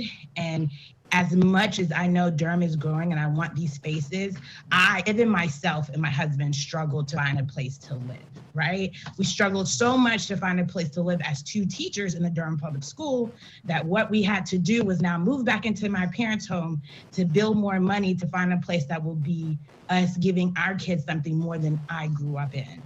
And that is still important to me. And the idea that I'm having kids that are growing up on Southern Drive where there's no walkways, there's no speed bumps, the street lights are rare, it was still safe for us. Why? Because Southern Terrace was a community, right? We were locked in this nature. We had these areas we could walk down to our neighbors. Like, that was the community I grew up in. When we add these 147 townhomes, that's going to change, because they're not merely saying we're not allowing those people to exit onto Ellis Road. That means they physically have to turn onto Southern Drive. And like one of my community members stated, is that we are a passway from 70 to 147. So, and if I'm leaving my house, I want to take 40, I'm going to make a right and get on Ellis Road. If I want to take 70, I'm going to make that left, go to Clinton, Glover, Angier onto 70. So a lot of other people are seeing that. We're seeing a lot more cars because we have that development on Glover and Angier, and then we have 2 townhome developments on Ellis Road. So in terms of the ability for our kids to play in the future, it's going to be hard, right? You're increasing the level of cars on our streets significantly, and there's no parks anywhere around. If you can wrap up your comments, that would be appreciated. So I want us to consider of denying this proposal, because we're not thinking, like, there's so many communities and townhomes coming around, and how it's going to affect the people being there and the families that are coming in. I think Thank you. And I hate to cut everyone off. We're giving each of you more than 2 minutes right now, but I appreciate your thoughts. If folks can keep it to 2 minutes, that would be really appreciated. Next is Steve DeVries. Good evening. Can you hear me? Yes, go ahead. My name is Steve DeVries, and I'm the property owner of 1346 Ellis Road. Me and my wife, Janet, have lived here since 1986, which is more than 3 decades. As a property owner, I sympathize with Mr. Bullock wanting to develop his land, and we believe he has every right to do that. But it must be done in a respectable way while considering the people already here. I think this proposal will create an even more dangerous scenario. It's getting, which is already a bad situation. For years, I've seen the danger on the specific curve worse and worse over time. In fact, I've seen a lot of accidents on Ellis Road. One time, a driver lost control of his car and slammed into my front ditch and caused significant damage to my property. On another occasion, one person ran directly into the telephone pole and the power company had to come out to fix the problem. Maybe the most concerning issue is that every day I pull out of my driveway and I'm fearful of what is coming around the curve. And the situation is only getting worse with all the new homes already approved right next to my property. So, we don't mind positive development and welcome the growth of our neighborhood, but we want it done in a reasonable manner that blends in with the existing residential area. We want to see our neighborhood thrive in a way that is good for everyone. We are committed to reach a positive outcome with Mr. Bullock. Thank you. Thank you. Glenda Person-Lyons, you are next. Thank you. You can hear me, right? My main concern is, well, it's basically what everybody else has already said. The traffic, they're speeding through the neighborhood, the not having an egress directly from that property to Ellis just moves the problem over to Southern. It doesn't solve anything doing that. And initially, when in the first meeting with the builder, there was no mention of doing that. They were going to only use Carrywood Drive to ingress and egress.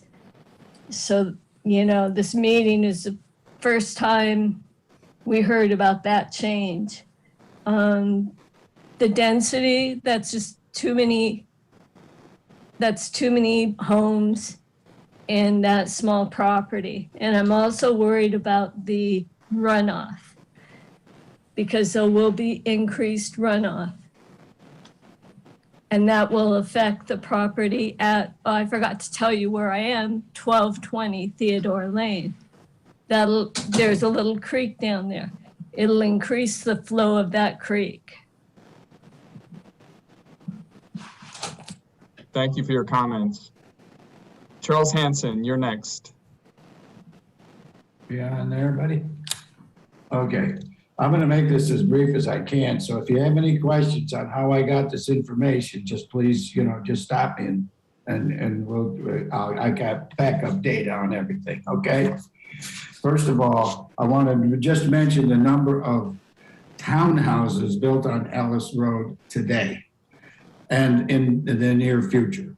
We have Shepherd Square, 150. South side of Raider Road, the old Rigsby property, that's zoned for 100 condominium townhouses. West side of Ellis Road by the big pond, that's another 100.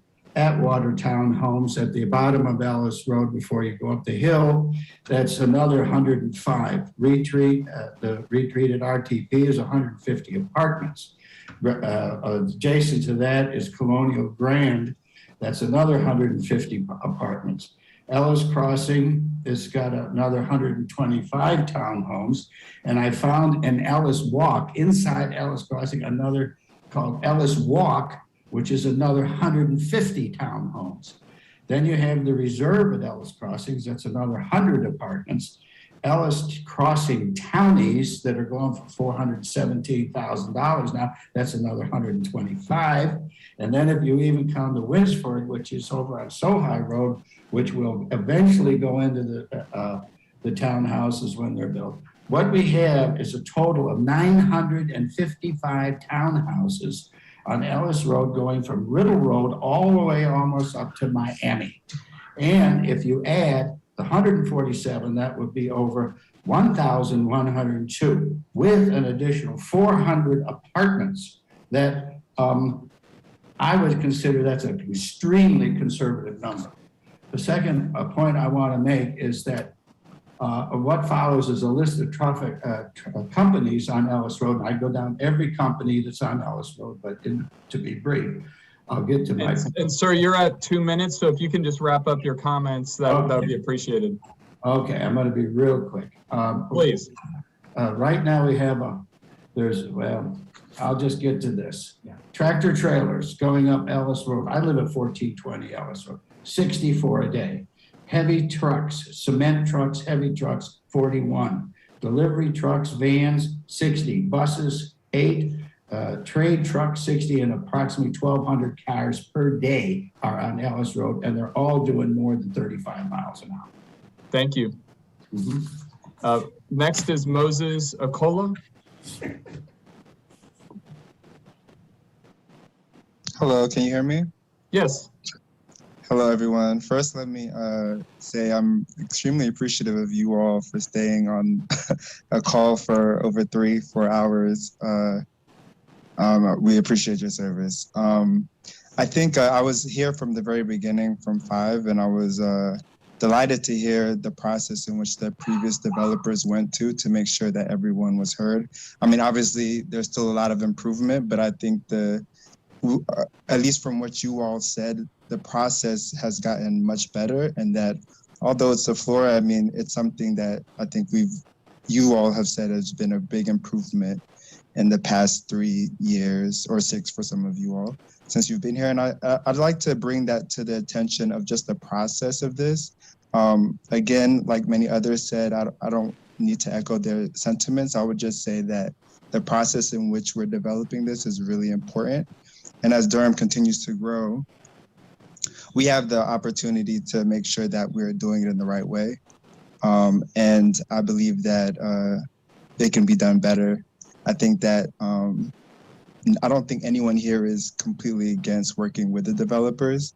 It's just a matter of maybe growing too quickly in a way that isn't actually taking everything into consideration. And so what I would ask is that we are not stopping this process, but we're creating a process in which not only our development, but other developments throughout Durham can grow effectively, that all people can, and the environment can benefit from it. So thank you all for your time. It's greatly appreciated. We appreciate your service. Thanks. Thank you. Thanks for your comments. And finally, Reggie Williams. Yes, hey, can you hear me? Yes, go ahead. Okay, hi. I'm Reggie Williams. I live at 2210 Southern Drive. I'm probably the 3rd house right off of Ellis Road. At one point in time, I probably was the youngest person over here. This community, I've seen this area grow. I work for the cable company, and I've seen how this place explode. This area is so minute, and then for you to just try to, I just seen how many townhomes just come around this area now. It just makes no logical sense to add more stuff into this place. I mean, this road is, like I said, I'm the 3rd house in, and I see people. The speed limit is about 20 miles per hour. I see people go through here like 40, 50 miles per hour. And for biggest thing for me will be traffic. And then, like I said, and I live at the corner of Lindley, so my biggest thing, all the traffic will come towards my house again, and then so I'm kind of in a place to where I have no say so in it anyway. But for me, it's just this traffic is so bad now, and we got so many townhomes. Like that gentleman gave you the counts of how many townhomes. We just got all for this little area. It's just too much. You know, it's just too much. So I mean, I hope they come up with a better solution. I mean, for the meeting for February, didn't know anything about the meeting in February. So for me, it's like, I just think it's just too much through here for what they're trying to do right now. And townhomes, like you said, that's 12 townhomes on an acre of land. The structure, I don't think the structure will be able to handle it. That's all I got to say. Thank you, Mr. Williams. We're going to close the public hearing. I want to thank all of you for your comments. And as I said earlier, every 2 hours or so, we're asked to take a 10-minute break for our closed captioning staff. Our staff, we're well over the 2 hours, so I thank the staff for sticking with us. But we are going to take another 10-minute break right now. We'll put on the screen when we'll start up in 10 minutes. And when we come back, we'll continue this case with the commissioners asking questions and making comments, and then we'll move forward from there. So thank you for the time, and we will see you in 10 minutes when we'll pick this back up.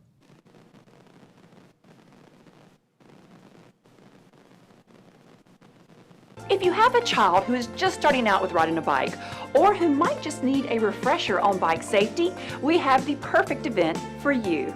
Durham Parks and Recreation and our Durham Police Department are hosting a bike rodeo on Saturday, September 18th. It will be held from 10 a.m. until noon at Walltown Park. Stations will be set up and instructions given on basic bike maintenance, how to properly brake, overall bike safety, and how to ensure the best fit for helmets and bikes.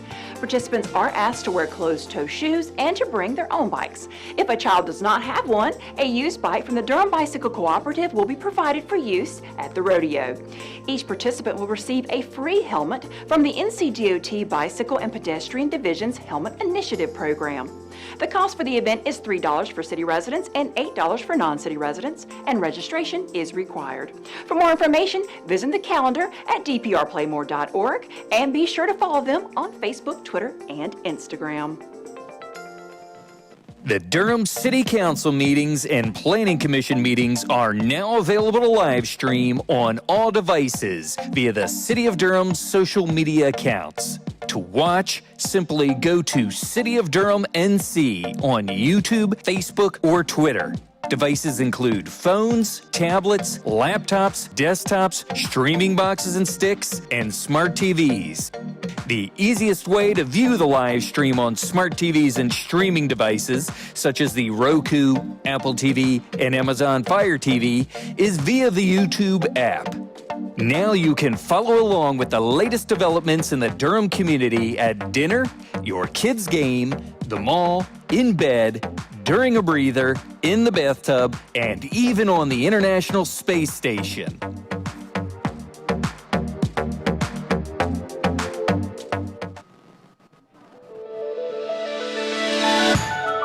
We're all depending on each other to reduce the spread, symptoms, and inconveniences of COVID-19. Take time to really look at the numbers. That's what really convinced me to get my shot, is seeing just how effective this vaccine is. Viruses need a place to live, and the more people have their vaccine, the less places viruses can live. And as we prepare for a return to an in-person semester in the fall, I wanted to be sure to protect our campus community so we're able to get back to all the fun events that we enjoy and that we miss. It's important for everyone to take their shots because this is the only way that we can make sure that we keep everyone safe on campus. Now, each of us has a chance to protect ourselves and others from the spread of COVID-19. When we face a problem, we want to use the best tool in our toolbox, and the COVID-19 vaccine is our best tool. You have a spot, take your shot. If you have a spot, take your shot. You have a spot, Take your shot. Everyone from teens to seniors can get a COVID-19 vaccine. Visit myspot.nc.gov.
See a pothole? There's an app for that. Missed pickup? There's an app for that. Need to set up water service? There's an app for that too. Introducing the One Call app. Report your service request online on your schedule. Just download for free from the App Store or Google Play Store. Then sign up and start using it to report problems, check the status of your service request, or just find out more information. Try the Durham One Call app today. Have you experienced changes in Durham that negatively affect your everyday life? Many in the community have. The City and County of Durham want to correct those issues and ensure that future changes work for the entire community. They're listening and want to hear your ideas for making Durham a place where everyone thrives. That's why the City and County of Durham are inviting all members of the Durham community to take part in the creation of the new comprehensive plan, which will determine the vision for growing Durham over the next 30 years. This collaboration between the City and County of Durham and the Durham community is the result of the new Engage Durham initiative, which seeks to ensure that all community stakeholders are involved in the shaping of city and county projects. Help build a Durham that works for everyone. Every year, 7 million 911 calls are made in North Carolina. 911, what's your emergency? Will you answer the call? Every second counts. You can be that lifeline. People in crisis look to us for assistance. We provide guidance and support until physical help can arrive at the scene. Join us and make a difference in our community. Be the calm in the chaos. Be the voice in the dark. It's the hardest career you'll ever love. Will you answer the call? Discover more at it.nc.gov/911careers.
We'll start back up in just a moment once we have a fair amount of commissioners back with us.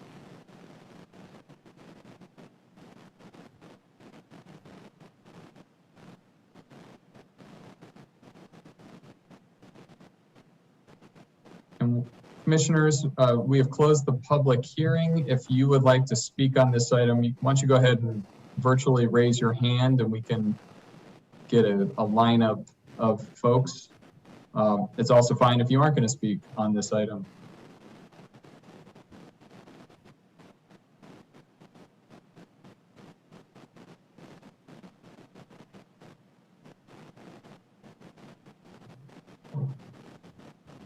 Okay, we're officially back and we'll get started.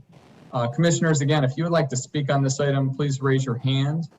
I just want to start off, I don't see anyone with their hand raised, so I'm just going to start off by saying, my general sense, I actually think big picture, personally, I think this is, there's certainly reasons to be thinking about this change. However, we've heard significant opposition from the community. I think that is valid valid feedback, and I'm planning to vote no on this case this evening. I hope there'll be additional time to do outreach with the community and look at things such as increased stormwater protection, the traffic concerns that have been raised, additional design commitments, and those kind of items. Having said that, I do want to give anyone else the opportunity to speak before we would move forward with a motion for consideration. And Commissioner Carmen Williams, I see you have asked to be recognized. Yes, thank you, Chair Busby. I side with the community on this one, given the fact that I've recently traveled on Glover Road, and I was actually trying to get from Highway 55 near Riddle Road to Southern Durham, and it took me 45 minutes to cross over, and I was trying to avoid the traffic. So the impacts of Ellis Road onto Glover Road with that dangerously strong curve coming off Ellis Road onto Glover to cut over to bypass to Angier, because East End Road is now a dead end road, so you cannot access Highway 70 there. Angier is only a 2-lane road. Glover's a 2-lane road. Ellis is a 2-lane road. Pleasant Drive is a 2-lane road. All of these things trying to cross over Miami Boulevard, going to Highway 70 is basically a pit stop. This is a dangerous area, and we have grossly allowed overdevelopment in this area that is not going to benefit anyone. I think responsible building in this area could be acceptable, but given the fact that it's an already highly stressed and dangerous area that I travel on a regular basis, and the infrastructure is not present, nor will it be present in the near future for this type of area to maintain the quality of life for existing residents, it makes no sense to continue to overdevelop in this area.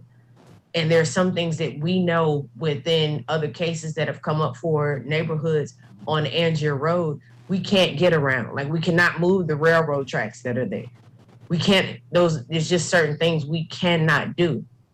And given the vast majority of the number of properties that will be implanted in this neighborhood, we do a grave injustice to the citizens and the residents of Durham who are seeking a stronger quality of life in this area to add more strain on this area with building. Even once you get to the traffic of everyday life, they're gonna have to put up with the construction and the dump trucks and the dirt hauling and all the things that come along with it.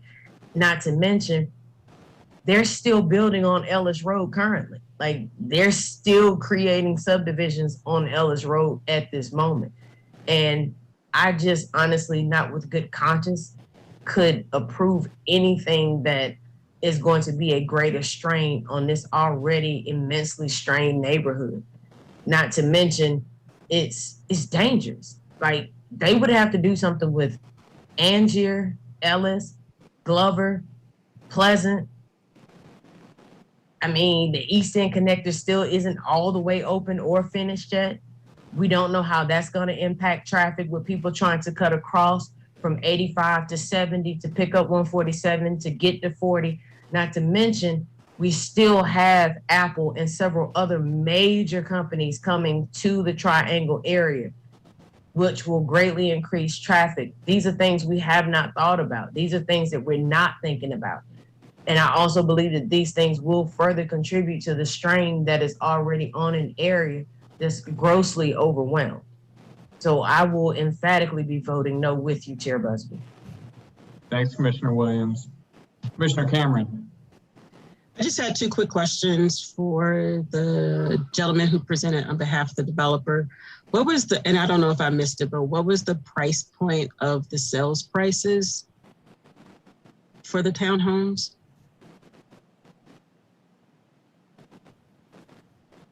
This is Cliff Cradle. Can you hear me? Yes. Okay. Making sure I was unmuted. Right now, there hadn't been a discussion about that. So I can't speak to the builder. We haven't spoke to the builder yet. This is just the developer of the infrastructure. So I will, anything I would say would be inaccurate. So I'd hate to give you a price on that right now. And who's the builder that you all are thinking about using? Well, right now it's Rama. That's who the developer is, and he just hasn't decided on which floor plan for a townhome yet. So then, therefore, you don't have any of those designed, and there's no affordable housing proffers or anything either. Then I suppose. No, ma'am, not yet. All right, thank you. That's still open. Thanks, Commissioner Cameron. I don't see anyone else on the commission looking to ask any questions. Actually, Commissioner Morgan. Yeah, I just wanted to make a comment. It just appears to be kind of early in the process here where the community hasn't been really engaged in this. So kind of contrasting it with our prior offering that we had, our application from just a little bit ago. It just seems like we're kind of early in the process. I mean, I'm in favor of even deferring it to give the applicant to give a little time to try to work with the community. Or, if we vote, I'd probably vote no right now because it just doesn't seem like there's enough information there to really know whether to approve it or not. And that's just my 2 cents. Thanks, Commissioner Morgan. And it is worth noting that is an option. As commissioners, we have the ability to vote in favor and send it forward, to vote against and send it forward to the governing body, or to delay for a couple cycles. And we have up to 3 cycles or 90 days before we must vote on an issue and send it forward. I voted many times to delay items. Given I think there just seems like this one seems a long ways apart to me. And so my personal preference is to plan to just vote no tonight and send it forward, just because I like to vote to delay something if it seems like we're close to being able to work something out. I just didn't get that sense tonight. We heard from every community member with lots of concerns. So that's my 2 cents on the issue. Commissioner Amendolia. Thank you, Chair. I just wanted to echo that. I think even if we delayed it, I don't think it would improve enough for me to approve this. And honestly, I don't know what could be done with this space. When you look at the map of this part of Durham, it's challenging to do anything that meets the goals that we're moving towards. I'm frankly really curious, based on the recommended policies we've seen in the Southeast Durham Area Plan, where we have these categories of places we want to change over time. This part of Durham seems prime for that, to figure out how to make it more connected and walkable and find some way to bring more commercial grocery stores to this area. But as it stands, I don't think enough can be changed within a couple of months for it to shift me. Thank you. Thank you. Commissioner Durkin. Just echoing that point, the point that you made, Chair, of voting tonight without continuing it. I'm in support of that, but I would also encourage the applicant to reach out to the community members, because there's nothing stopping you to doing that, and you'll be able to tell the City Council that you've been working with them, if that has actually happened. So I encourage you to do that despite our vote tonight. Thank you. That's a good point. Commissioners, no one else is looking to speak on this item, so this would be the appropriate time for a motion. It could be a motion to vote, to approve, and you can vote yes or no, or it could be a motion to continue for a cycle, 2 cycles, 3 cycles. So I Chair cannot make a motion, so I will open the floor for a motion. I make a motion that we approve Z1900022 to be forwarded to the City Council for approval. Second. Thank you. Moved by Commissioner Morgan, seconded by Commissioner Carmen Williams, and we'll have a roll call vote, please. Amendolia, No. Baker, No. Busby, No. Cameron, No. Cutright, No. Durkin, No. Harrod, No. Lowe, No. McIver, No. Morgan, No. Cease, No. Carmen Williams, No. Zuri Williams. No. It's a unanimous, it failed unanimously, 0-13. Thank you. Thanks everyone who spoke on this issue. Just a reminder, we're the advisory board. This will go to the governing body. Please pay attention. It's probably 2 months from now, but not always. I hope you stay involved in the process as it moves forward. We're going to move to our next case. This is the Rosewalk proposal. This is case 2000023, and we'll start with the staff report. Mr. Stock. Thank you, Chair. Michael Stock again with the Planning Department, and before you is application zoning case 20023 Rosewalk II. Reason it's 2 is because there was a zoning case on this site a few years ago, which was the original Rosewalk. It is 10 parcels located at the northeast corner of the intersection of West Club Boulevard and North Duke Street, located in the urban tier in the city, just under 8 acres. The current zoning of the site is RU52, residential urban 52, and the PDR 10.8, and that was the previous Rosewalk rezoning that was approved. The plan before you tonight proposes residential urban multifamily with a development plan. The existing FLUM designation is medium density residential, and if the zoning is approved, staff would recommend medium high density residential. There is no watershed or other zoning overlay proposed. The maximum number of units can be, and there would be apartment multifamily units, 310, 157 with the base zoning, and they're asking also to utilize the potential of the major roadway density bonus that's allowed in the ordinance to gain another 153 units. As you see here, the site encompasses this intersection at northeast corner intersection of North Duke and West Club is across the street from the North Gate Mall development and the associated out parcels. You'll find some also hotels along North Duke, and then also it is at the upper reaches of these older residential neighborhoods.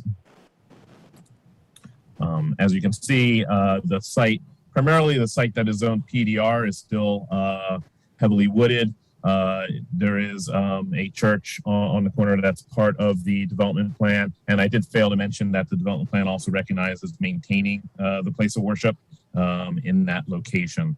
There are some residences along North Duke and a couple along West Club that are also included within the boundary of the zoning change. Items of commitments, location of tree preservation areas, generally to the northern half of the property, the site access points, the project boundary buffers, parking and building envelopes, which are pretty much the extent of the site, maximum impervious surface, which I believe is around 90%. Again, the number of units, non-residential square footage for the place of worship. Then there are architectural commitments, and then also the maximum peak hour trips at 149. The reason they committed to that is to maintain that not having to do a TIA. Here is the site existing conditions. As I indicated before, the site is heavily wooded. with some residential and the place of worship along the perimeter of the site. And here's the place of worship.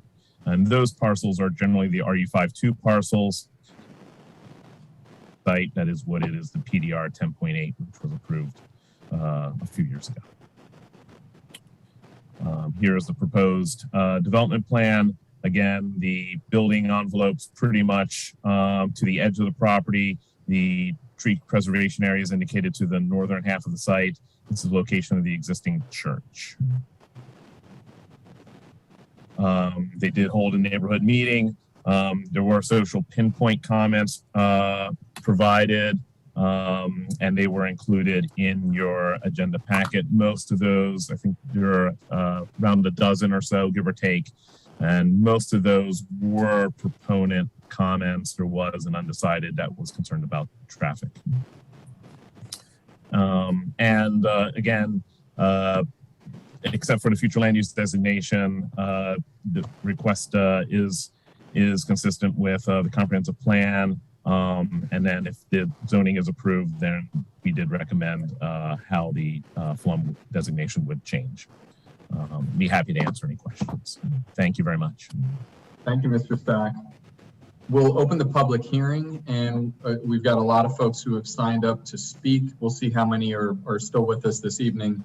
We'll start with the applicant team, and that is Andrew Porter, Robert Chapman, and Dave Overson. And I'll let you let us know who's speaking, and we'll have, as we've been doing with our other cases, you can have up to 10 minutes if you need it, and then we'll provide 2 minutes to each additional speaker.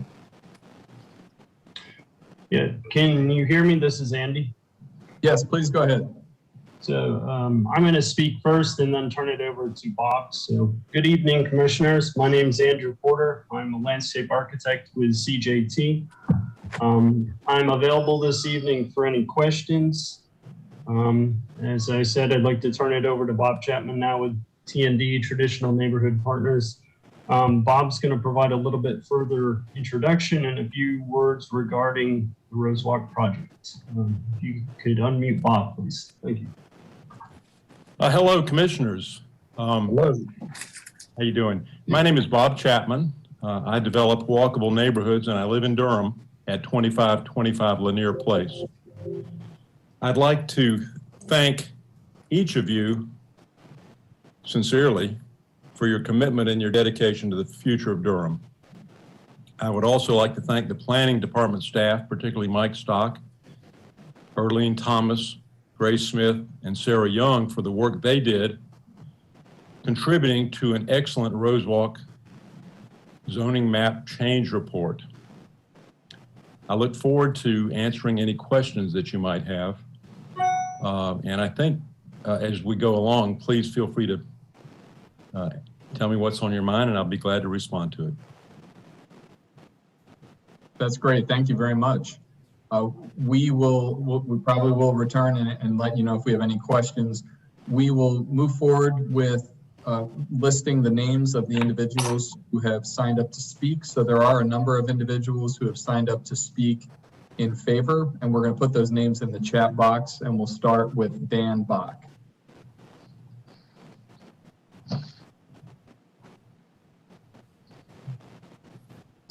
Hi, Dan Bach, 205 Albemarle Street in Durham. I'm speaking in favor of this proposal. Infill development like this is a great way to accommodate growth. In this location, not far from downtown, is a relatively walkable, bikeable place, a great place for dense housing. Of course, we have a housing shortage, and an increase in the quantity of housing like this will mean more homes for more people. We mean more options for people who can't afford or don't want a single family home. We mean less demand pressure and displacement in existing neighborhoods. I ask you to approve. Thank you for your time. Thank you very much. Dave also Brooks.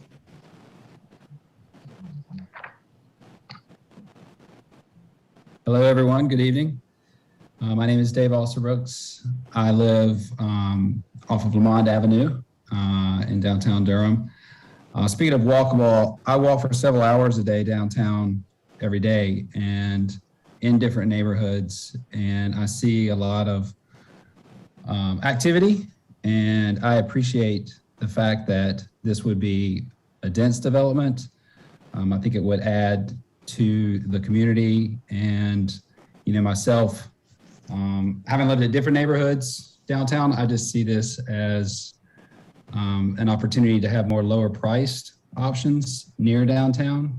So a lot of the things that I see spread out, it would be great to see them add and strengthen the community that's downtown. And as has been mentioned, I think we're just in need of housing, and I see this as a responsible way to add that. So thank you for your time. Thank you. David Berger, you're next. Yes, hi. I live at 116 North Buchanan Boulevard in downtown Durham and Trinity Park. I'm also speaking in favor of the proposal. As the previous speakers have noted, I think this kind of infill is exactly what we need. I love living downtown. I bike to work. I walk around downtown Durham all the time. And I think more people should have the opportunity to be able to do this. And I think it should not just be single family homes or renovations, which, as we all know, are at a very high price point at this point in all the in-town neighborhoods.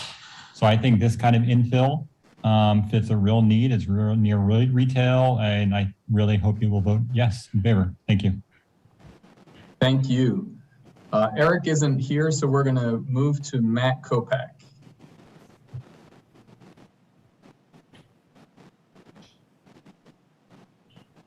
Yes, good evening. My name is Matt Kopak. I live at 1510 Woodland Drive, which is actually a stone's throw south of this development site, and I'm speaking in favor with some call outs. First of all, I appreciate the fact that the developers are local and have been deeply involved in the Durham community for a long time. I know they care a lot about livability and walkability, and have stated their intention to develop and own the property rather than flip it. I also think that the design is fit for purpose on the site. Durham needs more housing, especially options other than single family housing. And the most effective way to do this from a climate standpoint is through greater density closer in rather than auto-oriented sprawl. Also of note, the site's not a natural heritage site, has no regulated streams, floodplain, wetlands, or steep slopes, and it's not a recreation area. So it's often not easy to find that in closer to downtown Durham. I do have a concern about safety. West Club is a dangerous 4-lane thoroughfare with cars traveling at excessive speeds. There was a serious car crash and a rollover just last weekend at Club and Duke, which is not a first. Woodland Drive, which is just south of West Club, has no sidewalks and sometimes is used as a cut through, including blind turns off West Club. And so as a result, I fear for my 9- and 6-year-old kids when they walk down Club and Woodland. I think a lot of others do as well. So I do have some concerns that the development will increase traffic, but I think that this can be managed through proper traffic calming. The developers made some helpful proposals, including street parking on the north side of Club, along with traffic lights to slow down traffic on Duke Street. I'd like to see more, either through proffers or work by the city and county. And I do believe the developer will be an advocate for additional traffic calming efforts, whether it's protect bike lanes, street parking on the south side of Club, speed humps, safe streets protections. I do believe we need more. And so I'll be looking to advocate for that with other members of the community. Finally, there's an affordable housing proffer, which is worth noting. I like to see developers stretch as much as possible from affordable housing commitments, but if we want to be ambitious, we ultimately need better state and local policy changes. And so I appreciate that the developer has shown a commitment, through the proffer they've made to affordable housing. So overall, I want to see safety addressed, but in support of the project, and I appreciate the opportunity to speak this evening. Thank you. Thank you very much. The final individual who signed up to speak in favor of the proposal, who is with us tonight, is Michael Shiflett.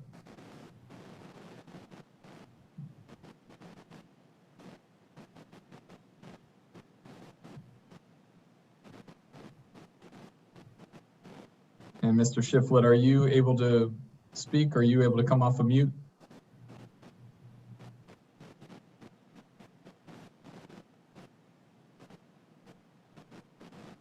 We'll give it one more try. I saw you go. Are you able to speak? All right, Mr. Shiflett, I think we're having some technical issues, so I'll circle back to you and we'll continue on our speaker list and see if you're able to join us. Individuals who signed up to speak in opposition: Mimi Kessler, William Gunter, and then if anyone else would like to speak who hasn't signed up, just raise your hand and we'll get to you as well. So Michael Shiflett, are you able to speak at this point? I still see you at the top of the list. All right, I don't think so. So Mimi Kessler. Good evening. Thank you all for your dedication. I really appreciate the time you're spending and your patience with all of us.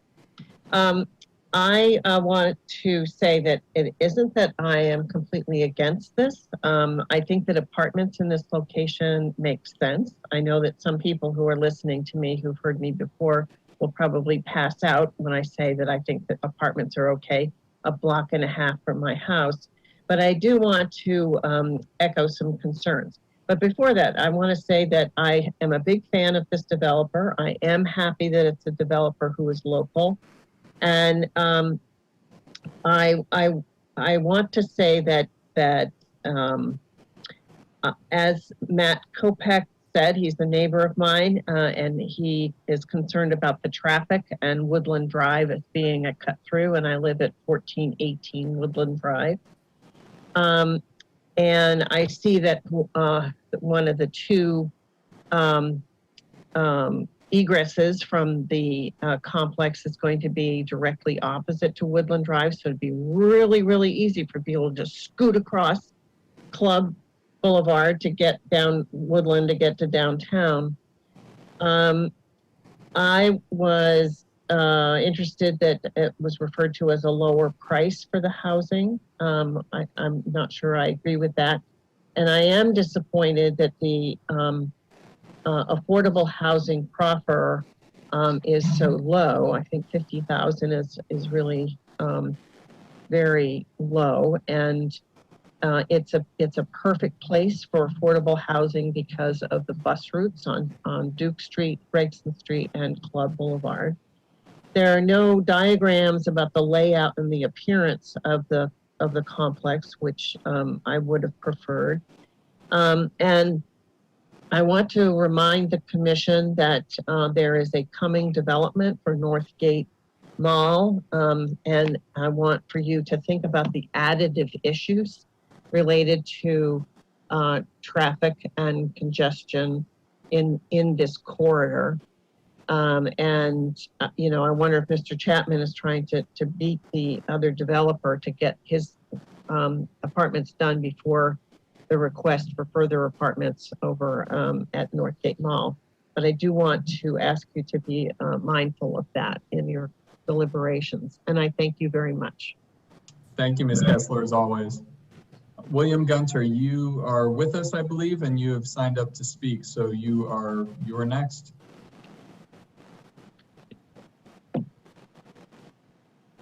Can you hear me? Yes, go ahead.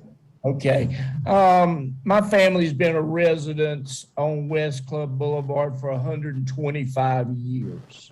I've been here for 63 of those and have played all over that bottom. And for somebody to say that there is not a tributary into the Ellerby Creek knows nothing about the property. It runs right down the center of that backside of that property, all the way down into 85 and under and into Ellerby Creek. So is that going to be addressed? And is Woodland Drive going to be cut through into this property over the top of that rainwater distributary? My second question is, there is a stoplight, we all well know, at Club and Duke. And if you go down there on the left, there is a private road that goes between the Hampton Inn and Wells Fargo. Is that going to be cut through in this property? And if so, you've got all of those apartments going to be dumping right onto Duke Street as the light changes and comes over the top of the hill, and we got more wrecks. Third option is you talk about multi-storied housing. Okay, we've got houses up and down Ruffin Street, up Club and across Woodlands And to have multifamily housing looking back into our backyards and creating a different atmosphere in single family housing neighborhoods is very, very disheartening to a longtime resident of Durham. The other issues that we have is, are there going to be tree buffers between the houses going down Ruffin Street and the backside all the way to 85 and up to Club? Are we going to have a stoplight between Woodland and Club Boulevard to let the people out of Woodland on to Club Boulevard, which we already know is a traffic hazard? These are some of my main issues. I only got 2 minutes, so I won't take any more of your time, but I am opposed to any of this multifamily. The first set came out as single housing family. I was in favor, but this multi-factor housing is against what I believe in. Thank you. Thank you very much. We're going to go to the individuals who have raised their hand asking to speak, and next is Mary Kopak.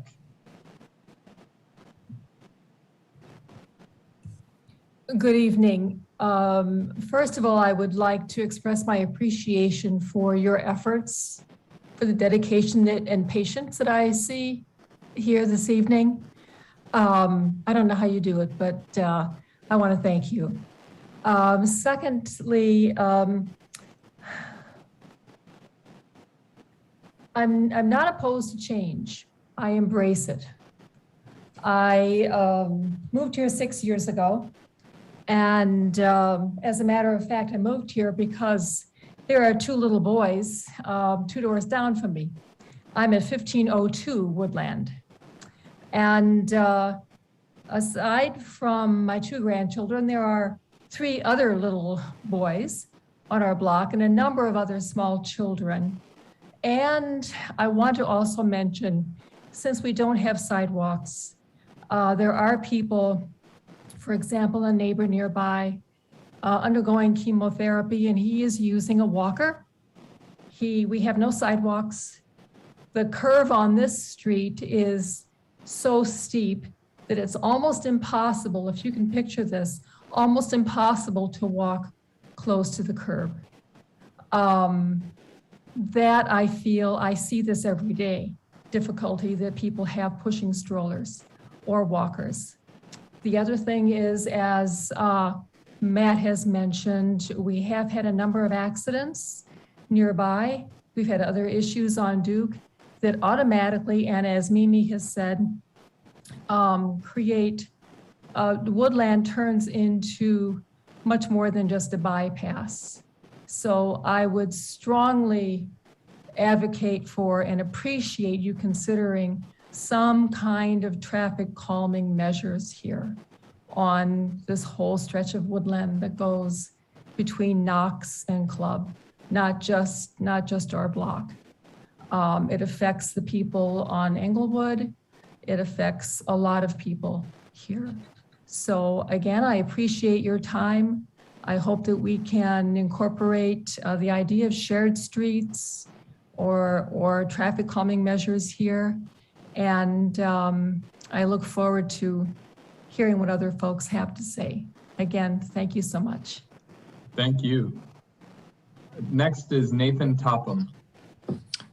Hey, thank you for the opportunity to speak, and thanks for staying at it so late. There were 2 issues that I wanted to raise that have been touched on a bit. First is the schools in the area. As noted in the application, nearly the entire property resides within the Club Boulevard Magnet Elementary School walk zone, which essentially guarantees admission to that elementary school instead of the otherwise based elementary school of Glen. The application noted that the original plan of 70 homes on that acreage would lead to an increase of 10 elementary age students, and this plan for 310 new households would create an additional 28 on top of that, which is 38 elementary age students from 310 homes, nearly all in the walk zone. I would argue that that assumption of 38 students is woefully low. The walk zone is incredibly desirable. It drives people to move to this area, drove us to move to this area. And the burden on the school, given that walk zone if there are significantly more than those 38 students added, it is something that should have been given more consideration. The assumptions underlying those numbers are absent from the application from what I can see. As far as I know, the administration of the school was not even aware that this development was being planned, nor had they been consulted in any way. The other issue is the affordability of these units. The developer, as has been noted, has offered a one-time payment to the city of $50,000, which on its face sounds good, but broken down a couple of different ways doesn't look quite as good. That is the equivalent of about $161 per unit on a one-time basis that they are willing to commit. Another way to look at it is that it is 1 year of rent at 4 of those 310 units for,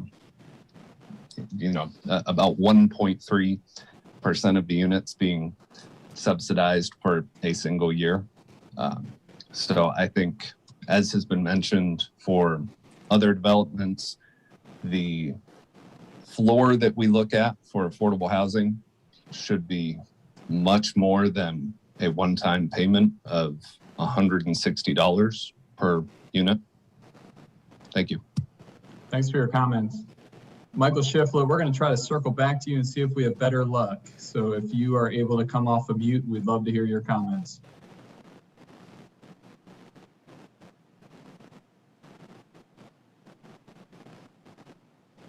Michael, are you able to speak?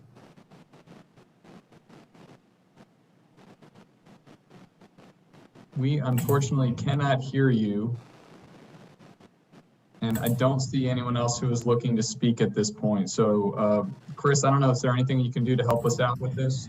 The only thing I can suggest to Michael is if he touches on the microphone, there's a little up arrow to just make sure that there's a select microphone. Make sure that your proper microphone is selected if you are using a PC. Other than that, I do apologize. We can't assist anymore. Yeah, thanks, Chris. All right, well, we are gonna, Michael, I'm sorry, we'd love to hear your thoughts. It looks like you've now dropped off, so we're gonna close the public hearing. I will commit that if Michael is able to join us as part of our comments, I wanna call on him to offer his thoughts, but thanks to everyone who has spoken on this item. Commissioners, if you can go ahead and raise your hand if you have questions or comments, and I'm gonna start with Commissioner Durkin. Thank you, Chair. I have a question on the affordability component. I'm not speaking to the commitment for the $50,000 to the dedicated housing fund, but in text commitment 2, that it says that there's a density bonus based on major roadway density bonus, and rights are reserved to obtain additional units through the affordable housing density bonus. So that's not a commitment, that's just a right you are reserving that you already have. So what is the status of your potential use of that the affordable housing density bonus, which would actually create affordable housing units as opposed to the $50,000 to the dedicated housing fund? And that question is for that. Oh, hi. Let me just give you a little bit of the background and why we changed our approach. In our area, we saw single-family houses on vacant lots and difficult to build lots, 3 on Washington Street that came on the market for a little bit over $800,000. And we started to see scraping of houses, And then we saw a huge explosion of single-family house prices in Durham.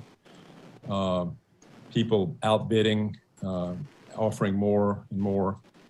And we had a beautiful design, a Lou Oliver design for single-family houses, vernacular double gallery style, very new urbanist approach. And we realized that, hey, we're going to be building houses that are going to be fairly quickly bid up to north of 800,000, even if we bring them on the market below that. And who knows how much beyond that. And I've sort of been through that before. I built 65 housing units behind Duke East campus. And the whole purpose was to be affordable for Duke staff.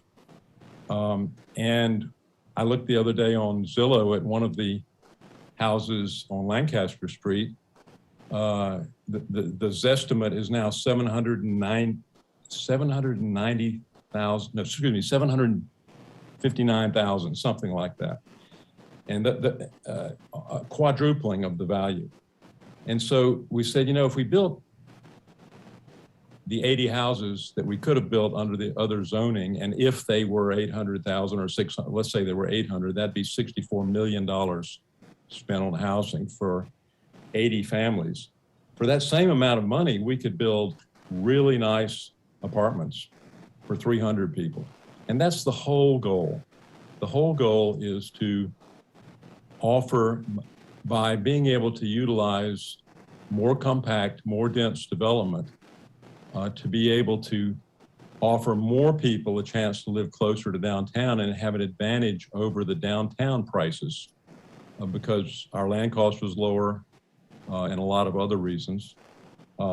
So my personal desire is to offer everybody a better deal and not have some residents subsidizing the others. Now, obviously, if we find that there is gap financing available, that affordable housing density bonus would definitely appeal to us.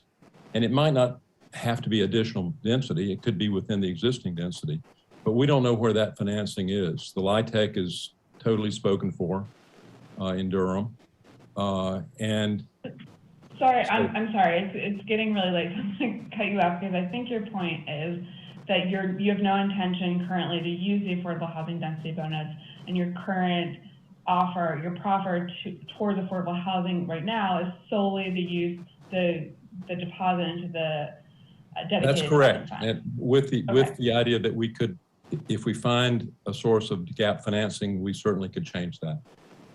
Right, which you would have anyway. It's not having it on the face of a text commitment doesn't change that. So it's not, I just want to make clear that you're not offering something more than what you would have under the UDO, whether it's on as a text commitment or not. I just want to make sure that that's correct. I do have a couple of non-affordable housing questions though. The last text commitment about the total trips and having a cap on that, what happens if how do you enforce that? What happens, and this question is actually for staff. How do you enforce that? What if it's incorrect or they're in default of that commitment, then what? And did that go through legal? I just don't know how you enforce that commitment. This is Michael Stock, and I'll let Arlene jump in if I get something wrong. But generally, when a proposal comes in for site plan review, there would be a determination, just as a determination is made by transportation based upon what's proposed, to see if the proposal is going to generate 150 or more peak hour trips. So the site plan is going to even be more specific, and they will use their modeling to determine if that proposal does or does not trip that peak hour trip threshold. And if it does, well, they can't do it, or they need to come back for a rezoning. So it's the projected, then it's the projection shall not exceed 149 AM or PM peak hour trips. It's not in actuality it would exceed, because if in practice it exceeds it, then they're in default of their tax commitment. Right, and that's how it works for every development. They're going to come in and the transportation, maybe Arlene can speak to it in a little more detail about their process. Yeah, I mean, I'm used to seeing it in the staff report, and I get that that's a projection, but I'm not, unless I've just missed it, I'm not used to seeing it as a text commitment on the development plan. Right, Earlene Thomas, Transportation. So as Mike shared, at the time of site plan, I would review the application to determine the number of peak hour trips that are generated to make sure they're in compliance with the commitment that they're proffering. I think the applicant chose to proffer it on this application because the current mix of uses with the number of units and church does exceed the 149 peak hour trips. So they couldn't build the max of what they're proposing and keep both. So what they're saying is we will commit to not exceeding that number of peak hour trips. Okay. So it will likely be developed. Yes. Can we add the word projected to this? Because that's what it is. It's a projection of peak trips. It's not actual trips. And so it's not clarified here. So I find it confusing. I don't honestly, Mike, if it's not something that can be resolved right now, that's fine. I just, if you can. Yeah, we can work to clarify. We can work to clarify that for the future as we move forward. And I have one other question also on the development plan on page 2. In looking at the crosshatches or the boundary lines, there's the northern half of the site is the tree coverage areas and the building and parking envelope. And how do those two things happen in the same northern half of the site? This is Bob. Can I defer to Andrew Porter on this? Please.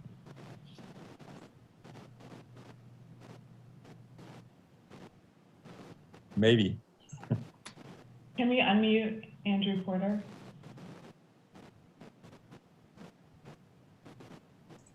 Okay, good. Is that good? Okay. Yeah. So you're asking about the tree coverage overlap with the building and parking envelope. So the tree coverage area designates that the proposed tree coverage will be on the northern half of the property. So that's just a general location for the tree coverage on the northern half. Obviously, the buildings and parking areas will not be able to overlap tree coverage, and that would be determined at the site plan stage when a formal layout is presented. Okay, that's fine. Thank you. That was it. Thanks. Thanks, Commissioner Durkin. Commissioner Amendolia. Thank you, Chair. I have a couple questions on the affordability front. First, to the applicant, do you have an estimated price point for the rental units? We want to be noticeably less than downtown, and we think we're going to be able to do that.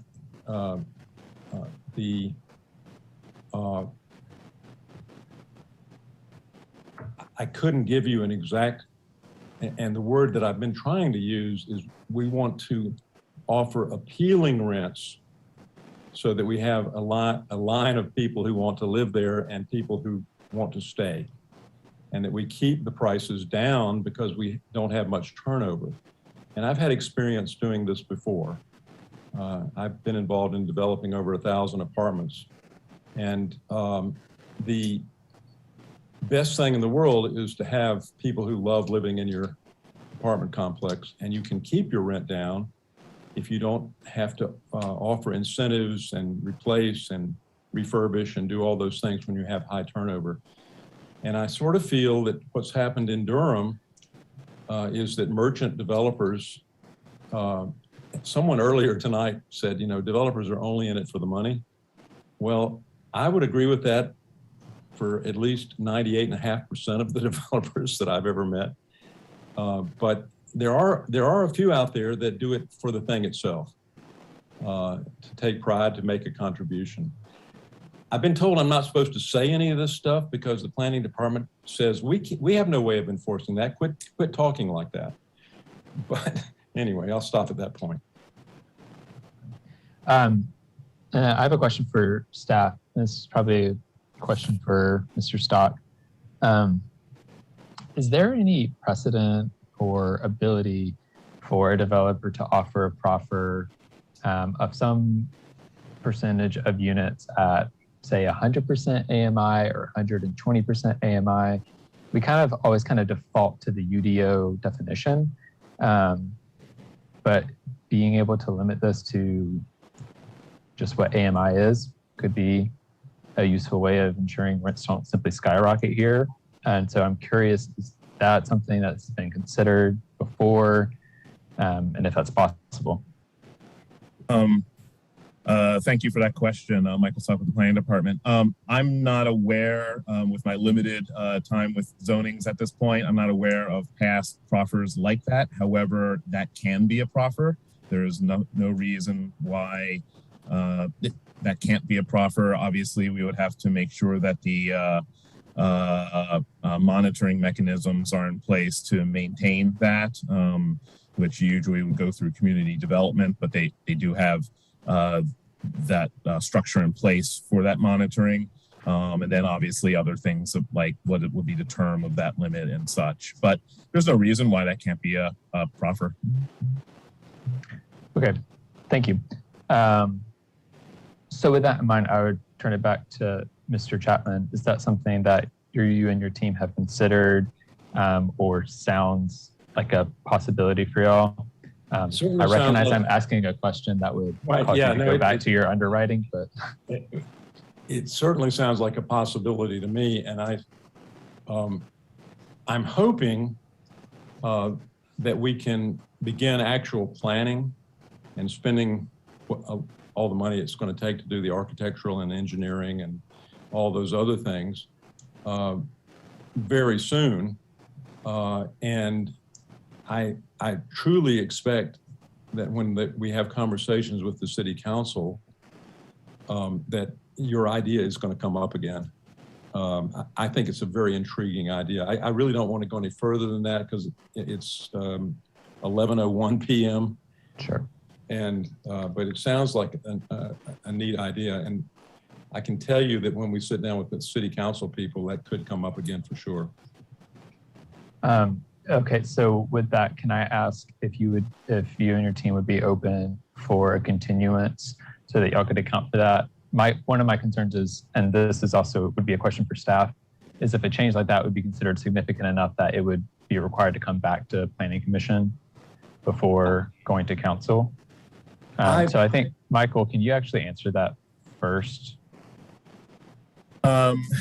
Yeah, the issue is that we can agree upon, without knowing what the numbers are, and if it's a big enough concern for the Planning Commission, I'm sure the Planning Commission would like to see what that commitment looks like in terms of the numbers and then what the compliance mechanisms are going to be. Okay, thank you. And Mr. Chapman, what are your thoughts on that? For now, I'd like to stick with our philosophy of not charging some people more to subsidize other people. I have no resistance to gap financing if there are sources that make it possible, but we really want to move forward. We applied for the rezoning on this go round after we had bought 6 more lots and we were required to rezone it. It was going to happen. And that was 18 months ago. And it's been a great experience with the planning department. I mean, Michael has been fantastically professional, and we're very pleased with the report. But I'd really like to be able to move it forward. But I am saying that idea might come up, and there's nothing to prevent us from doing it. And a lot of, I personally like to do things because we want to do them, and I like to do good ideas. Thank you. But I'm not supposed to say that because they can't enforce it. Thank you. Okay, and then I have a couple of transportation questions, really mostly just one. The site access across from Woodland Drive, that currently is not right in, right out, I believe. Is there any way is there any obstacles to making that be a right in, right out access that would help prevent cut through access from this site to Woodland? When we get into the site plan, I'm sure we're going to address that. We want to do the thing that makes the most sense. Our neighbor, Mr. Gunter, mentioned Duke Street. And we have put in the proposal that we are going to request the permission to put a traffic light there. We've also had conversations with the owner of the private street and the people who in front that, like the Hampton Inn and the Wells Fargo Bank and Kickback Jacks and other pay an assessment. And we've proposed to them that we would like to be part of the annual assessment to maintain that road, since the public does not know it's not a public street. But it's owned by Jenny Bowman's family. And I've had several conversations with Jenny about this. And we would hire someone to come up with our assessment to maintain that street. Because I think people who want to go south wouldn't want to drive down that and then take a left on Gregson. Yeah. But if we can do on-street parking and traffic calming and possibly add the bike lane as well. Club is too wide right now is the whole problem. And we also need to get permission to put street trees next to thoroughfares. We had to do a text amendment to do that for Trinity Heights, but it only applies to historic districts with permission of the district commission. So we need to do all the things that make West Club look as good as East Club look as good as West Club. Thank you. And then I have a quick question for Erlene. I'm pretty confident Duke and Club are both NCDOT administered roads. Can you confirm that?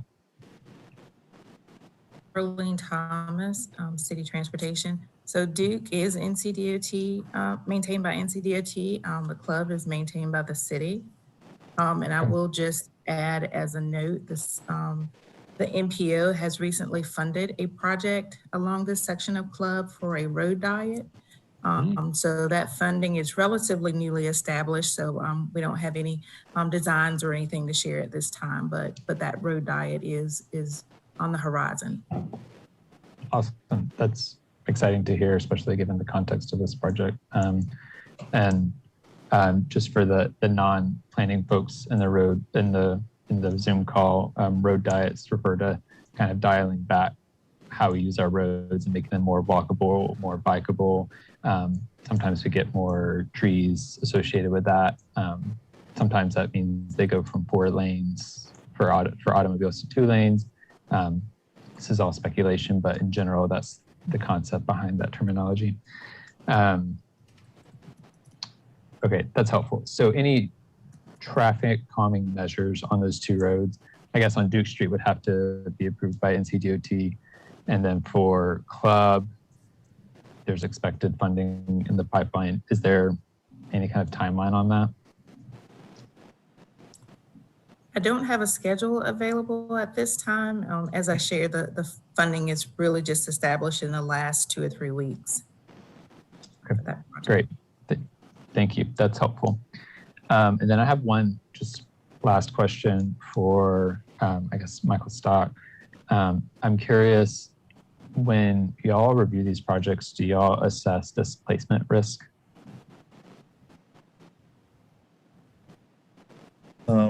We did not do a displacement analysis.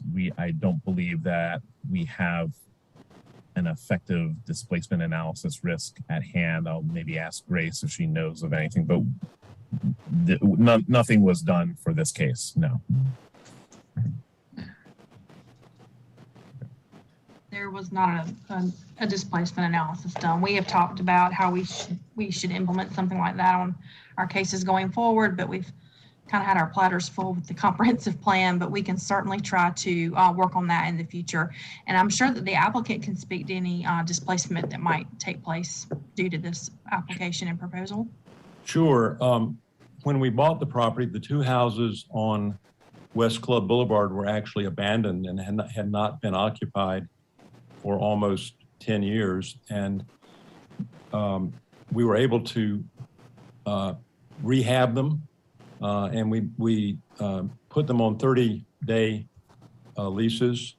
No one has a lease, and they're graduate students from Duke that live there. Around the corner, the White House, the first one, was completely vacant, and we could not rehab it. It only had one, it had no heating system and so forth. The next one down, we bought from the occupant, and she moved out. So then we again offered it for rental on a 30-day notice. The next house was also vacant. So everyone there knew that we were planning to redevelop the property. The last house on the right, we bought from Mr. Okoli, and there are two Hispanic, not families, but young workers. And we've kept their rent down in the $300 a month range, and told them that, and we've done it for almost 3 years now since we bought the property, and allowed them to park trucks in the driveway and in the yard and so forth. They're very friendly, but they knew that they got a good deal in exchange for that. Okay, that's a really helpful context. One thing I would just flag, hearing you discuss that, I don't think this needs to be a commitment or anything, and this might already be a practice that you all practice. But I think it'd be great if y'all were able to kind of continue a relationship with the neighboring families and people living there. If there is ever a chance where they feel like they have to move because property taxes have gone up too much or anything like that, it'd be really neat if you could help them find housing within your development. We would do that anyway. That's just the way we approach things. Okay, that's really great to hear. That way people get to stay in their neighborhood. Thank you for tolerating all of my questions. No, thank you. All. Thanks, Commissioner. Vice Chair Amendolia. Commissioner Baker. And this is the right place for density, obviously. And I also like the design commitments. And of course, Mr. Chapman has a history of good design, new urbanist practices. I also support Commissioner Durkin and Commissioner Amendolia's comments about affordable housing. We had a developer earlier this evening who committed to 5% of units for affordable housing at 60% AMI, and tacked on some additional commitments earlier this evening. And that's important. I hope that we don't miss out on this opportunity just because we're sleepy and because it's late. I think this is something to stick with. We also had a developer earlier this evening who committed to on-site renewable energy, and following the goal that the city adopted for eventually achieving carbon neutrality. And that's another one that's important. So if the developer wanted to speak to either of those two items, I would be interested in hearing what you had to say. And the last thing is, I'm not sure if I saw anything about a contribution to Durham Public Schools, but if there's something that I missed, then I'd love to hear that as well. Thank you. So you asked 3 questions. My personal philosophy is to try to offer everyone the same rent and have a real rent advantage so that people move in and stay there because they're getting a great deal. And again, if we can find some gap financing, we would definitely go for it, but we don't know of any right now. That's the goal, is to come in below market. But I don't want to get into a commitment which changes it from us doing it because that's what we want to do. I'm just not the kind of guy, I'm sorry, who does it because I'm forced to, because if I don't, I won't make any money, because I don't need to make the money. I don't need to do this at all. I'm doing it because I want to be proud of it. So that's the answer. As far as the carbon neutrality goes, All I know about it is people are talking about pumping H2O down into deep wells and all kinds of stuff. You know, I haven't studied it at all. I have friends in the solar business and family members in it, and I'm sure it's something we could look at it, and it obviously makes sense. It's important. We have not examined it yet. I'm sorry. And then the last question was the schools. We did not know that there was any kind of impact fee for schools in Durham. I don't, or anything. There's not an impact fee. Okay. Again, we're trying to keep all of the front end costs low so that we can offer a more appealing rent. And when we hang ornaments on it may topple the tree and we won't be able to achieve what we wanted to do, and we shift gears, we're forced to shift gears into how do we maximize profit in order to attract high cost money to invest in this project. And the whole issue is that front end money is risk capital, and risk capital costs you 12%. We want to have, I'd listened to the description about the 7% return on cost. I don't want to get into it, but I think I understand what people are talking about and all that. We want to keep the front end costs low and the risk capital low so that we are able to do something for a long-term hold and it has a happy, stable clientele. That's the goal. Thank you. I'm going to step in and Commissioner Baker, any additional questions from your end? Great, thank you. Commissioners, I want to have time to speak on each issue, so I'm going to call on Commissioner Cease, Commissioner Carmen Williams. But and this is true for everyone answering questions too. It's 11:15. We have 2 more cases, so we got to. Yeah, we have way too much on tonight's agenda, but we've got to get through it. So let's be as brief as we can. Commissioner Cease. Yeah, thank you. I wasn't going to speak, but something that Commissioner Baker said there just prompted reflections on Commissioner Cutright's comments earlier this evening about trade-offs, and that we're dealing with trade-offs in nearly every instance. And what hasn't been referenced tonight with regards to this Rosewalk application before us are the architectural standards, the design commitments, the material commitments that are there. The context of this is just 1 block or just across the street from the National Historic District. And I just wanted to highlight that the commitments that are listed here in terms of architecture and materials have a value to many, particularly people who are very interested in the historic district designation and the character of the urbanism. And I think they also have value in terms of the experience to the public realm. And that's a different type of commitment than the commitment that we heard, since this has been referenced, from Latta Park with regards to some of the renewable energy or on-site renewables, some of the other things. But another way of thinking about it are those are bells and whistles that had to offset that location being 4 or 5 miles or whatever it is north of downtown. This site is right downtown, and so it's just a different context. I'm not only comfortable with it, I'm excited by it, but I just wanted to highlight that there are some really strong and very unique commitments in here in terms of building quality and the aesthetics of what will be constructed. So, thank you. And Commissioner Carmen Williams. Thank you, Chair Busby. I intend to vote for this project. Unlike most things that I hear that come across us, I believe that this is being done for the right reasons, and it has been applicable in this area.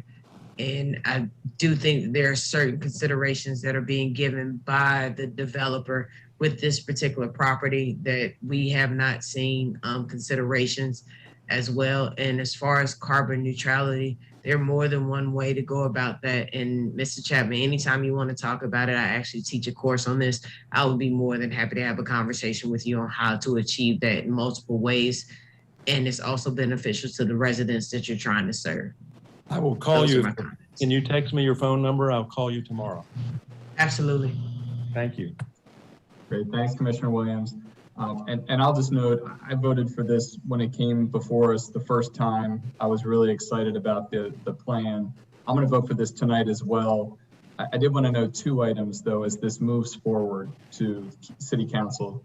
Number one, there were numerous times where the staff report was noting the lack of specificity and asking for additional design impacts and design commitments. I felt the same way.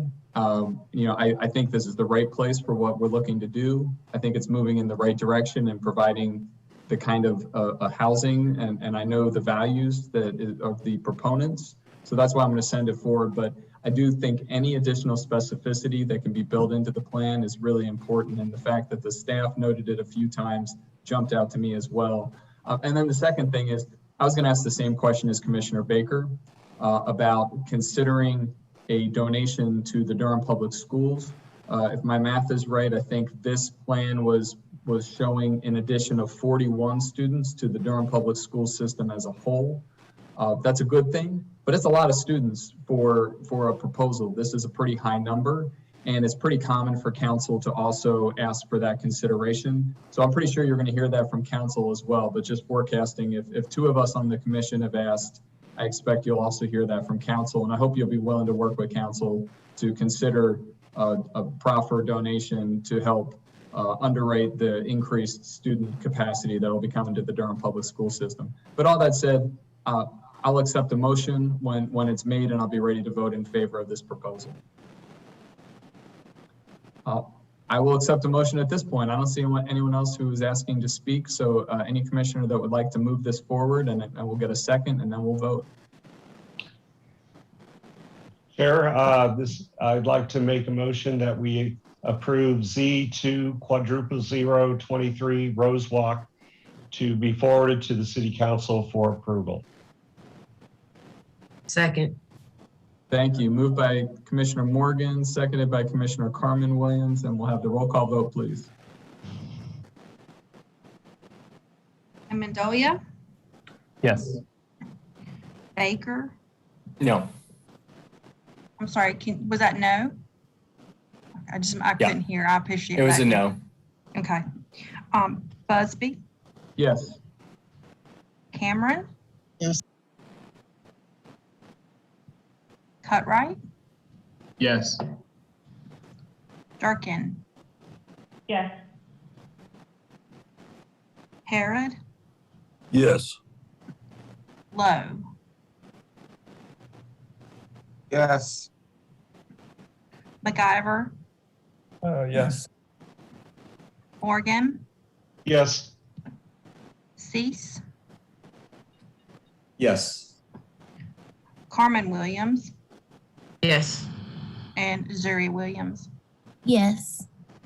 Okay, it passes 12-1. Thank you all very much.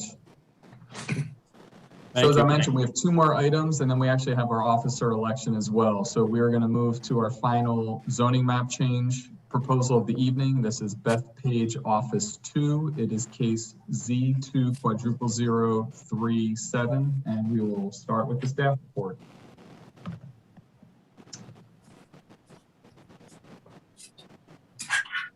Just one moment to pull that up.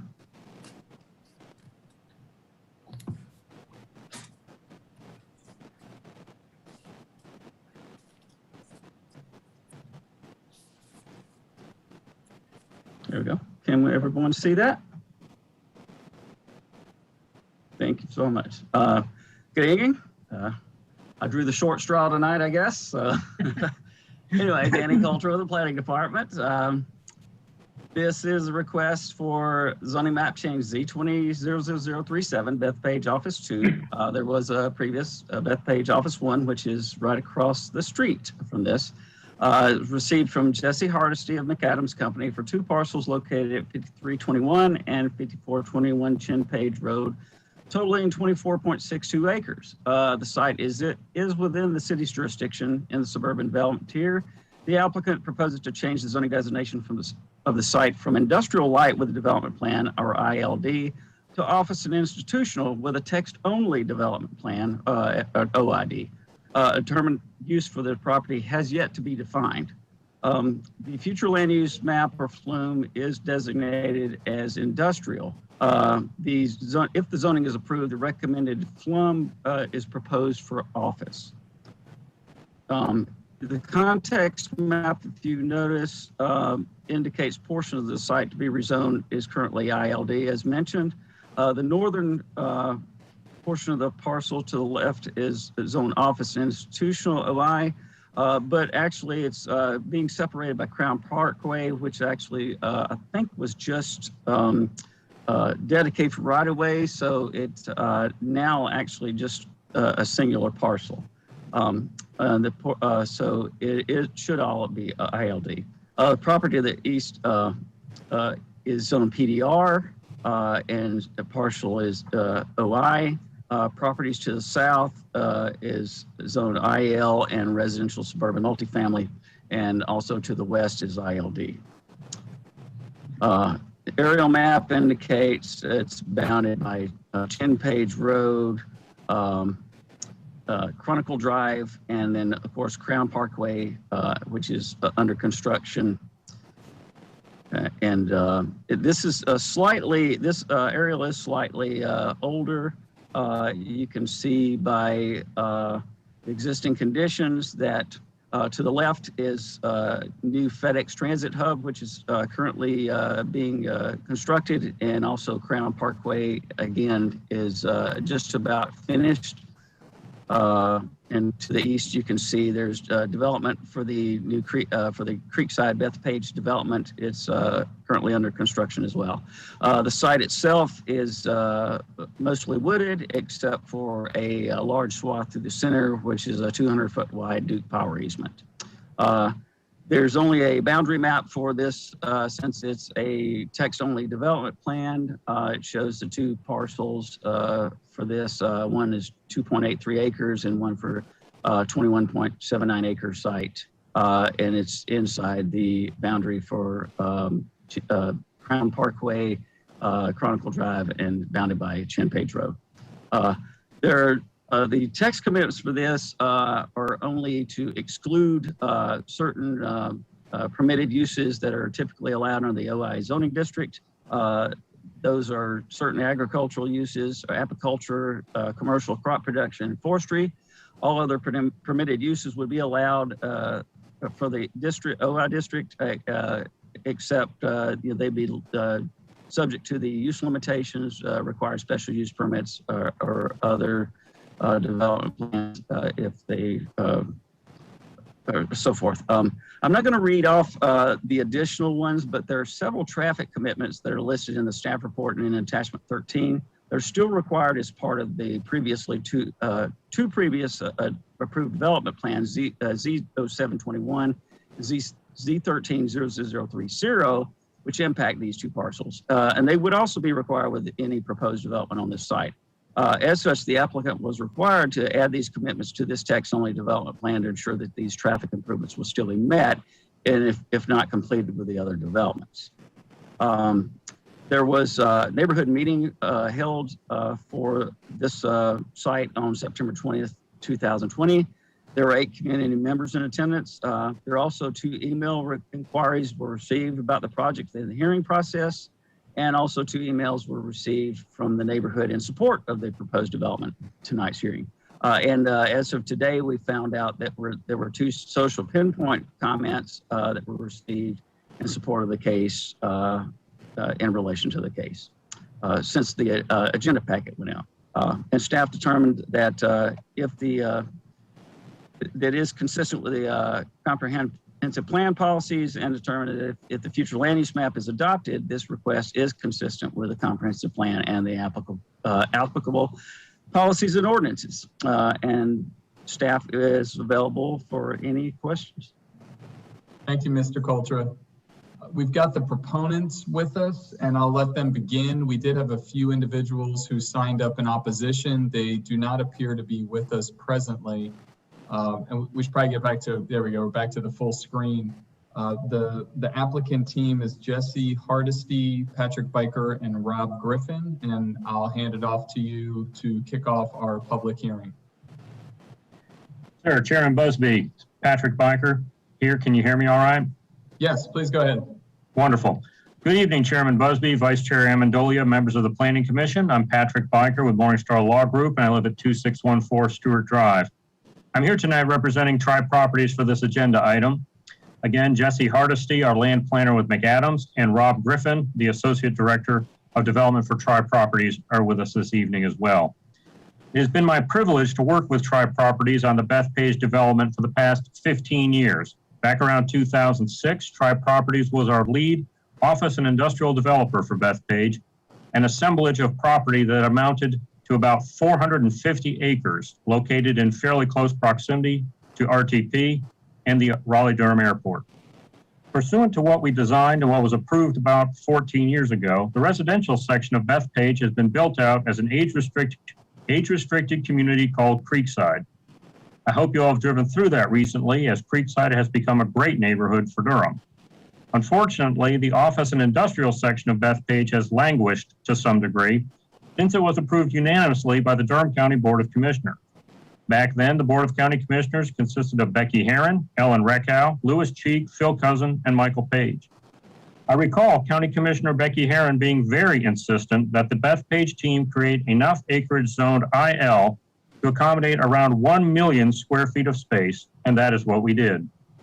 Back then, before the Great Recession, we thought Durham needed a large swath of IL zoned property to compete for a major corporate headquarters. Well, the world has changed during the last 15 years, and since the IL zoning on the 24.6 acres we are talking about tonight allows for either office or industrial uses, we wish to rezone these 24.6 acres to allow for either office or multifamily. We think it is a better fit for the adjacent Creekside neighborhood, and it allows Tribe Properties, as one of the leading office developers in Durham, to continue marketing the site for office use.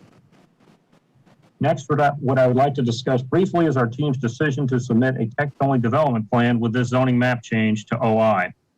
Again, going back 15 years, our team undertook a massive TIA for Bethpage, covering over 400 acres. The Bethpage TIA, as part of that development plan the county commissioners approved, runs with the land as part of the zoning.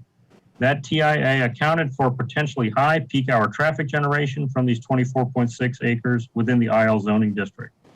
Any use allowed under the OI zoning district contemplated in tonight's agenda item would be equal to or less than what we accounted for in the original TIA.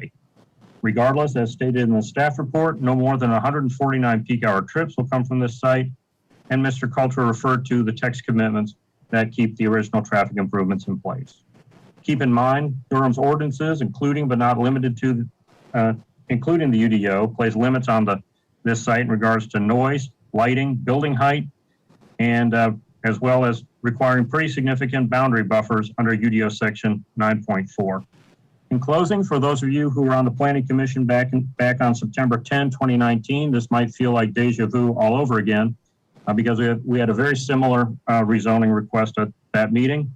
It was rezoned 23 acres in Bethpage from IL to OI, and the Planning Commission recommended approval by a vote of 10-2. Accordingly, for all these reasons, we respectfully ask for your recommendation of approval. Thank you for your time tonight. I know it's very late. We'll be happy to answer any questions. Thank you, Mr. Biker. I'm just going to ask if there is anyone else who would like to speak during the public hearing on this item. If you can just raise your hand. You can use the raise hand function in Zoom. You can press *9 if you're on by phone. And Rob Griffin, I'm going to give you the opportunity to speak. We'll get you off of mute, and if you can give us your name, your address, and take a minute or two and share your thoughts, please. Great. Thank you, everyone. Thank you for your patience this evening. You had quite a long agenda. Rob Griffin, 4901 Glen Forest Drive in Raleigh. Represent Tribe Properties. Patrick's covered all of the major points. Just wanted to jump in, and as the development of this area has really started to come to maturity, you've got the industrial really to the west with FedEx and Cree beyond it. You've got multifamily out to the corner of Page and Page, single family to the north and south. The OI designation really provides a better transition area between the industrial uses and the single and multifamily uses that are there. And I believe it'd be evidenced by some of the support emails you've received. And we appreciate your time tonight. Thank you for all you're doing. Thank you very much. I don't see anyone else who is asking to speak on this item, so we will close the public hearing. And commissioners, feel free to raise your hand if you have any specific questions. While I wait to see if anyone has any questions, Mr. Biker and the team, I'm just curious, do you have a sense of what might come here? Because under this zoning, this could be office, this could be residential. I just don't know if you have something in mind or any conversations. Not looking to bind you to anything. I'm just curious because it's a big difference. Mr. Chairman, we primarily market it as an office site. So that's how it's typically advertised, and Tri Properties as an office developer, not a multifamily developer. So that's our wheelhouse. We'll just have to see what the future holds. Thank you. That's helpful. I voted in favor of this previous change. I think this makes sense. The staff report, I thought, did a nice job of laying out the, we have an overabundance of land zoned industrial, as you noted, and I think a rezoning makes sense from my perspective. I don't see any questions from other commissioners, so if not, I would entertain a motion for approval. Well, I'm sorry, Vice Chair Amendolia. Yeah, I just wanted to make a quick statement. I know it's late. I feel nervous about this project because it could go either way.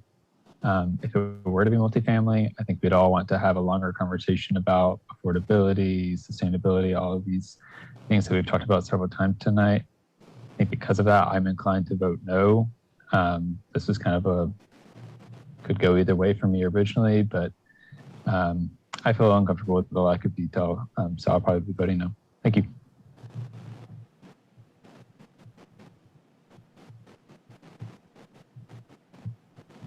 Any other thoughts or comments or a motion?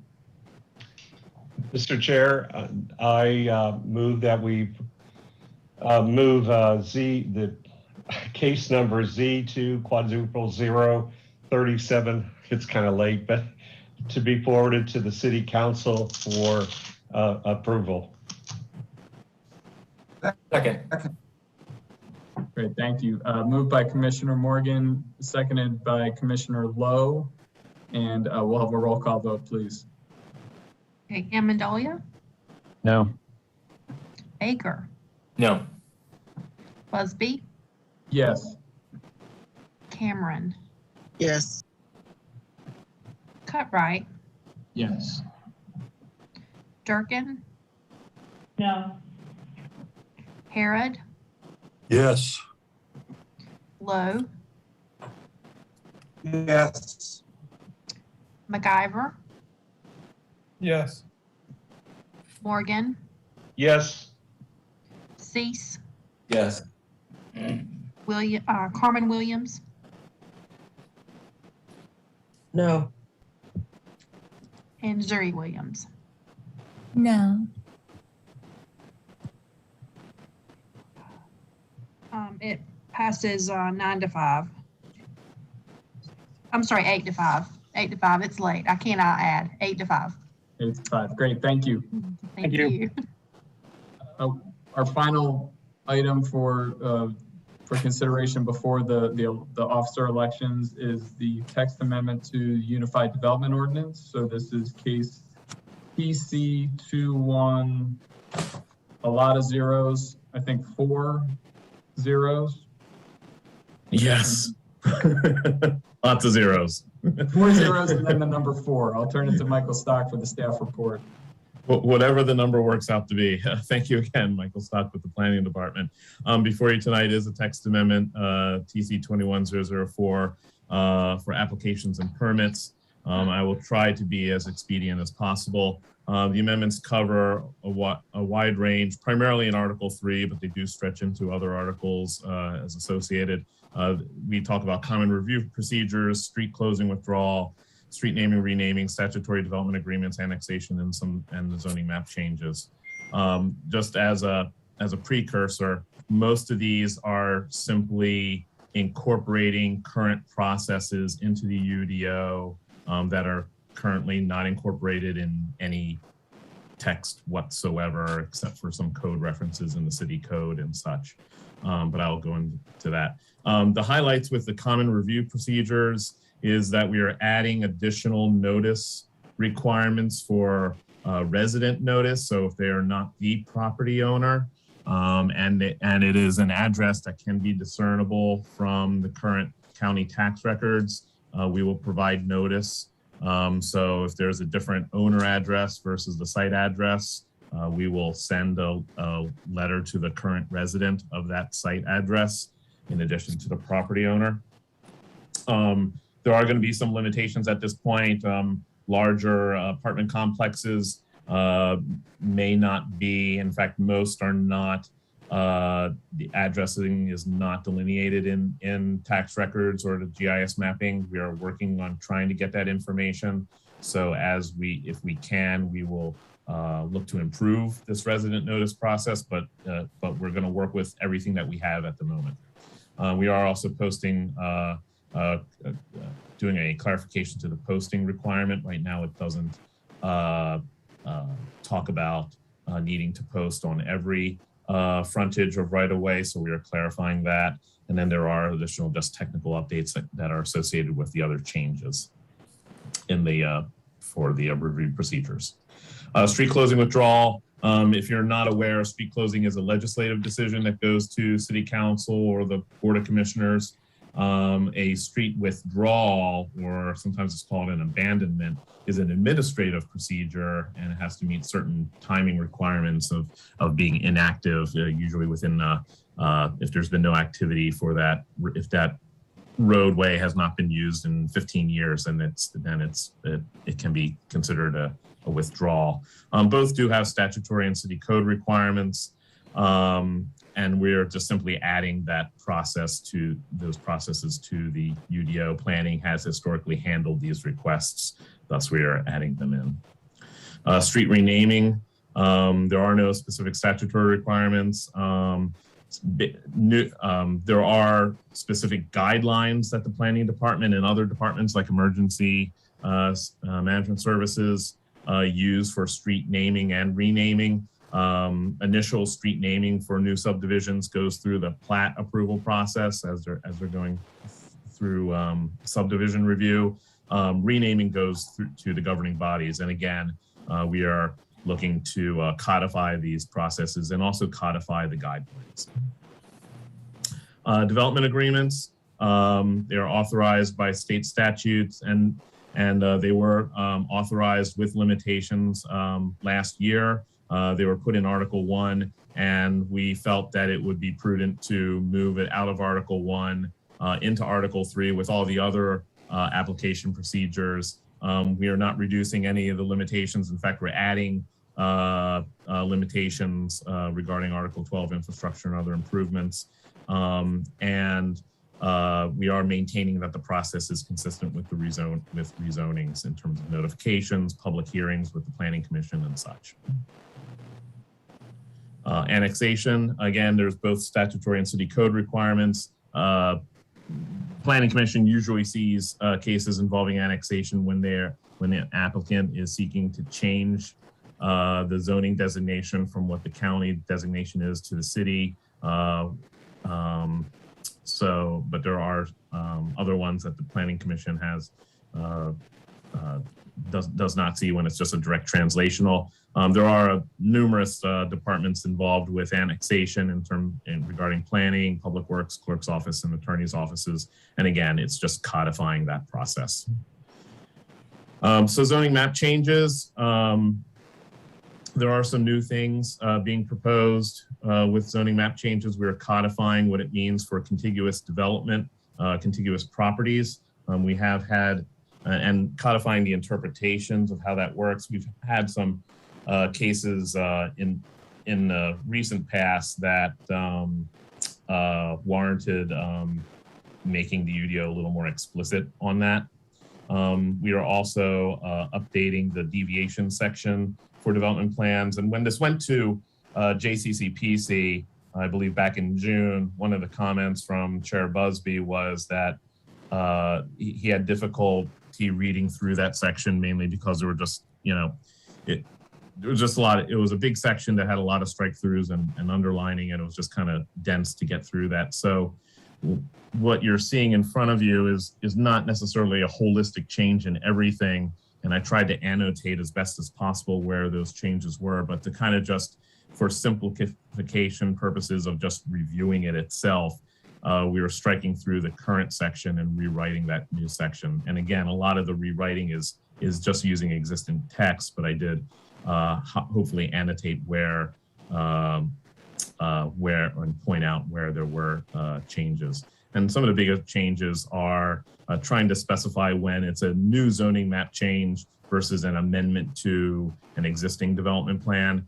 And I guess the best example for like an amendment to an existing development plan was when this body and some of the commissioners on this body are not going to know this because it happened number of months ago, was the Forest at Duke amendment, where they had a 1988 development plan, and they were simply just amending that plan to allow for additional height.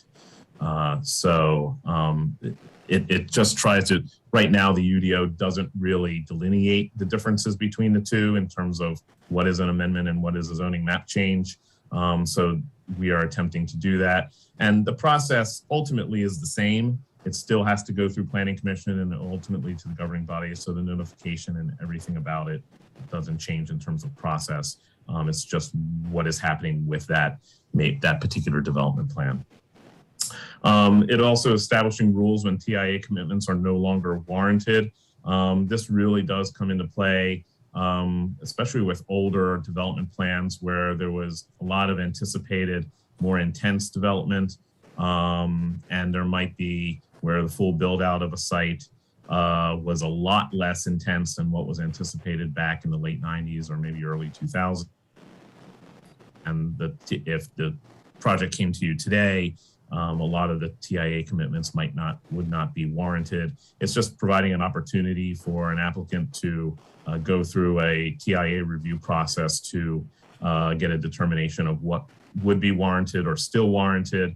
And actually, from talking with transportation, adding text in there to say that there could be new TIA issues that come about with that review, and they would be held to that too. And then also finally, right now, the affordable housing density bonus is a by right allowance to use with any development plan, but it's not as explicit as we felt it could be. So we were just making that explicit. So that is the extent of my presentation. Let me stop sharing. And I know that I was trying to be as fast as possible, but also try to be as thorough as possible. So I'll be happy to answer any questions. Thank you. Thanks, Mr. Stock. I think you hit the mark, so I appreciate that. For public comments, we're going to open the public hearing. There was one person who signed up. They signed up for a lot of things and they didn't make tonight's meeting, so they may have been confused about which item. So there's no one who has signed up who is here at the moment. I do want to, I see one person has raised their hand. If anyone would like to speak on this item, we will call on you. I'm not sure who this is. This is a call-in user, so you can press *9 to unmute yourself, and please give us your name, your address, and if you can just give a minute or two of your thoughts, we'd appreciate it. Yes, hello, Commission. My name is Ellen Pless. I live at 706 East Forest Hills Boulevard in Durham. Can I be heard? Yes, please. Yes, thank you. I'm calling in specifically with regard to attachment A, the bottom of page 9 regarding expedited hearing. This is something that I do not believe was necessarily highlighted in the presentation you just received.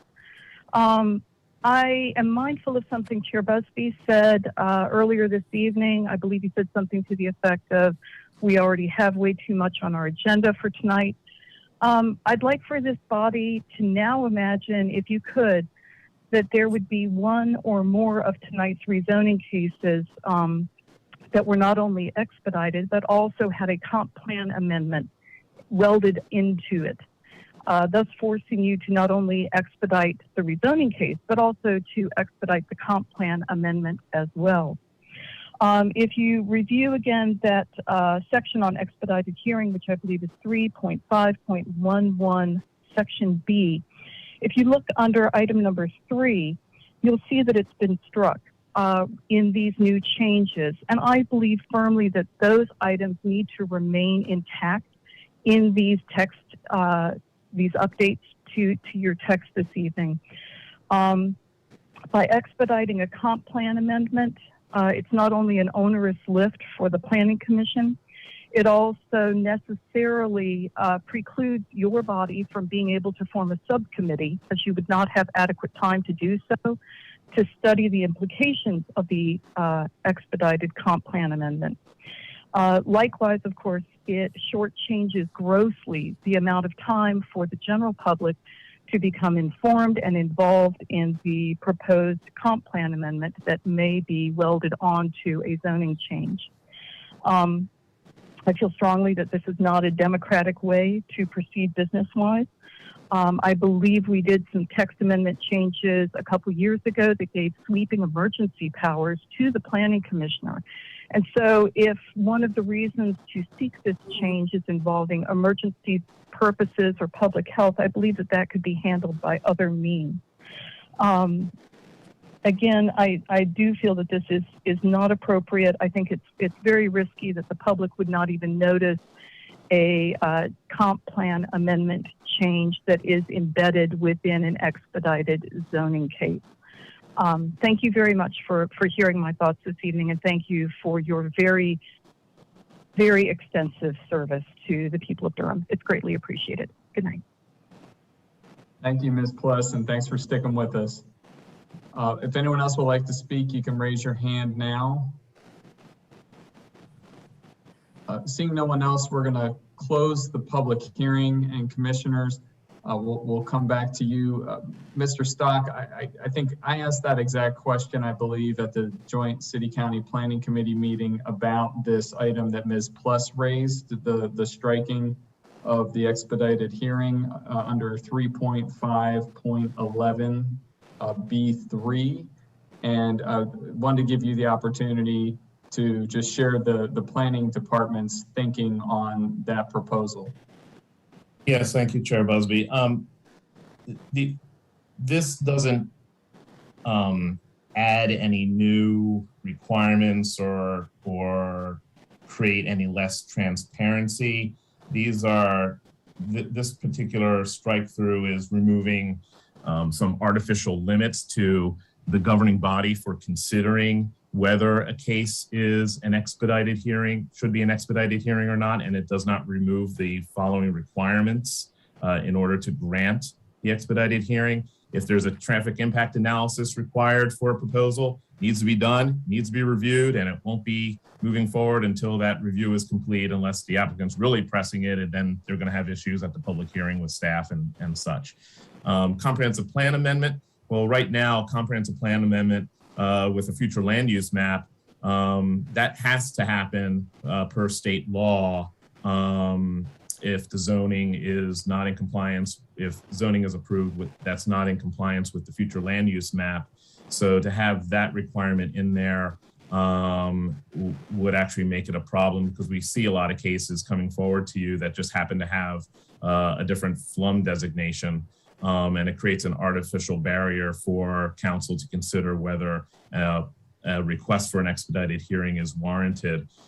Plus, it doesn't get anybody out of having to go through a public hearing process, even if there are additional comprehensive plan amendments associated with a zoning case, such as amending certain text or policies of a comprehensive plan. So really the only thing that an expedited hearing does is which has to be approved by the governing body, is to, and if it meets that criteria under number, well, what would be number 3 now, but under number 4, is that the Planning Commission would have to make its deliberation at the one hearing and wouldn't be able to continue it. It wouldn't get rid of any public hearing in front of the Planning Commission, nor would it impose any limits on the governing body in terms of how it deliberates and how long it deliberates. Thanks, Mr. Stock. Thank you. Commissioners, any questions or comments? Vice Chair Amendolia. Thank you, Chair. I have a couple and I'll be quick.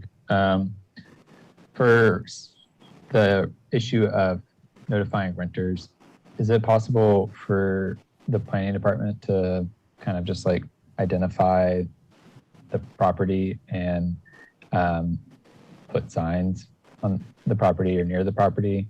So for example, like at the entrance to my complex, there could be a notification sign, or maybe somewhere within the property where people walk. Is that an option for y'all to do notifications by non-mail means? It's something that we've talked about.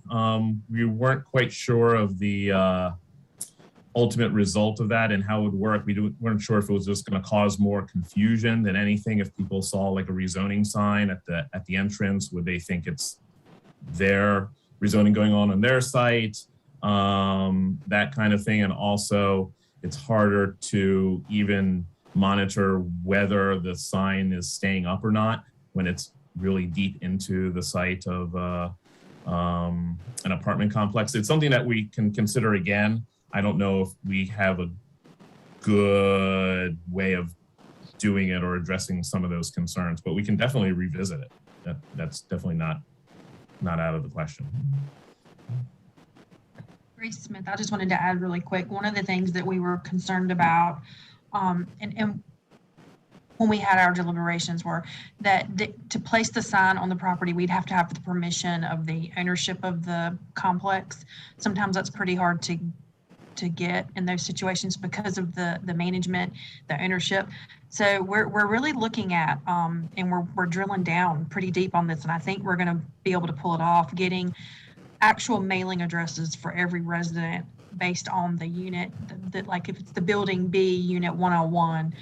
And once we establish that data doesn't change. You know, the resident might move in and out, but that physical data doesn't change. So we were thinking that it would really be more potentially appropriate and maybe less problematic to just do the mailing.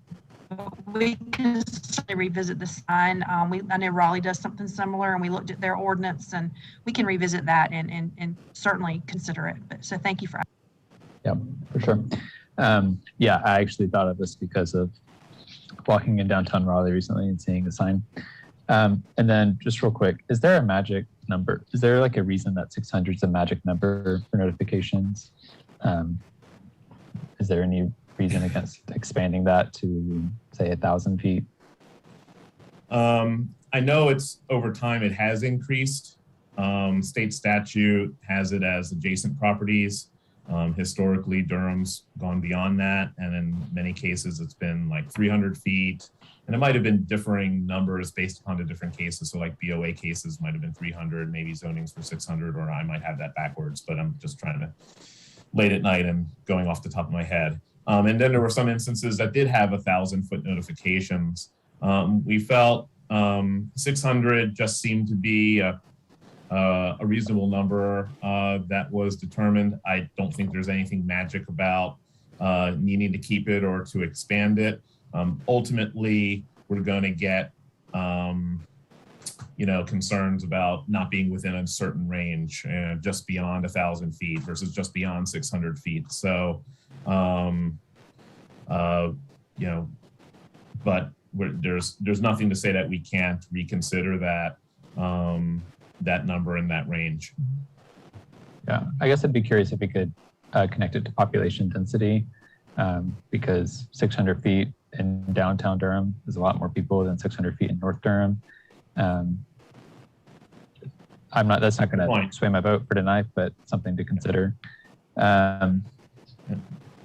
Great. And then the last thing I would just say, I also have some pause about the expedited hearing changes. I would just like more specificity in general too about what constitutes an expedited hearing, because it does, even though it doesn't remove the public hearing process, it can shorten the opportunities for public hearings. Those are my questions. The requirements to grant it by the governing body still remain A, B, C, and D on page 9 onto 10. And the only times we've seen any recent expedited hearing requests have been in association with funding for affordable housing.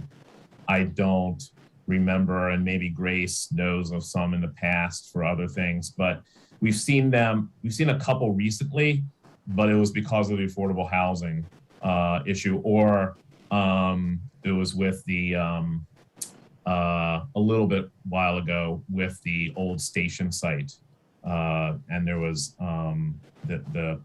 the RFP that was associated with that, and again that was with affordable housing and a lot of issues with that too. So those are the requirements, and I haven't seen how it's been abused in any way. I think councils in the past and the current councils have taken the requests seriously and only granted them for those considerations that are stipulated in the ordinance. Thank you. Sure. Thanks, Vice Chair Amendolia. And that's where I'm coming out as well, is that, my time on the Planning Commission, I've only seen expedited hearings when it's related to affordable housing and an opportunity for financing. So I don't believe our community is going to abuse it. I had the same kind of questions.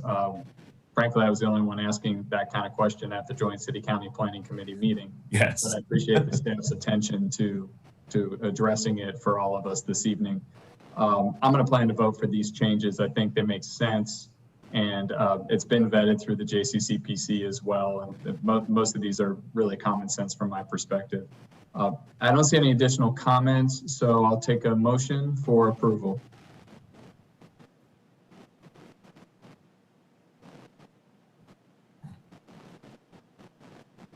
Mr. Chair, I'll go ahead and make the motion. Does this go to both the county and city?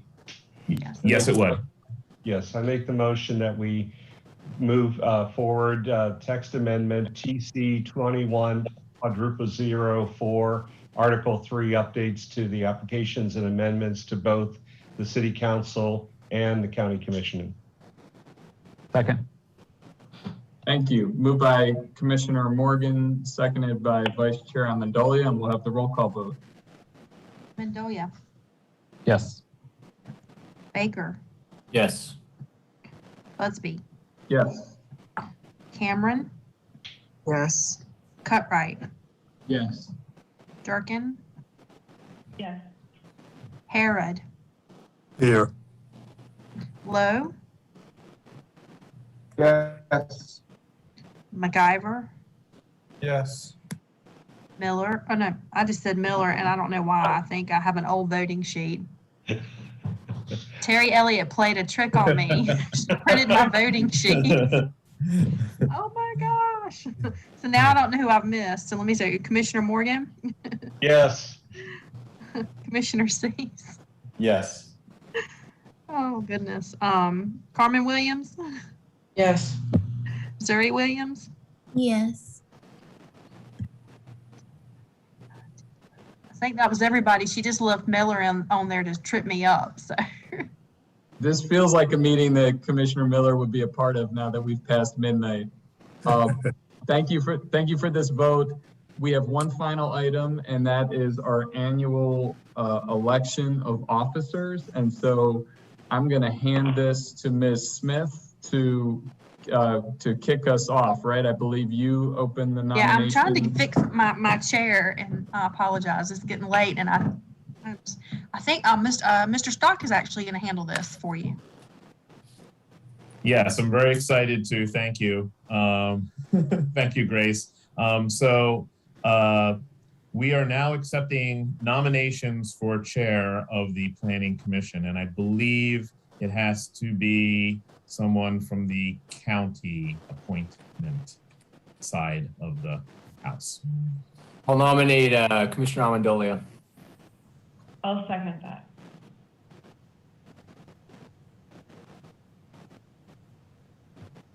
Commissioner Amendolia, is that, we had certain discussions last time about folks wanting to accept the nomination. Are you comfortable accepting that nomination? I see a thumbs up. Are there any other nominations? Seeing none, Grace, will you call the roll? Yes, let me try again. Okay. I'm not going to call on Amendolia to vote for himself. So, Baker, Yes. Busby, Yes. Cameron, Yes. Cutright. Was that yes? Yes. Okay, thank you. Durkin, Yes. Harrod, Yes. Lowe, McIver, Yes. Morgan, Yes. Cease, Yes. Williams, that would be Carmen Yes. Williams, okay, and Zuri Williams. Yes. Thank you very much. And now for vice chair, someone from the city side of the House. Do I have a nomination? Yes, I would like to nominate Commissioner Cameron for vice chair. Second. I'll second that.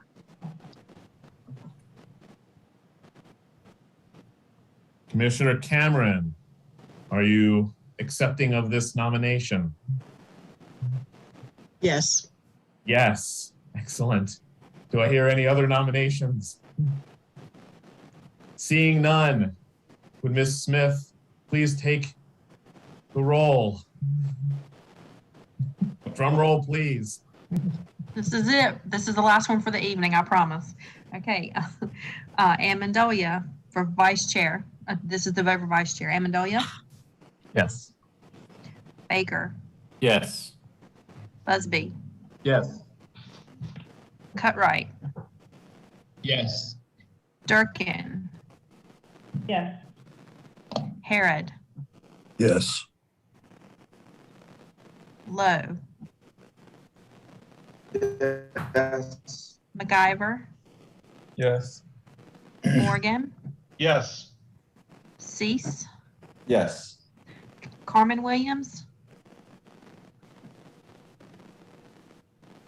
Carmen, Lord, I was still on mute. Yes. yes, okay, and Zuri Williams. Yes. Okay, that takes care of that. Congratulations to the new chair and vice chair of the Planning Commission. And I do have to say, from a staff perspective, Chair Busby has served an extremely fantastic job as chair for the past, what was it? 2 years? Year?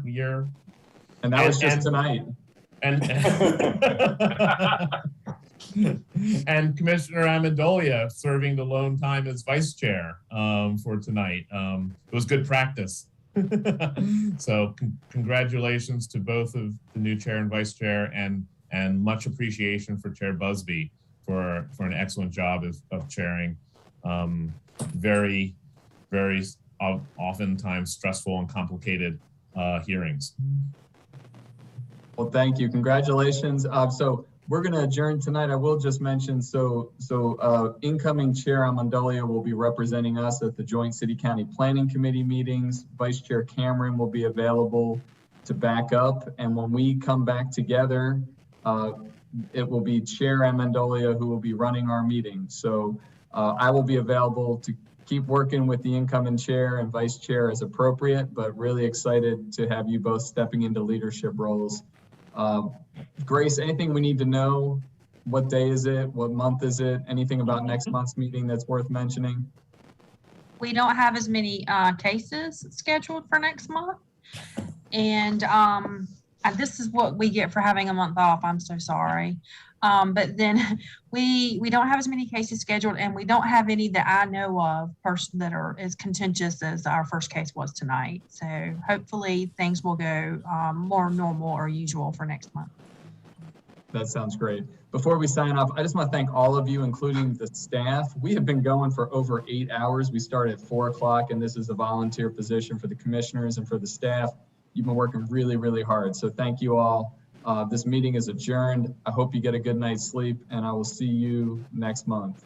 Good night. Thank you. Bye, everybody. Bye. Bye. Yeah. Bye, y'all.